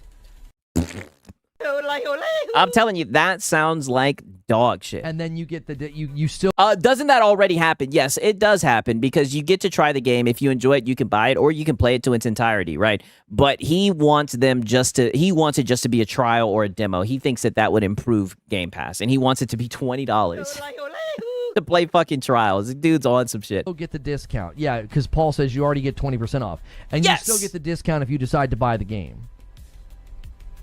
I'm not paying for demos, I'm sorry. Fine, cancel. And then you got to buy the games at full price. That's fine. Yeah. Be a good consumer. Yeah, fine, cancel. Asha Sharma, take notes, right? This is what you need to do. If I was Xbox and you said that to me, that'd be... the thought that we who play on Game Pass don't buy games is the dumbest thing ever. The PS5 dick suckers are dumb. And I have a PlayStation 5 Slim I don't even use. I bought that for my wife and she games. Hey, yo, HL Chips is talking that. HL Clips is talking that shit. I'm telling you, this is such a bad take. He literally, like somebody said it, this would literally kill Game Pass, right? I mean, just look at how this conversation goes, right? Because someone tells him, hey, I'm not paying money to play demos, right? Like, that sounds ridiculous. My posture. Okay, fine. Then you just have to buy the games. $20 a month, and you can try out all the big titles when they hit. And you might not like one. And guess what? You save money. You don't buy it. But if you don't want to pay for demos... I mean, brother, or they could take the price down, right? Now, to be fair, this was before all the all the updates came out and everything for what she actually did for the price. But, I mean, they raised the price.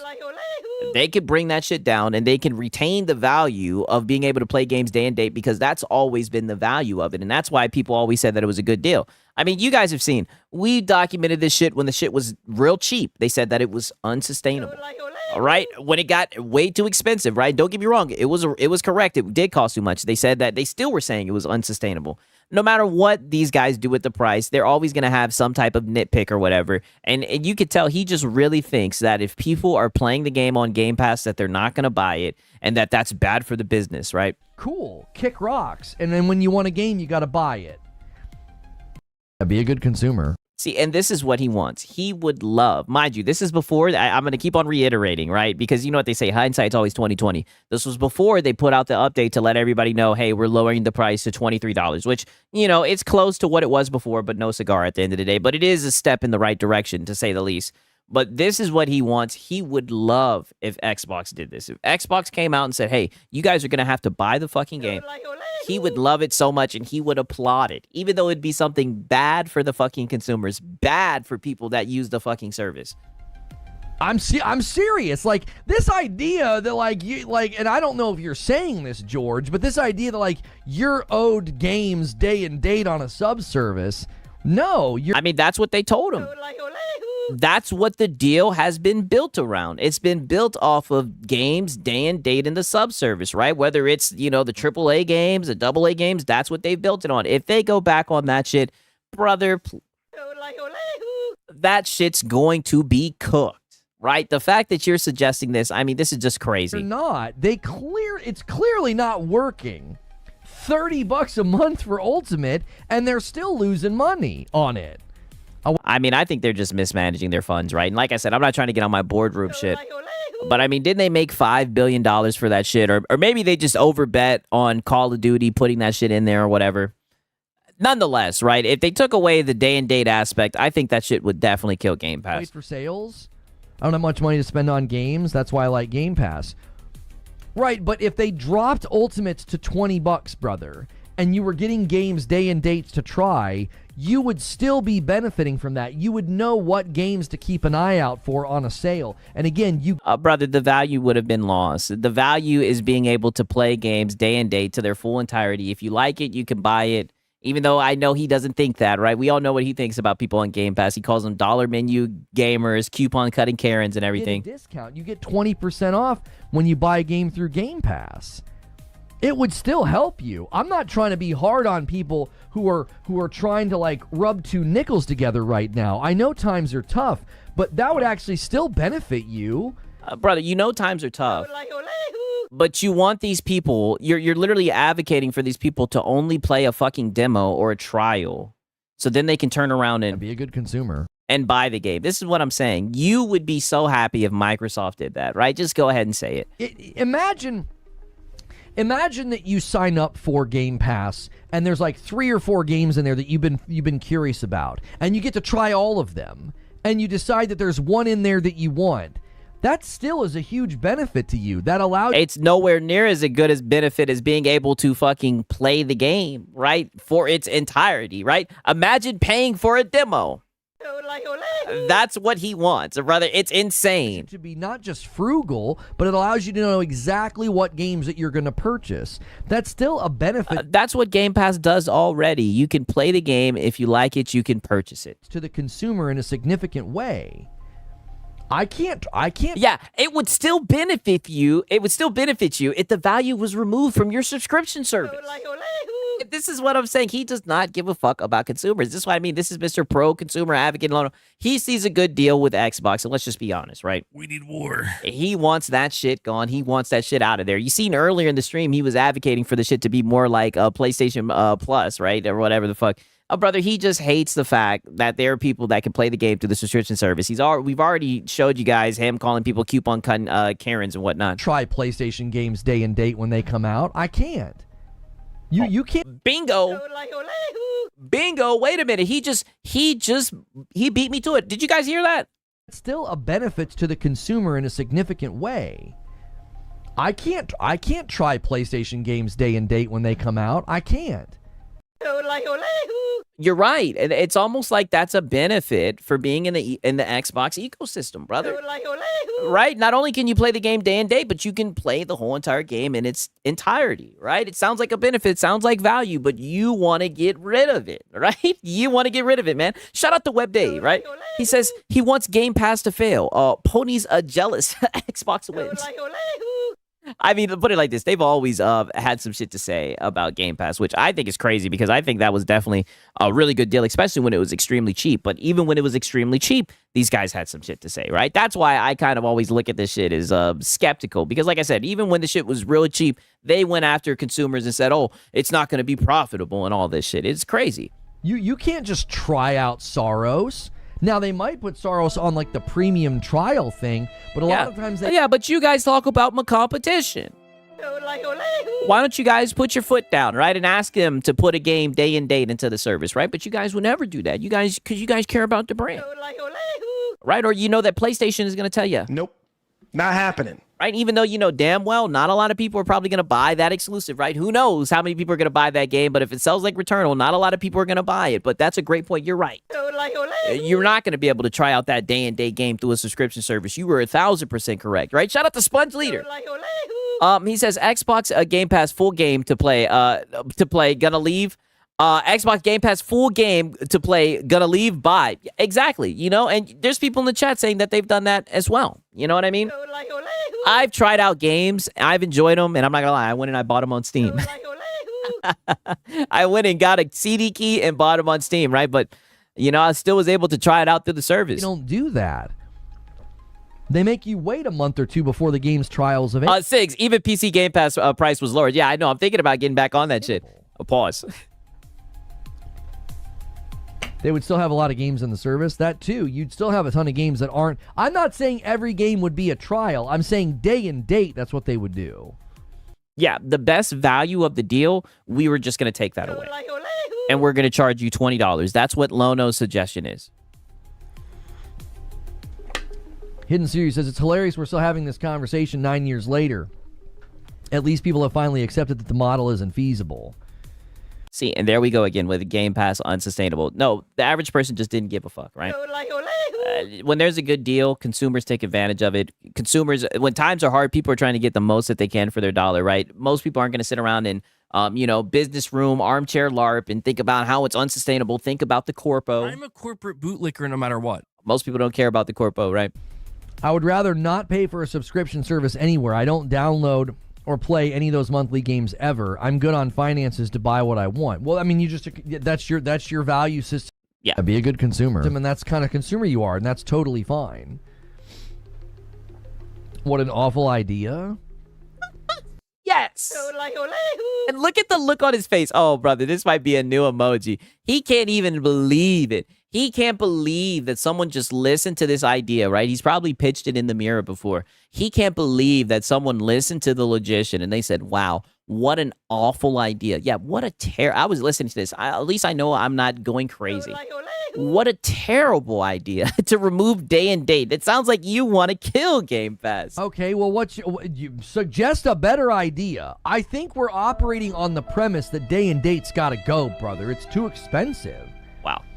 So this is what he was running with. And like I said, I'm going to keep on saying it, right? Because I'm not trying to be bad faith. This was before the official news came out. But when he was talking about the changes that are going to happen with Game Pass, he was thinking that day and date's got to go, right? And he was suggesting maybe they just start handing out demos and trials for, $20 a month. You can't be putting Gears of War and Fable and Forza 6 and...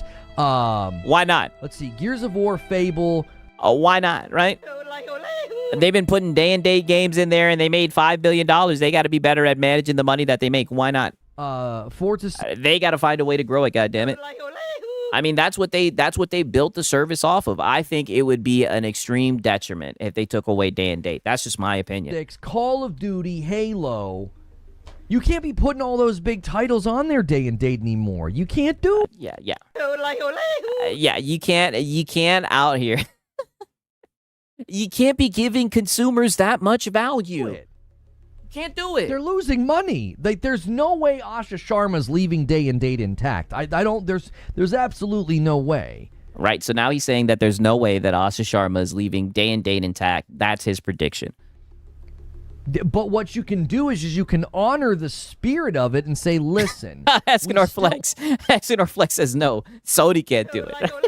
Oh, shit. I want you to be able to try out these great games the day they come out. And so we're changing day and date. This will enable us to lower the price of Game Pass. It's too expensive. That's what Asha Sharma said. And a single gifted comes in from Broken Earth. Thank you, Broken Earth, getting us to 104. He's going to do it again. There it is, 105. He's trying to tempt the first 20 bomb of the week. Yeah, there we go. Yeah, the first 20 bomb of the week. He's trying to tempt it like clockwork. We don't have a 20 bomb yet. Let's see if somebody can do it. Yeah, let's see if someone can do it. Poor Microsoft value is dropping because of these decisions. We're not talking about what you want. We're talking about what makes sense for Xbox as a company for profit. Wow. And this is what I'm saying. Is this where the console losers hang out? Brother, fuck Xbox.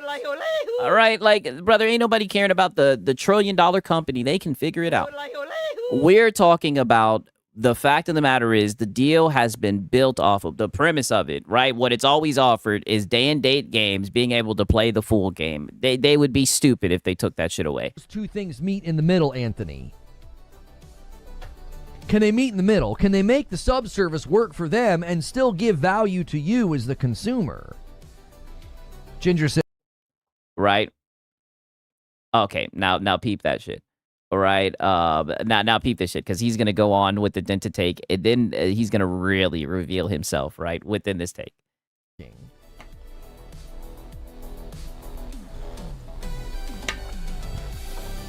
How about scrapping day and date, make you wait for AAA? Wow. I'm not an expert. I don't have a degree in marketing, okay? I have degrees in counseling and theology.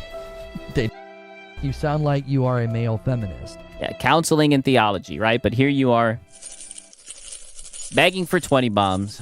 I'll go ahead and giving dog shit takes about a Game Pass. Don't apply here.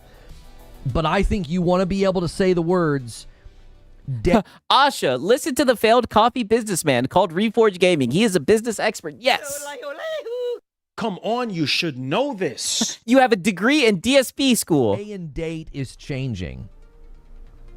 Day and date is changing. We don't want to take day and date away from you, but we want to be able to bring the cost of Game Pass down. And one of the ways we're doing that is day and date will now be a trial of the game so that you can make informed purchases of the games you like the most. I mean, that's what it already is. But he just refuses to accept that people do that because there's an option for you to just be on the subscription service and to play the full game without buying it. Still going to give you a discount. So when you subscribe to Game Pass, you still get to try great games the day they come out, and you can purchase them at a discount. And this is going to enable all the stuff you can do on Game Pass now. To lower the price of Game Pass significantly. You drop Game Pass down to $20. Now, you got to be careful with this because you can still have people doing the churn and burn. You could still wait and sign up and play all the trials in 1 week. Guess what? That doesn't hurt them. Do you want to know why it doesn't hurt them? Let's say that you wait for Gears to come out and Forza to come out. What's another big one this year that's releasing? I don't think Fable's making it. Let's just say Fable makes it. Okay, so Gears... Yeah, Fable's not going to make it, dude. Forza and Fable. You wait for all 3 games to come out.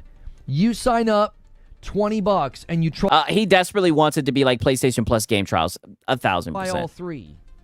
Guess what? That doesn't hurt them at all. Because now you're going to be motivated to probably buy one of them. You can't keep playing. It's a trial. You see, and that's what I mean. He wants Xbox to force people, right? Be a good consumer. To hold them to the fire. Like, hey, you're going to get a trial. You'll be able to play it, right? And then you're going to be forced to buy it. That's what he wants. Instead of, people having the ability to play the full game and buy it if they want to. You can't keep... bro, I don't want trials. That's what I'm saying. He doesn't understand how dead to this take is. So they still, in that instance, they still win potentially. Right now, under the current circumstances, they don't win. You wait, you pay $30, you can play all those games to completion over the course of a month, and then cancel the service. Even if you keep the service for 2 months, they lose. You spend $60 and you play like $200 worth of games. They lose money in that deal. And mind you, he's saying this doesn't have any data, doesn't have anything to back it up, right? This is just assumptions, right? No data to show anything that he's talking about, just yapping. If you churn... just yapping, coming up with ways, business ideas that would destroy Game Pass. Crazy. All the trials, you still got to buy the game. That's exactly right. Thank you, Gang, for becoming a... Literally, that's their problem. That's what I'm saying. Like, the fact that people sit around brainstorming about this shit, I mean, it's crazy. That's why I told you guys we're going to be very heavy on the armchair LARPing in this one. Remember, on YouTube, I appreciate it. Yeah, if they are offering, they can handle it. See, that's how I always looked at it. Right? Like, these corporations aren't going to do you any favors, right? You can see that with the price of how these consoles are with the RAM going through the roof or whatnot, right? If they're offering it for the deal, that's the price they're asking for. You know what I mean? That's their business. I'm telling you, it's not foolproof, but it protects them. It's like Yeah, sure. Churn and burn on Game Pass. It protects them, but what about the consumers? Right? What about the people that are on Game Pass that enjoy being able to play the full game, right? Who don't want to buy the full game. Right? Let's go down that avenue, right? There may be people that are title money. Not even me. There probably is that enjoy being able to play the full game. What about them, right? Fuck them. Be a good consumer. Right? You played the demo, right? Save up your money and buy the game, essentially. Yeah, man, fuck the corpo. Not my job. Thank you. That's what I'm saying. My type of people, right? Who gives a shit, right? Like I said, I think the $1 trillion company will figure it out. You're going to just be getting trials. And if they're making good product, if Gears is killer, you're going to want to buy it. You're not going to want to sit out. How much of a discount? I think it's like 20% off right now when you buy a game and if you have Game Pass. Yeah. Yeah. Yeah, so he's aware that they give discounts for people to buy the game, but he's still making this argument. They're going to have to do something like that. That's my suggestion. Yo, what's good, Feed? Yeah, your suggestion is terrible. I see you in the chat over here on YouTube. EA already has the model and it runs in their service. They could just copy it. Yeah, Lono, please show us your data analysis or shut the fuck up, literally. He has none. His data analysis is he made it the fuck up. Think of it from this perspective. This will also help them out. Let's say you're approaching a third-party company, and you're like, we would like to put your game on Game Pass day and date. You don't have to offer them as much money anymore. Do you want to know why? It's just a trial. And like I said, he's just making statements with no data to back it up. You could actually... Xbox could completely flip the script here. Hear me out. Hear me out. Let's hear him out. Completely flip the script. They could run this experiment for 6 months, and then they could say, you could go to a third-party company and be like, we've actually found that when you go on Game Pass day and date as a trial, it causes an increase in sales. But haven't devs literally said that they benefited from the money that they got from putting their games on Game Pass, and also that from Game Pass, more people had access to their game? Like... What is this guy talking about? Data points. Guess what? No wonder this guy begs for a living. He could never manage a company himself. I mean, brother, this is just a dog shit take. It's crazy. You want to be on Game Pass. We don't have to pay you anything.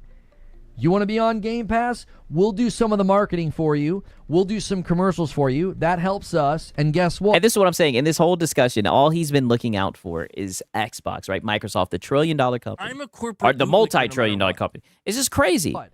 No skin off your back. I mean, people are going to potentially buy your game. I respect you a lot, but I think this is dumb. Can you explain? Yes! Not his own audience. Like, I respect you a lot, but this is dumb. Please stop, Lono. This is ridiculous. And guess what? No skin off your back. I mean, people are going to potentially buy your game. I respect you a lot, but I think this is dumb. Can you explain why you think this is dumb? What would be dumb is continuing what they're doing right now and losing millions of dollars. I would say that's dumb. Light Leap with 56 months in a VIP. Do I say? And I think he's saying that off of the rumor with Call of Duty, the 300 million, right? Now, granted, like I said, this was before all the announcements and everything, but who knows? It looks like they rectified that shit. Press the like button. Yes, you do. How is this dumb? They get to still... It's dumb because you're literally taking away the value of Game Pass to the consumer, right? The value of Game Pass is that you get to play the game day and date, and you get to beat the game. If you like it, you can buy it. That's always an option. You even get a little bit of a discount. It's dumb. Use the you would give less value to the consumer. Phrase day and date. They would just start saying, try out the game day and date on Game Pass. Try it day one on Game Pass. You just change one word, and guess what? They still get to say day and date. They still get to establish the value point of like, look, man, when I mean, yeah, but it wouldn't be the same, right? It would just be a damn demo. Like, what are we talking about? Games come out, you get to play them first. And then you just buy the ones that you like. Yeah, no one wants demos. That's what I'm saying. It's like, to be fair, the last demo I played was the Pragmata demo, right? And that shit was free, right? And I also played the Replace demo. That shit was free. Like, brother, who's going to pay just to access demos? Like, what is he talking about?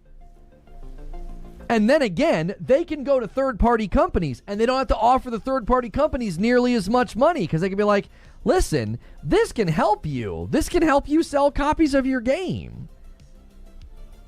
There's a reason they're trying to restructure Game Pass. Yeah, because it's not working. I had this idea a long time ago. I said, get back to your roots. Get back to your roots. It works. The Xbox Arcade worked in the 360 era. I followed your coverage of the Game Pass news. I don't understand where there's room for interesting discussion. What are people worried about? What is the drama? Why should Xbox players care?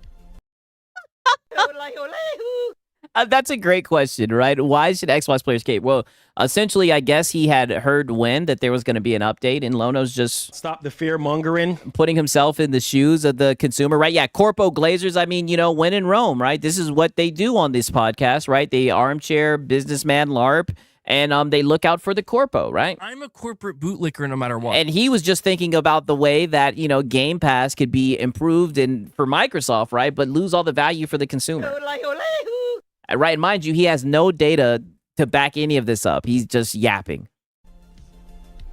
I don't understand your line of questioning. Are you asking why we're covering it and discussing it? I don't know. Ask the almost 500 people that are here right now. We need war. All right, you guys just want to fearmonger it? Would not resubscribe to Game Pass, but this would be an excellent barrier of entry removal. Hang on. No one is going to keep Game Pass if it's just a free trial. I know lots of people that have Game Pass to play the game completely day and date. Facts, right? I don't think anybody would stay on that shit if they got rid of day and date and it was just trials. Right? Like, how he doesn't see how dented this suggestion is, it's wicked. Do you want to know what Xbox would say to that, Game Effect? What would they say? If you're like, well, I'll just cancel because I use it to play games all the way to the end. You know what they would say? They would say, good riddance. That's what they would say. They wouldn't say it out loud. This isn't going to be in an Asha Sharma memo, but I got news for you. See, all you homies have been on Game Pass all these years. Look at this shit. See, and here goes the mask slipping off. And this is what I'm saying. He would love for Xbox to do this. He would love. So he could be like, see, I told you. They just want money. And don't get me wrong. These corporations do want money, right? But it's just so funny. He does not care about the deal, the value that consumers are getting, right? He just wants that shit to be taken away. Because goddamn. We need war. He wants to talk shit about it, right? show us the data, Lono. Like I said, mind you, all of these guys were talking shit about it even when the shit was cheap. That's what they would say. One more time. They would say, good riddance. That's what they would say. They wouldn't say it out loud. This isn't going to be in an Asha Sharma memo, but I got news for you. Yeah, but she started this off saying that she needs to listen to this video and take notes. All you homies that have been eating good on Game Pass all these years, playing games to completion and not buying any games, they want you off of the subservice, brother. No, you want them off of the subservice, right? Now, who knows, right? Maybe Xbox does. If that's the case, right, then we will see that with the chain. Right? Then they'll find a way to force them off the service. Shit, they did a good job of that when they raised it to $30. Why don't you just take the mask off and admit you want them off the service, right? And this is what I'm saying, right? This is what I mean. Always the mask will come off. Just look at this shit. I got to play it one more time because this is who he is. This is the dollar menu gamers. This is the coupon cutting Karens. This is just who he is. It's so odd. And you know what they would say? They would say, good one more time. Riddance. That's what they would say. They wouldn't say it out loud. This isn't going to be in an Asha Sharma memo, but I got news for you. All you homies that have been eating good on Game Pass all these years, playing games to completion and not buying any games, they want you off of the subservice, brother. They'd say good riddance. You want to play Gears? Friggin' buy it. You want to play Call of Duty? Friggin' buy it. Good riddance is what they would say. They want your money, brother. Like, they'd be like, that's cool with us, bro. You go right ahead and cancel. If you want Call of Duty or Gear. I mean, they're getting money. Shit, they was charging, during the time of this conversation, they were charging $30 a month. They're getting money. Gears or Fable or Forza, you're going to have to pay up, brother. Yeah. Be a good consumer. To pay the piper. They wouldn't give a frick. It's not clear to me what's happened. They're taking away day and date, but adding trials. What's happening? What's going on? Oh, he's just up here. Stop the fear mongering. He's just up here pulling shit out his ass, right? Thinking that he's coming up with like this amazing plan that would save Game Pass and make it sustainable. He's just up here talking a whole bunch of nonsense, right? He's got people in his audience saying, are they removing day and date? What is this conversation about? Clear to me what's happened. They're taking away day and date, but adding trials. What's happening? What's going on? I feel like you're intentionally trying to act confused to obfuscate the discussion. We're obviously theorizing about what they could do. No one's saying that they're doing this. Yeah. You seem to be intentional. Oh, no, what you were just saying that behind the scenes, they're telling all the homies who've been eating good on Game Pass, good riddance. And be a good consumer. Right, that's what you were just saying. Confused, brother. It's obvious we're having a what for discussion and suggesting ideas for how it could change. Game Pass is 100% going to change, brother. Asha Sharma said in an internal memo, it's too expensive. She met with the co-CEO of Netflix, and she's willing to meet with Sean Layden, former CEO of PlayStation. There's nothing confusing here at all. They're going to make changes. We're suggesting... And well, they're just wondering why you're arguing on behalf of the corpo, right? I mean, that is a little bit confusing, right? Because we all know how your coffee business is doing, right? We know you're a gamer, right? But you're arguing for something that would be a disadvantage to gamers, right? You're literally arguing for value to be taken out of the service. Theorizing and coming up with ideas of how they could do it and still retain market value and a value proposition to people. That's all we're doing. The drama is the price is increasing. Xbox players should be concerned because the service is going to change. The discussion is interesting because we want to know how they can solve the issue. How can they lower the price while also giving you value? That's the ultimate question. Yeah, and his solution was to remove day and date and just give demos. Yeah, we're business exec LARPing, right? Come on, you should know this. You should know this, right? I guess that guy was being a little bit platitudinous. How? How can they lower the price and then still retain value for you? Wired Rope says it's hilarious that all these people claimed that games have become so expensive. There goes Wired Cuck. They will have to become third party so that they can make more sales and recoup cost. But then at the same time, they'll say the subservice is completely destroyed. But then at the same time, a subservice that completely destroys the value of games is totally viable. Isn't it interesting, Rope? How Yeah. Isn't it interesting, Rope, right?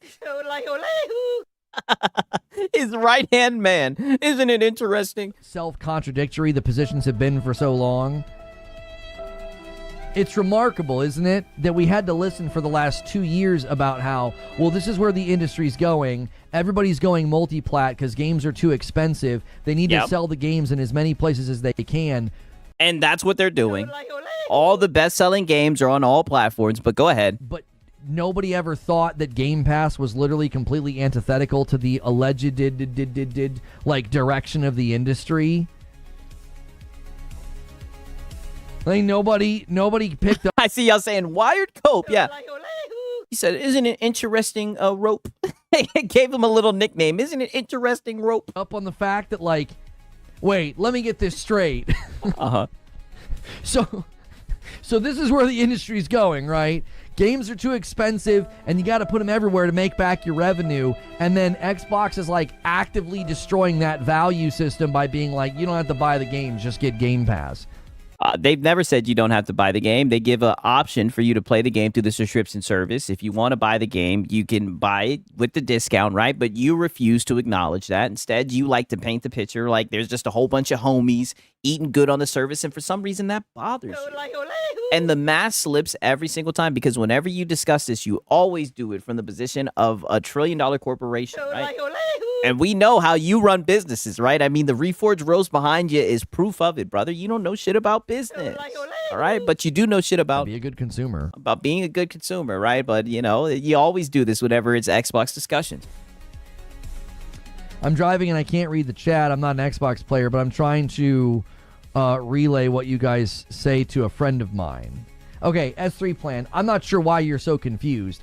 If you're just listening, it should be pretty clear. I mean, I think I'm a pretty decent communicator, brother. Yeah. I said... Yeah, it should be very clear, right? We're business exec LARPing, right? We're armchair business LARPing, and we're negotiating ways that Xbox could make more goddamn money while giving less value to the consumer. It shouldn't be hard for you to understand.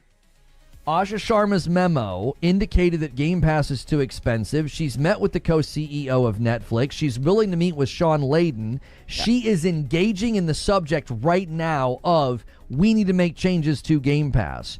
That's the premise of the entire discussion. If they're going to make changes, what changes could they make? I've now caught you up twice. You're all caught up. That's what we're doing. So if you hear me read chat and say chat stuff out loud, or chat chimes in and you happen to read chat, that's the context of the entire discussion. Yeah. So when you hear me business exec LARPing, that's what we're doing, right? And in other words, is this where the console losers hang out? This is where the console losers hang out. I'm a corporate bootlicker no matter what. And the corporate bootlickers, right? Sigs, remember, rule number 1, Lono is never wrong, literally. It's that simple. They're making changes. It's pretty much undeniable. Yeah, I mean, don't get me wrong. She did say it was too expensive, but I mean, she never, not once, said that, you know, they were going to remove day and date games. You know what I mean? Now, granted, you know, with Call of Duty, that a lot of people thought that it wasn't going to be in a service in the first place. And I do think it's lame that at one point it was $20 and Call of Duty and all that shit was in there. But I mean, $23. Like I said, at least they're moving in the right direction, right? You guys know, I honestly didn't think that they would do that shit, right? So after this conversation, because I'm going to spare you guys a lot of this shit, right? Because, you know, we've already gotten so much business armchair LARP, but I'll be clear, I'll let I them hate finish. Game Pass. I think it was the worst idea in gaming in the last 15 years, but they've trained people to play new games on Game Pass. Yeah? Yeah. We need war. Yeah, Game Pass bad dude, right? Okay, now peep this shit, because he continues to have this conversation for like 26 more minutes, and that's when this happens right here. Goddamn. Then how is it working? How is it not working? Your sentence doesn't make any sense. Just needs to be $20 for Ultimate and 10 Basic, my guess. Playing devil's advocate, Game Pass has about 30 million plus from reports I've seen. Even at the cheapest price point, that's like $5.7 billion a year, not including microtransactions, especially from Candy Crush and actual game sales. I don't think they're losing money. I think it's more departments are being carried. Wow. No. No. I'm done debating whether or not it's profitable, because all we're doing is napkin math, and we're denying the obvious. It's But wait a minute, brother. Is this where the console losers hang out? I thought that we were having a discussion. I thought that we were negotiating what could change. Yeah, Lono's never wrong. Yeah, now he doesn't want to have the conversation. Now it's just napkin math. Now it's just business armchair LARPing. Brother, that's what you were doing the whole fucking time. Freaking tiring. If it was profitable, they would not be admitting out loud it's too expensive. It's absurd at this point to dig your heels in and napkin math your way to thinking that Game Pass is fine. It's not working.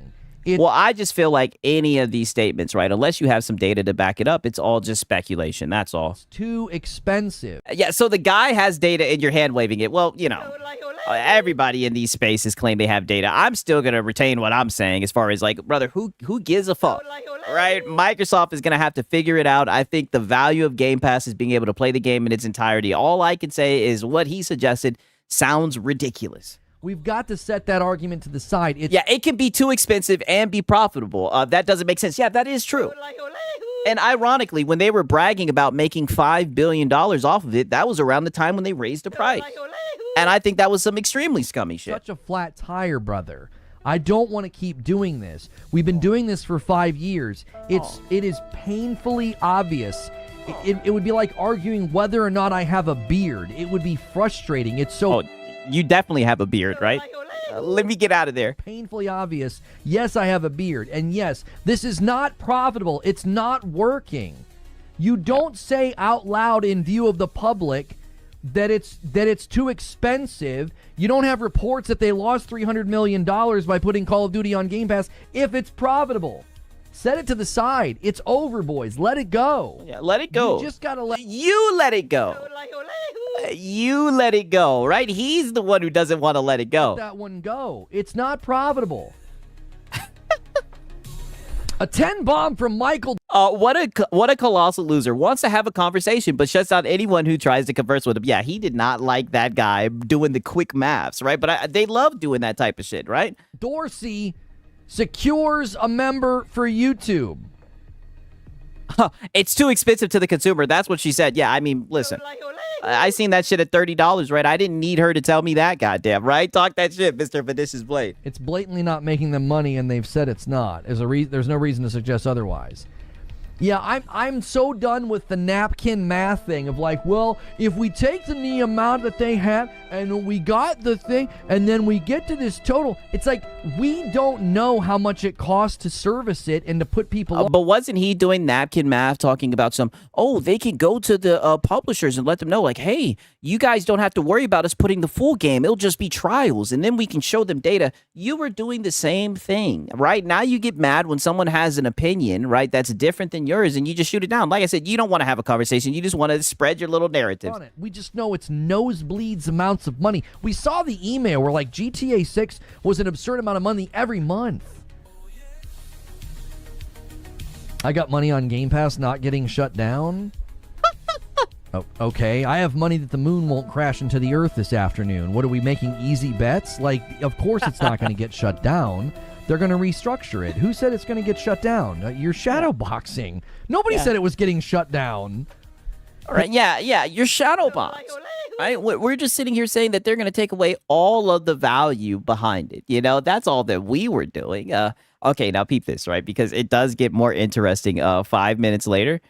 Because he says he's done having the conversation, but he wasn't. He wasn't. Not until someone tells him he's right. They're making tons of money. Like, we've been through this so many times with Xbox fans who are like, well, Microsoft's got deep pockets. They don't care. Microsoft can just keep spending money. They don't care. It sure looks like they care.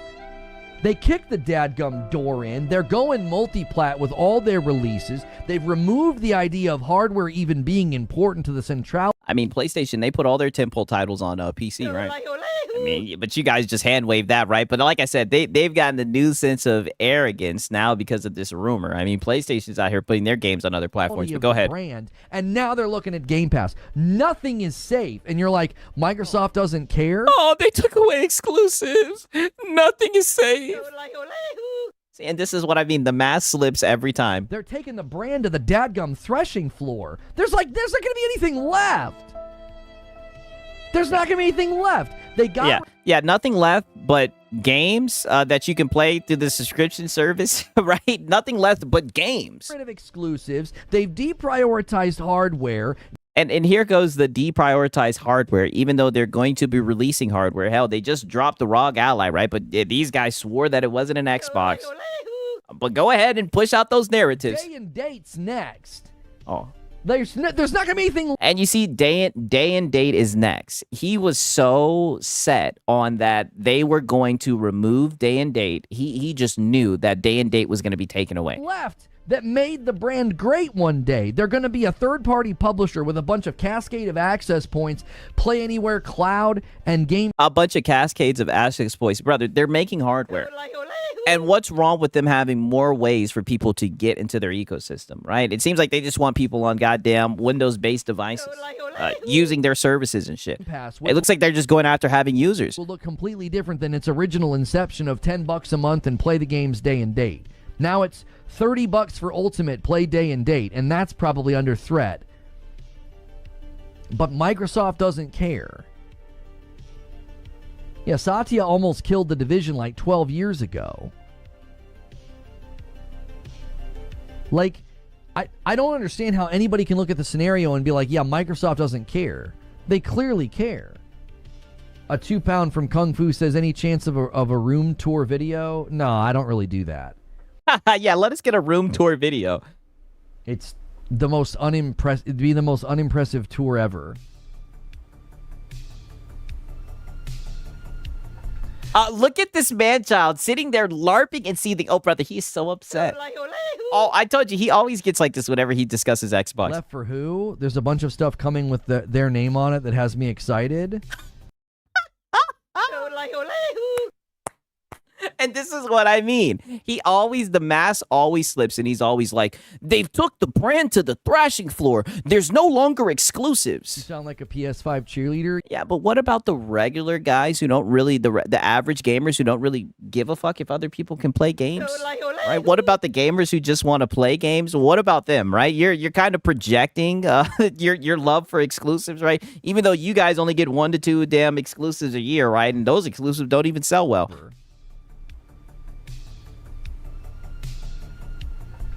Left for Who? There's a bunch of stuff coming with their name on it that has me excited. Yeah. Great. You're talking about a publisher. You're not talking about a platform. You're not talking about a brand. You're not talking about a console. You're talking about a publisher. Oh, no, brother, he's talking about games. All right, something that rarely gets discussed on this channel. You're too busy business armchair LARPing, right? And it's funny that he's talking about a publisher. Like, brother, as a PC guy, brother, that's how I look at PlayStation. And all the PlayStation games I played is shit that they put out on Steam. God damn it, right? They put all the tentpole titles on Steam, right? But this is what I mean. This is how he has to talk shit. I'm excited for all of Capcom's games this year, and I'm enjoying them, and can't wait for... Is Capcom making hardware? Right? Can we get a Capcom ROG Ally? Right? Is Capcom making a console? Onimusha. Capcom's not a platform. Capcom's a publisher. Like, yeah, Gears of War E-Day looks good. Forza looks good. Fable's probably getting delayed. We don't know what Call of Duty... Yeah, Fable's going to get delayed. ...is going to be like, but yeah. That's a publisher, brother. Which is... Oh, brother, that's games. That's all that matters. Fine. There's nothing wrong with being excited about their games. Yeah, that's what most gamers care about, Lono. Most gamers aren't looking at, like, Microsoft and wondering how they can make more money. Right? Like, most people don't give a fuck, right? Most people think that Microsoft probably has it figured out, right? And if they don't, that's their problem to figure out. Most people are just looking and enjoying the games. That is not what the brand was. What's good, Snow? You're like shrug. Yeah, Sony is also a publisher. Yeah, but they don't want to talk about that, right? That's different. That was just to coax people into buying a PlayStation. Come on, you should know this. You should know this. At them basically becoming like a Sega, which is again a Sega. If you're happy with that, great. But you're arguing against the point that I was making that everything the brand was once built on is being completely thrashed. I mean, brother, games are coming out. That's all that gamers care about, right? But we know you console warrior types. You love your exclusives. I'm talking about the products that I want, whatever that means. Okay. Jakob, I'm talking about McDonald's no longer selling cheeseburgers, and you're like, yeah, well, wow. I'm looking. Wow. So now we've gone into food analogies. So pretty much Xbox is like McDonald's no longer selling cheeseburgers. I mean, this is odd. They're still making games. They still have hardware right now. Let's be honest. The hardware's probably not going to sell well. Right? But for the diehard fans, right, that want Xbox branded hardware, they'll be able to get their hands on it. But now we're running to a food analogy and saying it's like fucking McDonald's with cheeseburgers. Here we go. Looking forward to all the Coke that they have. It's not even applicable to the conversation. You're like... yeah, him talking about the games that are coming out, and also they have devices, hardware coming out. Him saying that he's excited for it, that has nothing to do with anything. Well, I'm excited about the games they're making. Okay, cool. I'm talking about the tenets of the brand and the platform that are... You sound like a PS5 cheerleader. Yeah. He doesn't care about that. He doesn't care about games coming out. He doesn't give a fuck about none of that. Like, it's not exclusive, right? If it's on PC... No. Right? They've taken the brand to the thrashing floor. Their games go to other platforms. Xbox is bad now, dude. They don't even have exclusives. Being absolutely and utterly changed or destroyed. Yeah. And you're like, but all I care about is the games. Oh, yes! Okay. I tell you, the mask comes off every time whenever he discusses this. Someone's like, hey, man, I'm just looking forward to the games, right? Doesn't give a fuck about the business armchairing LARP. You see multiple people, they're like, what are you even talking about? Whenever he discusses Xbox, because he tries so hard to LARP like he's a gaming talk show or whatever, right? And he wants to be able to talk about all the brands, but he's just a PlayStation fanboy at heart. Like a PS5 cheerleader. Right? So whenever he discusses Xbox, right, the fanboy in him comes out, right? The Xbox bad comes out, and he'll always just get cooked by people that enjoy the fucking Xbox brand. It's funny. Great. Like, that's that's fine. That's not a... Yeah, that's all that matters, right? Games always come in first place. Yeah, that's all that matters. The games. Like, what are we talking about? Though. I said shareholders, not Microsoft. Microsoft will constantly tweak, of course, but the average shareholder is only looking at the bottom line, not Xbox operations. You're completely and utterly incorrect. The shareholders are 100% taking note. Go watch any of the Q&A sessions with... Yeah, my shareholders, right? That's what I'm saying. These are the conversations he wants to talk about. He doesn't want to talk about the games that are coming out, right? Because, I mean, Xbox is putting out a lot of games, right? Now, granted, like I say all the time, all their games may not be my cup of tea, right? But they got a good output of games, right? But Lono doesn't want to discuss that. That doesn't mean that doesn't move weight, right? That doesn't hold water for Lono, right? He wants to talk about exclusives and console sales, market saturation. Satya Nadella, you're factually wrong. I was trying to be nice and saying I just don't see it the way that you're seeing it, but now you're just stating things that are factually incorrect. The shareholders do care. They've inquired. Yeah, you're just wrong, dude. Right? Shout out to Gourmet. He says Lono has two gods, Yahweh and Sony, right? Hey, listen, PlayStation's his anthem, his ride or die, right? And no cheat code can make him switch sides. You sound like a PS5 cheerleader. Right, shout out to Gourmet, man. Heard quite a bit about Xbox. You're wrong. Sorry. Yeah, you're wrong. I'm not going to keep beating around the bush here. Yeah, you're just wrong. Xbox has had a rough 2026. They need to sell people on a new leader and changes to Game Pass and Helix. They need to deal with market conditions, and it's rumored 15% of Xbox will have layoffs. Yeah, where's that rumor coming from? Is that a reliable source? Yeah. Where's that rumor coming? Did you get that from Reddit? What did they change? I'm on every day. I'm not going to keep repeating myself. I know what you're doing.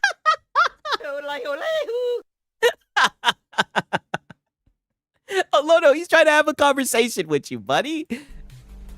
What did they change? I'm on every day. I'm not going to keep repeating myself. I know what you're doing. I just ticked off all the things they've changed as a brand this entire gen. I know what you're doing. I'm not going to repeat myself. Yeah. You've been here. Yeah. He's done. He's not. You're pushing back on his narrative, right? And you're trying to discuss like the games and everything. We're not doing this, right? You keep on fucking around. I hammer them. You keep on fucking around. He's gonna get you up out of there, right? For the whole time. Now I'm confused. What if Microsoft is not selling that would be similar to McDonald's cheeseburgers? Yes. Yes, I picked up on that shit as well. What the hell are you talking about? What is that analogy? You usually throw out these food analogies and they're all just terrible. Right? I mean, most of the time when you start doing the food analogy, I tune out, right? Or I tune out, I should say.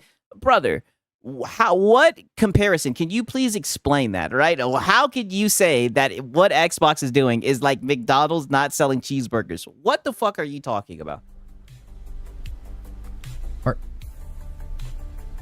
Right? Oh, wow. Here we go, right? And just in time, I got the Lono cycle of nonsense for you guys, right? He says wild thing. He gets criticized for saying wild thing. He plays victim. He shifts blame. He gets worked up and overly defensive. Let's see how this plays out, right? Let's see if this Lono cycle of nonsense. Look at this. Oh, I gotta get a fucking emoji of this. Oh, brother, listen. Lono, you started it, brother. This is what I mean. What do I say all the time? His bias for Xbox always has him looking stupid, right? The same way with his love for PlayStation, right? And I tell you, this is why it's so hard for him to have a gaming talk show, right? Because he's just a little console fanboy. And it always shows. It always surfaces. Okay. I'm going to go forward assuming that you're not being willfully ignorant. Oh, wow. And trying to drag us into a loop of bad faith. Oh, wow. And for that, Lono, all I can say is just platitude after platitude after platitude. Just platitude after platitude after platitude.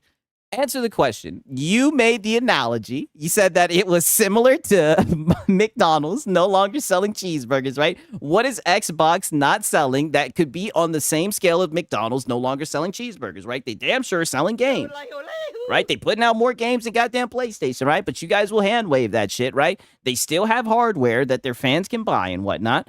What have they changed? Answer the question, Lono. I'm going to pretend that you're not doing that because it sure feels like that's what you're doing. Oh, God. It's obvious to me that the analogy of McDonald's no longer selling cheeseburgers is adjacent and analogous to Xbox no longer doing exclusives, deprioritizing. You sound like a PS5 cheerleader. Exclusives, right? But the games are still coming out, right? They're just not exclusive. Right? They're just no longer exclusive. But it's funny because all of the tentpole titles, right? The Last of Us, the God of Wars and everything, all the games that you guys get on your knees and worship and praise, right? Even Spider-Man 2 behind you, they all went over to PC. Right? But and I'll keep on reiterating, right? But ever since you guys heard this Jason Schreier rumor, you guys sure have been sticking your chest out and everything. This is just so funny. It'd be so funny if that rumor is proven wrong because you guys never have this energy with PlayStation, right? It's just interesting to me, right? Like when he was talking earlier, like, oh, they're just a publisher. They're just putting games on other platforms. It's like, yeah, and PlayStation does the same thing. But you guys hand waving and say it's just live service games. Their own hardware and potentially getting rid of things like day and date. Those are core and central pieces of the identity of the brand. And seeing those things go away is significant. It's everything the brand has. It's significant to you console warriors. That's the only people who give a fuck about that shit. Stood on for the last 16 years. So, yes, I'm not saying they're no longer selling something. I'm saying that's I mean, that's what you insinuated. That was quite literally what you were saying, right? And all that it boiled down to is that the games aren't exclusive. The games aren't paywalled. They're not making people, right? Like you said, they have a cascade of access points, which I think is a W, right? Because obviously people didn't want to get the fucking hardware, right? So why try to force people, right? Why play this roundabout game of trying to force people to buy hardware they don't, right? Bring the games to them. But, that's just ruined the brand, apparently, even though they're putting out more games than ever. But go ahead, right? You know what I mean? Right? Shout out to Gourmet. He says, but you can get cheeseburgers anywhere. Anywhere. That's a good point. That's a great point. You know what I'm saying? He just loves, all I can say is he just loves his food analogies, right? It wouldn't be a PlayStation fanboy stream if we didn't have a food analogy, crammed in there, right? Pause, right? Shout out to Gourmet. Analogous to McDonald's being like, we're no longer selling cheeseburgers. That was he should have said McFlurries. Man, that damn McFlurry machine always be down, goddamn. Be mind-blowing. You'd be like, that's central to the identity of McDonald's. The dadgum cheeseburger. Xbox has jettisoned all of the core tenets of their brand that were celebrated for the last 16 years. Yeah, by the fanboys. Yeah, they've gotten rid of exclusives, but they're putting out more games than ever. Right? But everything's been jettisoned. Exclusives. The console being central to everything that they do. And then Game Pass day and date, I think, is next. There's nothing. There we go. And like I said, I do want to be good faith in all this, right? This was before the rumor came out, or not the rumor, but the official information. But he thought that Day and Date was next. He thought that Day and Date was going to get the axe, and they were just going to give you demos and trials. Left. All the things that they sold the brand on are leaving. Right? Xbox exclusives are not cheeseburgers. The games are the cheeseburgers, brother. That's what gamers care about, fucking games. But he can't wrap his mind around that because they love to glaze fucking exclusives. Even though they only get 1 to 2 a year, goddamn. And they don't even buy those ones, but, Do you see? No. It's to me, that's just clear as day. Oh, wow. All of the things that Xbox sold themselves on, they're no longer making those essential to the brand anymore. They're gone. TaylorMade with 47 months says, for the love, almost 4 years. Thank you. How are they deprioritizing hardware when Jason Ronald literally said that the Helix will be first-party hardware? Yes. How are they deprioritizing hardware when they've announced multiple times that they're going to make the Helix, right? Like I said, it's probably not going to sell that well, yada, yada. Console sales, but they're making hardware, Lono, and you were out here trying to say that they were not going to do it. Explain. So you don't think they deprioritize hardware this generation? No. So Jason Ronald's tweet completely eliminates the last 6 years of their hardware selling 1/3 of what PlayStation did, and they deprioritize the Series X? Yeah. Console sales. Oh, shit. Are we about to get some Series S, Cope? They literally constrain production of Series X for cloud. Oh. And you don't think they deprioritize hardware this gen? They started telling people that they didn't need a console. And you think a tweet from Jason Ronald... people didn't want to buy the console. They told people, hey, man, just access the game how you want to play it. And I don't think that was a bad idea, right? Undoes the last 6 years of what they've done to the brand?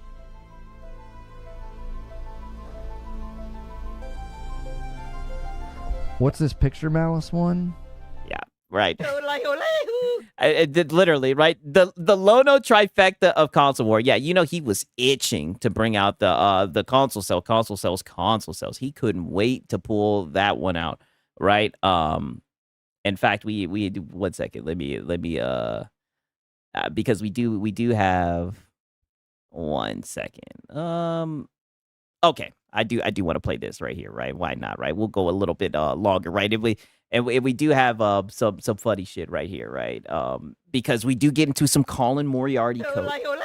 He throws on his shield for Colin Moriarty like I've never seen before. You guys know, I say Colin Moriarty's like the fucking Don Quixote. He's at the top. He's the one pulling all the strings. And if you know anything about Lono, he wants to be Colin Moriarty. He probably has dreams where he's Colin Moriarty. And someone asked a really interesting question, and Lono was not having it, by the way. And I want you guys to remember where he was saying, like, oh, people clip me talking to my audience crazy and will say, oh, you're an asshole and everything. I told you guys we would bring it around full circle. We're finally at that moment, goddammit, right? You guys know your boy Six loves to bring it full circle. Now watch this shit right here. They could spend 1,000. Damn, you can see that forehead from the moon. Yes. Jimmy Neutron, you already know. Dollars on a gaming laptop, and that's better than a console because of their life and their needs and what they want to play. How does Colin Moriarty preach exclusivity but put his game on all platforms? Damn. Wow, right? Great question. And Lono took that personal, right? Like this guy just came in and questioned Lono's fucking hero, right? And that did not sit right with Lono at all. And you guys already know, right? I've talked about this, and it's funny, right? I've even seen VG Fight School talk about this. It is extremely funny that Colin Moriarty will sit here and talk about whenever he talks about games going over to Xbox, he says all the time, like, oh, is the juice worth the squeeze, right? It's a culture of non-purchase, right? Why would these guys, why would you put a game on Xbox, right? But whenever he has a game coming out, right? Whenever he has a game and it's available, right? He's trying to make that money. He'll make sure to put his game on other platforms, right? But for the life of him, he can never understand why, you know, a company like PlayStation, for example, would want to do it, right? And that's why he looks so stupid with the Helldivers thing, right? And this is the tweet, right, that I think caused all this shit, right? As you can see, putting this game on PlayStation, putting it on Steam, Nintendo, and Xbox, and we all know the answer. Money! Right? We all know the answer is money. God damn it.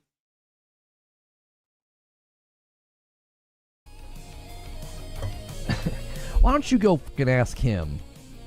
Why don't you let him explain his position? Because I'm not going to explain it to you. Wow.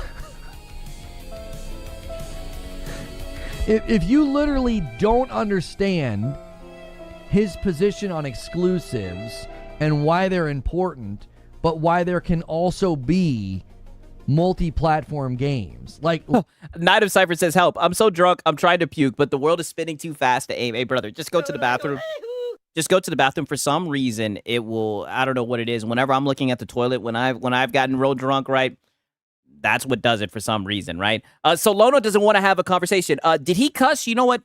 Let's play it back from the top, because he did just get real snippy with this guy out of nowhere, right? Let's play this one more time. How does Colin Moriarty preach exclusivity but put his game on all platforms? Yeah. Why don't you go fucking ask him? Wow. Did he just say fucking ask? I didn't even peep that. Did he just say fucking ask him? Why don't you go fucking ask him? Wow. It's like he muted it. It's almost like he has like an AI to mute it. Crazy. Why don't you let him explain his position? Because I'm not going to explain it to you. Yeah, go ask him. If you literally don't understand his position on exclusives and why they're important, but why they're... And like I said, I'll answer it. Money. That's why he put his games on other platforms, because he wants Xbox guys to buy his games. But, you know, he'll be very bad faith. Whenever discussions about games going to other platforms from PlayStation, you know, he's a fanboy. He loves exclusives and everything. He'll never understand why PlayStation would put games on other platforms, but he's going to do it for money. All right. I do see what this guy's saying, right? The chatter. Also be multi-platform games. Like last I checked, Colin Studio is not owned by a platform like PlayStation or Nintendo. Okay. Okay, and he's still putting his games on other platforms to make money. And you love to say all the time that, you know, the smaller teams and everything, that their project budget doesn't allow them to put games on other platforms. Shit, Colin Moriarty said, "Hold my beer. We're gonna put this bitch on everything." But go ask him. He'll tell you. Oh no, he's asking you, right? You're one of his dick riders. He's asking you, right? And you're gonna step right in front of him and defend him, right? We know you love Colin Moriarty. Submit a question. Just curious? No, you're not just curious. Oh. No, you're not. You're trying. You were trying to, and I'll say it in a cowardly way. You're trying to take a swipe at the man's character, and I think it's cowardly. And a coward from you. But you take swipes at other people all the fucking time, right? But sure, you're going to step, you know, shield and sword and defend Colin Moriarty, right? Because let me guess, you want to get him on your goddamn show, right? This is so funny how he's going to sit here and stick his fucking neck out for Colin Moriarty, pause, all right? And he's getting so offended by this guy asking a pretty straightforward question. Right? Because it does fly in the face of a lot of the shit that he says. Because a lot of the times he'll talk about putting games on other platforms and the juice not being worth the squeeze, right? But when it's his game, he makes sure that bitch is on every platform. Money! Right? He's not going to miss out on that money. With your frickin' chest, bro. Yeah. Don't do this like, I'm just asking questions thing. Sure. Yeah, but if you preach it, shouldn't you practice what you preach? I mean, I agree. Just a question that passively asserts inconsistency in a person's integrity or their position on something. Oh, so you understand exactly what he's saying, and that's why you're getting so offended. Even though he's not insulting you, he's insulting Colin Moriarty, right? But, you know, you worship Colin Moriarty. We all know you want to be Colin Moriarty, right? Sure. You know, hopefully Colin sees this, Lono. Yeah, that's the king pony, brother. How dare you? Don't you dare leave Colin Moriarty alone. Just asking questions. Uh-huh. Yeah. Go ask him. He's on Twitter. You know? He'll tell you. They're completely different paradigms of profit. Oh. He's a third-party company. I'm curious, really. I wish I could suddenly turn into that Ron Burgundy gif where he says, I don't believe you. Yeah. People don't ask questions like that if there's not something behind it. You were trying to insinuate something. That's why I was like, go ask him. Yeah, and you got offended by it because you sound like a PS5 cheerleader. Because you're a console fanboy, right? And you love exclusivity, and you know that this pretty much flies in the face of a lot of shit that he says about exclusivity. It's funny. He is one of the people who will defend exclusivity shield and sword, right? He's a PlayStation fucking fanboy, but he's going to make sure to put his games on every platform. I'm not going to sit here and answer for him, even though the answer is painfully obvious. Yeah, you're right. Money! It's just that the answer is never painfully obvious when it comes to PlayStation putting their games on PC. If it's on right? PC, no. You're right. It is painfully obvious, right? You guys seen earlier when he was talking about how he disagrees that if you put games in more places, you make more money. This is what I mean. These are the narratives that you guys run around with, but it's just funny. You're homeboy, right? Even though this guy, Colin Moriarty's probably like... What's Reforge Gaming? I don't know what that is. Right, but you're in this arc where you're begging for everybody to come on your show. These guys love talking about how important exclusivity is, but you know, but Colin made sure to put that game on everywhere. He's a third-party company. Third-party devs, when they can afford it, they put their game everywhere. Yeah. Yeah, and they do that to make what? Money! Right? And they do that to make more money, right? But you'll sit here and say that games going everywhere, games going to more platforms does not equal more money. They can afford it. Some of them can't. There are countless games that only land on Steam. Yeah, but Colin was able to find a way to afford it. Because it's not in their budget to go everywhere. The guy from Deep Rock Galactic Survivor talked about that. They want to be on all platforms. It wasn't in the budget. It was going to constrain feature development, so they're only currently on PC and Xbox. Okay, I'll do it. I'll tweet him. Yeah, do it. He'll explain it to you. It's not hard to explain. Yeah. The reason that I don't feel like the question's asked in good faith, because you sound like a PS5 cheerleader. Because you're a PlayStation cheerleader and you're going to defend your pony leader, Colin Moriarty. Because it's too stupid to be in good faith. Oh! It is. Oh, it's so stupid. So now you're going to call the guy stupid, right? Yeah. Because Lono the Logician, he's just so smart. Anyone that questions his logic or, King Moriarty's logic, right? The Pony King, well, they're just stupid. If you feel like that's insulting, I'm sorry. Your question's too stupid to be in good faith. Yeah. Why is my channel dying? Yeah. Your question's too stupid to be in good faith. It's like, look at him. He's in support of... look at him, right? I might have to get a freeze frame of that. It's like...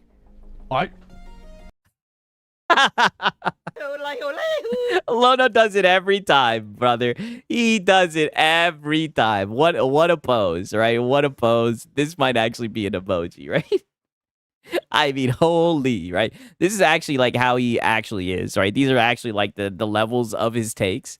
But wow, and the funny thing is, you see how triggered he is about what someone said about Colin Moriarty. Not even him, but man, he's defending this guy. He's in support of exclusives. Why'd he put his game everywhere? I'm sorry, bro. Like, that question is so genuinely stupid. It cannot be asked in good faith. It's an accusatory question. Well, it's just interesting. It's just interesting that a guy who's so for exclusivity that when it's his game, right, when it's time for him to make some money, he don't keep that shit exclusive. He makes sure to put it on every goddamn platform. It's almost like that's how you make the most money. But you guys will sit around and argue against that shit. It's just interesting, Lono. I know for a fact that you're not that dumb. Ain't no way you're active on Twitter and follow gaming news and you know who Colin Moriarty is and you're in my chat and you're like clueless as to how somebody can be supportive of exclusivity but launch their game multi-platform. Like, I know you're not that dumb. I know that... Yeah, I agree. It is hypocritical. You know the answer to the question. Right, now don't get me wrong. I want to make it very clear. I do think it's a smart move for him to put games on all platforms. That's how you're going to get the most money. But it's just funny because they love running with the narratives that, like I said before, that the juice is not worth the squeeze, putting your games on all platforms, right? Putting your games on more platforms doesn't make sense. It's just funny how he couldn't wrap his mind around why PlayStation would put Helldivers on Xbox, right? I'm talking about Colin Moriarty and this guy, right? Because he just dick rides Colin Moriarty, wants to be him. He couldn't wrap his mind around that, but he can understand. He can make it make sense why he put his game on Xbox. Money! It's just interesting, and mind you, right? I'm not trying to talk shit about his game. I haven't played his game, but I mean, goddamn, Helldivers was a viral success. But he couldn't understand why it was going over to Xbox. The question isn't being asked out of genuine curiosity. It's not. It's accusatory. Yeah, there we go. Nothing cowardly about me. I choose to talk to you with respect, but I see that's not going both ways. Yes. It isn't going both ways because your question was not asked in good faith. It was an intentional... Oh, no, because you're just rude, right? And you're one of those people who champions exclusivity, so this really hurts your feelings, right? Even though it had nothing to do with you, right? He's not talking about your game. You're not fucking Colin Moriarty, right? But this aggravated you. This had you seething. Must defend Colin, right? He's your pony leader, so you had to step up and have his back. Stupid question. Like I said, I hope that he sees this, bro. It's just like the tweets where it's like, I hope she reads this, bro. I hope that Colin Moriarty sees this, bro. But I'm pretty sure he's somewhere saying, what's Reforge Gaming? I don't know what that is. You know what I mean? Crafted in a way to accuse a man of being inconsistent. It was not a question asked in good faith. It's intentionally stupid. Yeah, he's the good faith police, right? No one knows good faith like Lono. I know you know the answer to the question. I know that you understand the categorical difference between console exclusivity and the purpose of like Insomniac and Guerrilla and Sucker Punch coding to the metal and building games just for PlayStation. You sound like a PS5 cheerleader. Oh, so that's what Insomniac did, right? They built the game, they coded to the metal, right? Even though all these games are built on PCs, is that why Spider-Man was swinging around as a spider cube? And somebody being in supportive of that while also making their game for multiple platforms. Like, I know that you know the difference. Have I ever insulted you in any comments I've ever made? I've not insulted you. I've said that you're...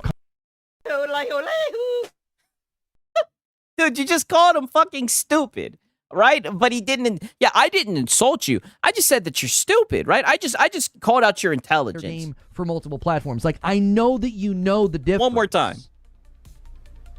Have I ever insulted you in any comments I've ever made? I've not insulted you. I've said that your question was stupid, and it was intentionally crafted to be stupid to accuse somebody of being inconsistent. Yeah, I didn't insult you. I just called you stupid, dude. It's a bad faith question. I know that you're not that stupid. He knows he's been got, so he's throwing whatever he can at the wall because it pisses him off that the chatter is wrong. I mean, I'm telling you, dog, he is upset. He is so hurt because I think the chatter has a good point, right? He's bringing up a good point, and instead of just addressing it and everything, he is getting so butthurt about it. You postured curious about something that you know the answer to. It's bad faith. Get the frick out of here with this, like, oh, you're not being respectful to me now. Oh, I'm so sorry. That you intentionally... Oh, you meant to say because he's wrong. Yeah, I mean, brother. You can tell he is so upset. And the funny thing is, this is all in defense of Colin Moriarty. He's been called his audience stupid and whatnot. Asked a question structured in a willfully ignorant way in order to accuse a man of being inconsistent when you know the dadgum answer to the question. Yeah, what's the answer, Lono? Oh, we all know the answer. Money! But he doesn't want to talk about that because you guys have seen in these past 2 streams that we've documented, right, of him in the last, 48, 72 hours, he's been literally reiterating that he thinks putting games everywhere doesn't equal more money, right? But Colin Moriarty sure did put his games everywhere. Nobody's going to educate you. You already know the answer. Oh. That's why I called you on it. I'm like, get the frick out of here with this. Go ask him. You know the answer to the question. Yeah, now you're telling him to get the frick out of there. It's not asked in good faith. Yeah, not asked in good faith. How many times are you going to say that, right? Platitude after platitude after platitude. I mean, how many times are you going to throw out these platitudes? It's just bad faith. I mean, brother, as you guys can see, he is seething. This question got him, and he won't even provide the answer. But don't worry. Your boy Siggs is here, right? Money! That's why he did it. He put all his games on all platforms because he knows that's how you make some money. God damn it, that's why.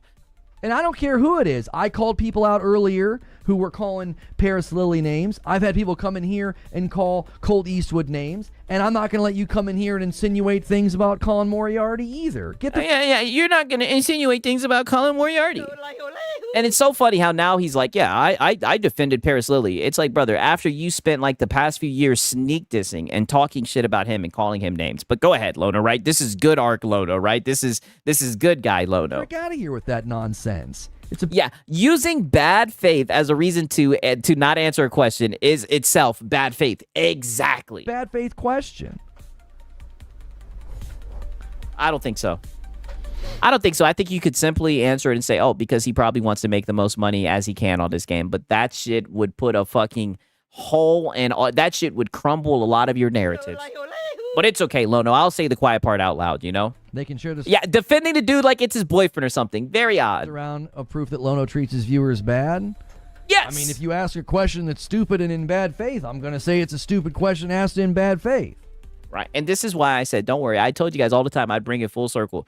And you see, now he's got a little dick rider in the chat, right? Saying, now you're going to spread this clip around that you talk bad to your audience. He's calling somebody stupid over a question about why a game is going to all platforms, right? But, you know. You sound like a PS5 cheerleader. You know, you guys live by that fucking, that rule that, you know, games have to be exclusive. They can't go to other platforms. Brand illusion, all that nonsense that you talk about, right? But when you ask these devs if they would rather have their games on one platform or multiple platforms, they're going to tell you. Money!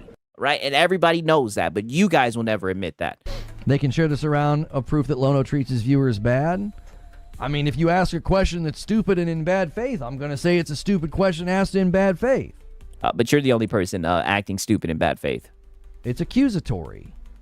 It's insulting to everybody's intelligence. It's insulting to the chat, and it's insulting to my intelligence to think that you were going to, like, slip that one past the goalie and we weren't going to know what you were doing. Oh, yeah. We know what you're trying to do. You're trying to attack our pony leader.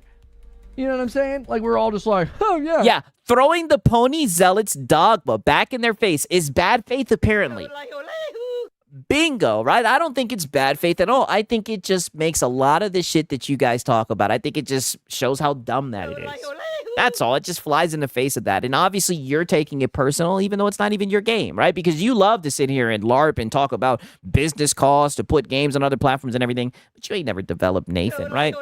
You can't even run that coffee business, right? But, you know, but go ahead. He's genuinely curious about that. Get out of here. Yeah, get out of here. I don't have tolerance for that anymore. I don't. Yeah, anymore. You want to come in here and dialogue, and you want to have back and forth, we can debate all day long. You start calling a man's integrity into question in some, like, cowardly little smarmy way with, like, a question perfectly crafted like that, you can take a frickin' walk. You're not doing that here. Not without getting a gut check. Yeah. No. Like, this dude's such a sissy. Right? Not without getting a gut check. Yeah, but you're too pussy to even answer the question, right? You won't even answer the question because you know it's going to make a lot of your narratives null and void, right? He could say what he wants no matter what. This clip does make him look bad. I mean, brother, this is just who he is. There will be another clip like this in a couple of days, right? We'll always have clips like this. This is his show, right? And I tell you guys all the time, this is not a gaming talk show. This is really just a console fanboy running with PlayStation narratives, right? I mean, we've seen it time and time again. The point is, the dude stands on a soapbox about exclusivity, so he's not just like any other normal dev. He does stand and talk about exclusivity, and like I said, he couldn't understand why Helldivers would go over to Xbox, but he could understand why his game is going over. And I know his game I haven't played his game to be fair, but I know it damn sure ain't no damn Helldivers. So I'm just saying. No way. That's garbage. We don't do that here. Yeah, you do. You can go hang out places that do that want to attack others and make content with intent to harm and slander and create negative vibes about people. I don't do that here. I don't. Anymore, right? That's mind you, keep my name out of your frickin' mouth. Right, even though like literally like a month and a half ago, 2 months ago, you were talking shit about Paris, calling him a coward, talking shit about Colt Eastwood. Yeah, but he doesn't do that anymore. Yeah, Lono the cry bully, exactly. There may have been times in the past couple of years I'd get my... Six, watch out. Lono might take you around the corner and gut check you. Oh, brother, he couldn't fight his way out of a wet paper bag. He couldn't fight the blinds off a window, right? But he loves getting behind this little mic talking about some, you're a coward. It's like, you're the coward. You're the one who plays victim, right? I've said in all stream, that's when he feels the most powerful, when he plays the fucking victim. No one plays the victim like Lono. I know. All right, what up, fell-off? There may have been times in the past couple of years I'd get my little sneak disses in and I'd get my little remarks in. Yeah, because you're a fucking coward. Yes. So why are you sitting here projecting? You're the one who sneak disses. You're the one who doesn't say any fucking name. Right? And the people that you did name drop and everything, now you're on your knees begging for them to come on your show. Right? That's why it's so funny you want to talk about people being cowards. You're the one who sneak disses. You sneak diss every single fucking day. I don't want to do that anymore. I'm trying to have conversations, and I'm not going to let people come in here and do that about other creators. And they let you submit questions. You go submit questions to their podcast, support their Patreon, and then yeah, support their Patreon. Then you could ask him on Twitter, and I bet he'd answer you. Yeah, Lono, we just over here yapping and laughing, causing harm, dude. I know, bro. Oh, he's such a little baby. Right, and then he follows it up, right? After all that, then he follows it up with this. And this is what it really is, because like I said, we all know that he was a fan of Colin Moriarty, but I might have sold it a little bit short, right? Here's a little bit of sorrow's glaze, right? We're not even going to get into that. But this is where the truth comes out. This is how he really feels. Bro, Lono is literally the quartering, but he's a Sony fanboy, and is a puss. Oh, brother. I'm telling you, we got ourselves a lolcow. That's all I can say, right? There will always be some nonsense to document with this guy. He jumped to a bio. Banana Joe says most of games media and press hate Colin. Oh, wow. You couldn't give me a better reason to love him. Wow. Yeah. I mean, well, it seems like you already have your head up his ass, right? Like you could smell when he ate yesterday, right? It seems like you really like him. We know that. You might as well just put his name out there for me to have a crush on him. Oh, most of the yeah. Right, all I can say is all hands on deck. I mean, holy Lono, are you okay? Couldn't give me a better reason to love him.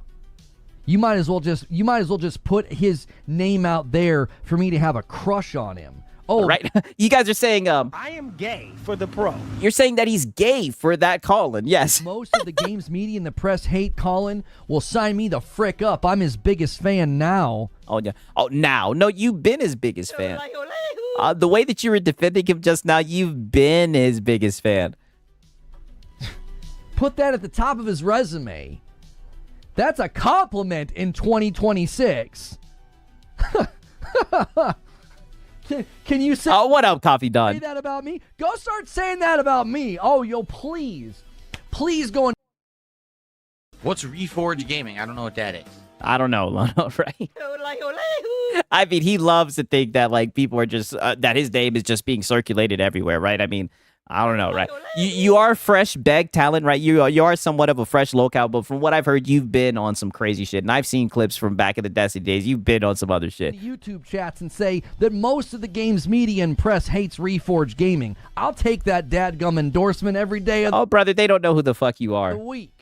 Yeah, we know you would love to be Colin Moriarty, but these like I said, I got the perfect fucking soundbite. What's Reforge Gaming? I don't know what that is. Oh, brother, these people don't know who the fuck you are, dog. I'll take it. You love him? You should. They dislike him because of his politics? His politics? Uh-oh. I couldn't even tell you what his politics are. I have no idea. Yeah. You just know he's a PlayStation fanboy, and that's all that. And you're hooked.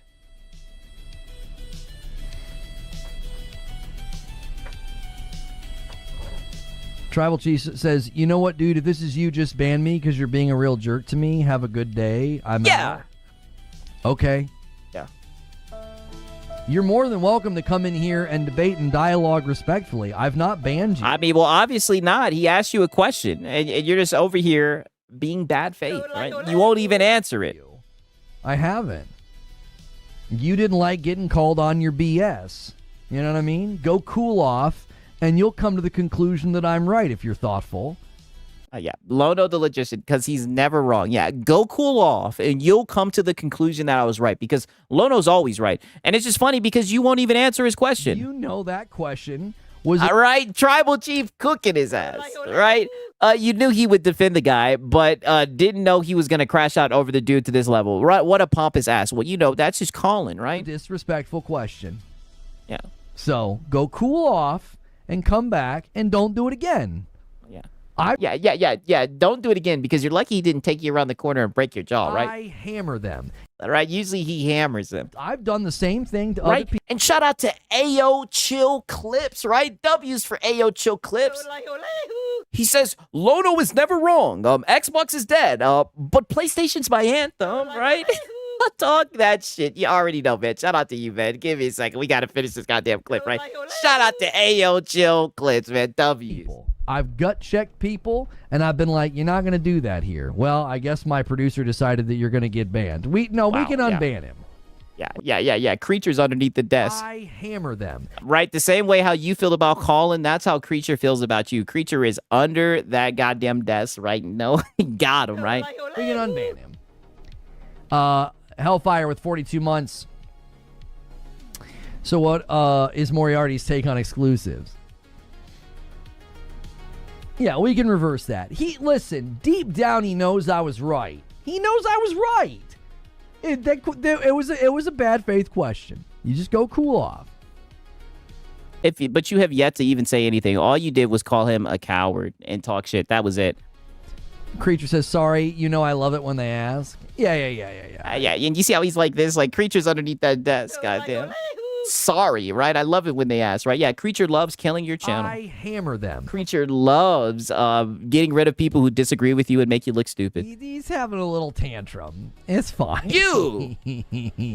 Where is he? Did you... That's projection, brother. You're the one having a Or tantrum. is it, I can't see him anymore. I'm going to unhide him. There we go. I mean, but hey, one thing I say when I document this, I've been trying to tell you, he is not trying to have a conversation. I tell you guys this all the time. He is just trying to run PlayStation talking. You sound like a PS5 cheerleader. I'm telling you, you guys seen earlier in the stream when someone did the quick maths and everything about Game Pass and how much money they made, yada, yada, yada. He didn't want to hear it. He said he didn't want to talk about it, right? That's what he always does whenever he hears shit that does not go with his narrative. Snort? Yeah, there goes the DSP snort. You forgot to mute it, Unc. Colin Moriarty is a prominent video game journalist and podcaster known for his conservative and libertarian viewpoints, often acting as a contrarian voice within the mainstream games industry. Wait, he's a mix of conservative and libertarian? Man, I didn't know he could get sexier. Wow. I mean... Wow. Yeah. And now you guys are really trying to see. This is what I mean. I know that he had his head up Colin Moriarty's ass. I know that, like I said, he's like the Don Quixote. I know that Colin Moriarty pulled all the strings, but like he legitly has a crush on this guy. In the mainstream games industry. Wait, he's a mix of conservative and libertarian? Man, I didn't know he could get sexier. Yeah. I mean, I already crushed a little bit on the man. Oh, yeah, we know. I didn't know we lined up on that stuff either. That's amazing. Oh, brother. I mean, Lono, after all the conversations you had, you can try and play like, oh, I'm on the conservative, like, brother. You sound like you are a male feminist. You got the talking points of a male feminist, right? You and Colin Moriarty, right? I see you guys getting your panties in a bunch over fucking Ghost of Yote, being called woke and everything. Stop it. I got to get on that dadgum show. Nope. Not happening. Right. Well, hopefully he sees your audition, right? Hopefully he sees this and he sees that you're willing to be a cheerleader and that you'll defend his brand, right? That you'll defend his name no matter what, right? I mean, just listen to this shit. Either. That's amazing. I got to get on that dadgum show. Yeah. Well, like I said before, hopefully he sees this.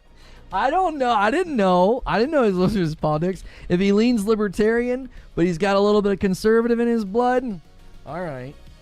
No wonder people... What the fuck does that even mean? Leans libertarian, but libertarian, but has a little bit of conservative in his blood, right? You sound like you are a male feminist. I don't know, Lono. Sometimes come in here and say, you know, you kind of remind me of him sometimes. I'm like, This is what I mean. He wants to be Colin Moriarty. You guys probably thought I was being platitudinous and bad faith. I mean, he's just saying the quiet part out loud. I'll play it one more time. God damn it. Come in here and say, you know, you kind of remind me of him sometimes. I'm like, Yeah. Well, you run with all his talking points and you're biting off his flow. Right? All you need is the double hoop earrings, right? I wonder what year he was born. Does anybody know that? Wow, he wants to see his zodiac. All I can say is, yeah, he is literally over here crushing on this guy. In any case. Yeah. In any case, right? I mean, crazy shit, right? But shout out to shout out to Ayo Chill Clips. You guys already know what time it is, right? Let me talk a little bit of shit. Got one more clip for you guys, right? But real quick, the quick question is, do you guys like pizza? God damn it, right? I wanted to get through that shit right there, right? I know there was a lot of zesty shit that Lono was saying and whatnot, right? Do you guys like pizza? You guys like pizza? I know I do. I love pizza. I love pizza. I'm Italian. Since I moved out here to the West Coast, there is not real authentic. Right? Shout out to Ayo Chill Clip. Pizza out here. Would you like to have a pizza party with me? Mamma mia! Make it a pizza pie! Pizza pie! Felipe! Pizza pie! Turn on the ovens! Mozzarella! And delicious! Taking the dollars and roll it out the toss it again! Pizza pie! Make it a pizza pie! Pizza pie! Felipe! Pizza pie! I told you guys, right? I told you we was gonna document this shit. I told you we was gonna get into the Lono hours. And just wait till it all comes full circle. because the stage has been set. As you can see, he was sitting up here. Stop the fear mongering. Fear mongering, saying that day and date was done. Where he got that information from, I have no idea. The source is he made it the fuck up.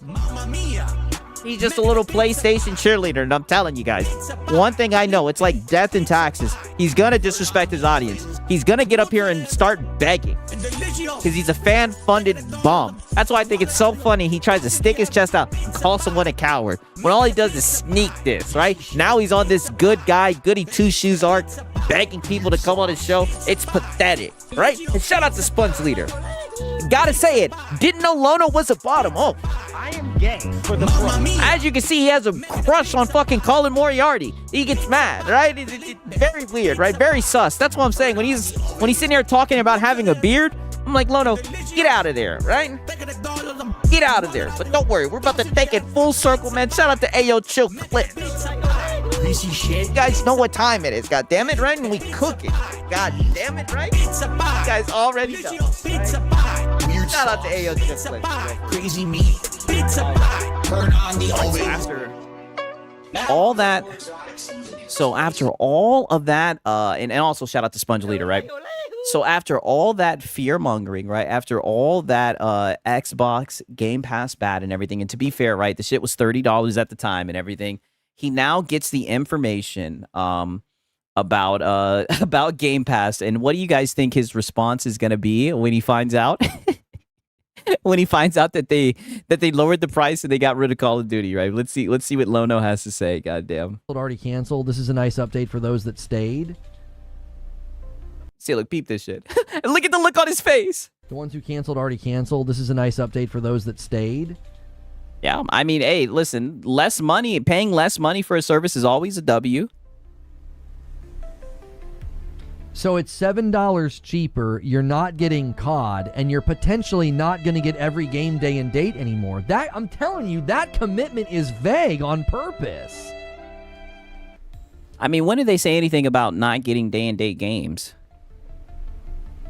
I don't have a console to use Game Pass Ultimate with. I'd be using PC Game Pass.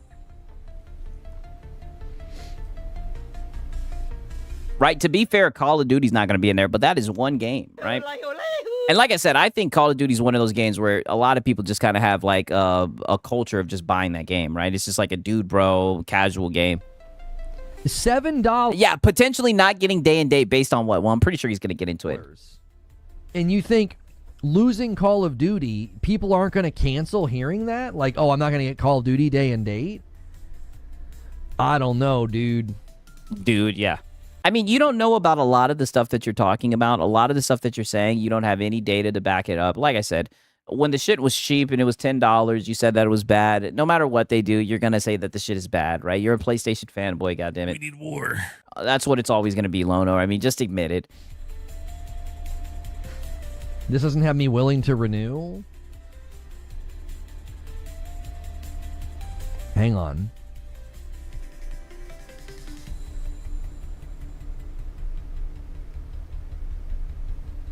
Look at him. Look at him scouring. What changed April 2026 with Xbox? Let me zoom in on this. Yeah. Zoom in. See what you can find. Look at him combing through this the shit. Pricing of Game Pass Ultimate and PC Game Pass was lower. Max City said, I canceled Game Pass. Hey, brother, listen.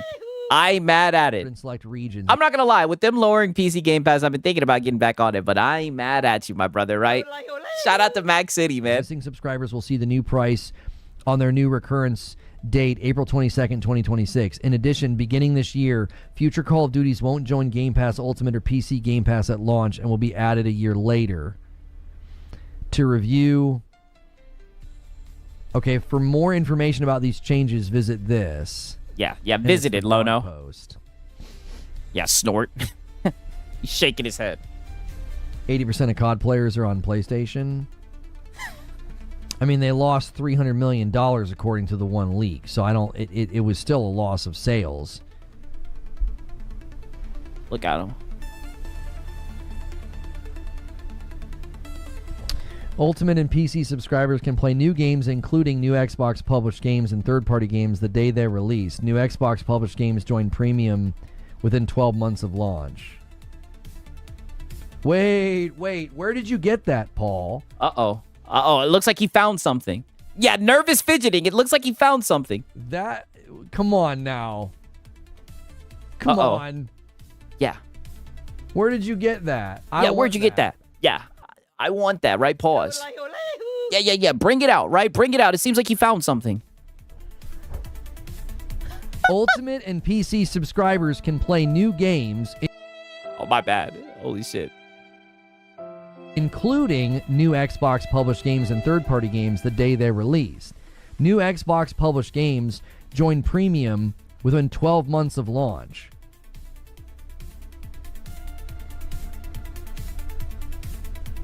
Yeah. Yeah, I mean, it says Ultimate and PC subscribers can play new games, including new Xbox published games and third-party games the day they're released. Yeah. That I need to be able to click on that. Yeah, click on it, dude.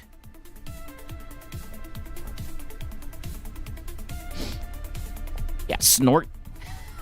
Look at how he's scouring this shit.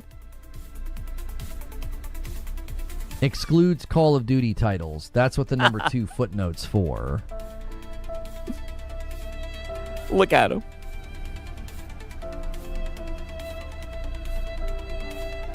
Yeah, PC has the best deal. For a long time, it's been that way. Yes, for sure. Yeah, mouth buried in that mic. Yeah, come on, Lono. You can find something, right?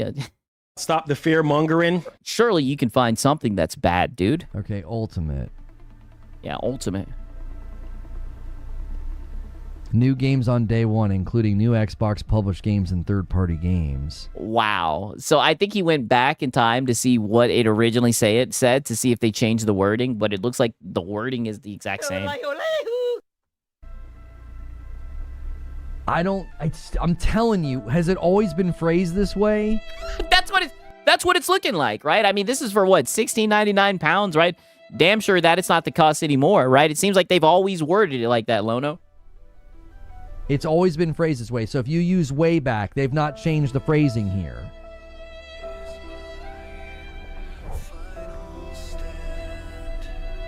Yeah, he just can't believe it. He's just like, wow, how are they able to lower the price without getting rid of day and date? He is upset. I'm telling you, it is just, this is what I'm saying. He makes it so obvious. Premium has always been like this, not breaking news here. I'm just double checking because the blog. Yeah, I'm just double checking. Yeah, well, double check it, triple check it, quadruple check. Lono, right? Go ahead, right? We know it's got to be bad somehow, right? And this is what I'm saying, right? Like, don't get me wrong. I do think they fucked up by making it $30, right? I say the best way I can say it is, they took 4 steps backwards, 3 steps forward, right? It's still not at $20. It's still, what, $22.99 or some shit, right? But, I mean, at least they made a step in the right direction, right? But is Lono going to say that? Nope. Not happening. No, he's going in the Wayback Machine to see if they're changing something with the wording, right? You know what I mean, right? Shout out to Fee Marie. She says, oh, it must be time for some breakfast sausage. Oh, you already know. It's been a minute since I played that one. You mean this right here? I like sausage in the morning. Right? Make sure you check out the Colin Moriarty Defense Force segment, right? I mean, he was caping for that guy. Like this, not breaking news here. I'm just double checking because the blog phrased it so generically. Why are you on the UK Xbox site? Oh, that's just where Paul was linking me to. Yeah. Snort.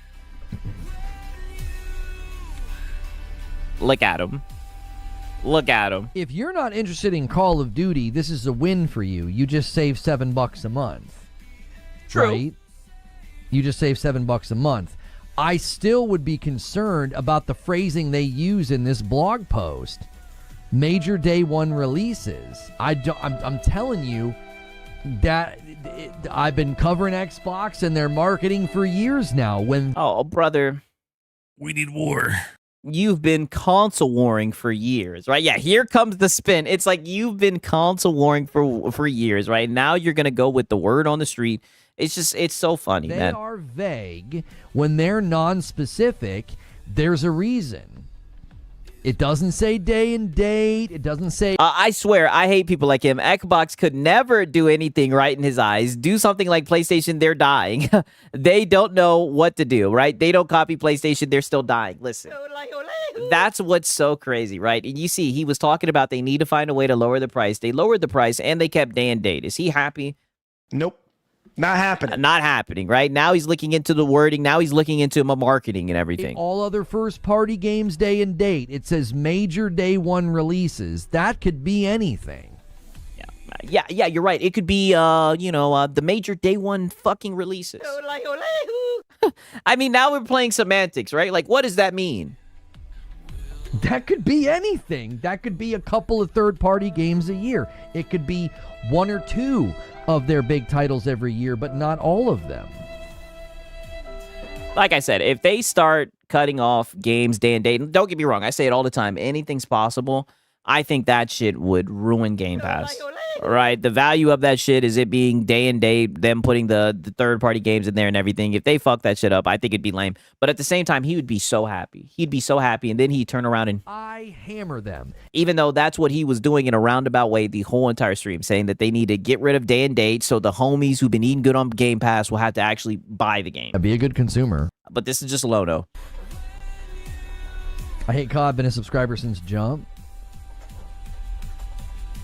Yeah, what are considered major? Are like smaller titles then not going to be hitting it? They're not major? Like, I'm telling you, you got to be very careful with these guys. They say stuff like that, and it's super intentional.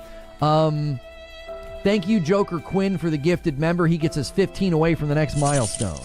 Yep. And adding a little bit of begging, right? But nonetheless, right?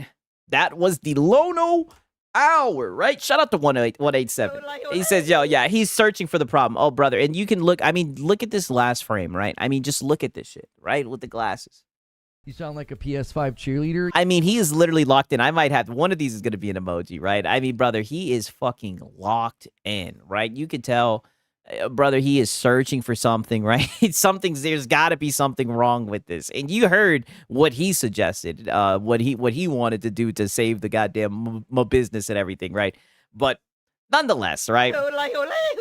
Nonetheless, man, this was a Lono hours, right? I wanted to give you guys a long stream, right? Like I said, man, it's crazy. We got 143 people in here, man. It is fucking 4:46, right? Your boy Siggs got work tomorrow. All right, and hopefully my Hawks can win. All I gotta say is, man, like I said, man, I really do appreciate you guys, and I mean that, right? The fact that there's 143 people in here, right, at this time is crazy, man. All I gotta say is, man, I love you guys. You guys are amazing. It sucks, right? I'm gonna say it again, reiterate it, right? It sucks that on Friday I'm not gonna be here, but just know, right? I'll be thinking about you guys. All right, I'll be thinking about you guys, right? You know, your boy Siggs, I'm spending some time with my lady and everything, you know what I'm saying, right? But don't worry, we'll be right back to the grind, goddammit. You already know the Friday streams will be a thing, right?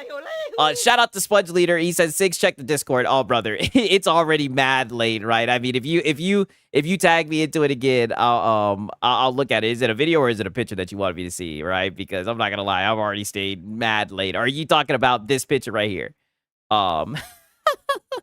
This shit right here. Give me money. Crazy, right? I'm sorry, Spuds, right? Your boy Siggs, I've already got the ticket to 4:47, right? I'll check it out. I promise, right? I'll check it out another day, but I mean, goddamn, right? It's late as hell. Your boy Siggs is tired. Don't worry, right? I'll put it over to the side, right? But it is late, right? Love you, Spuds, right? Shout out to It's a Hard Nug Life. Shout out to Snarf Eater, Mr. Vinicius Blade, right? Swavy Steps and everything. And then we got a zero cool. He's saying, enjoy that time. Enjoy that time in the Philippines, right? I just knew that somebody was gonna have to go and be fucking bad faith. I mean, this shit is insane. As always, right? It's just like goddamn clockwork, right? Crazy work. But nonetheless, right? It is goddamn 3:50, man. Love you guys. And I really do mean that, right? Love you guys. Like I said, Sponge, I'll save the video, man. I'm sorry. It's just late. I wasn't even supposed to go this late. But like I said, I wanted something for you guys to, I wanted something that you guys can have, that you guys can watch for a minute, right? So hope you guys enjoy that. And also pray for goddamn Night of Cypher, right? I know he has been going through it, goddamn it, and everything, man. Like I said, I'm going to really miss you guys, but don't worry. Your boy Siggs, I'll keep my eyes peeled to the streets, right? I'll keep an eye out on everything. And, hopefully we'll be able to hit the ground running with more content. As you guys know, the locals always produce. But nonetheless, man, it has been your boy, Siggs and Serial. Until next time, peace.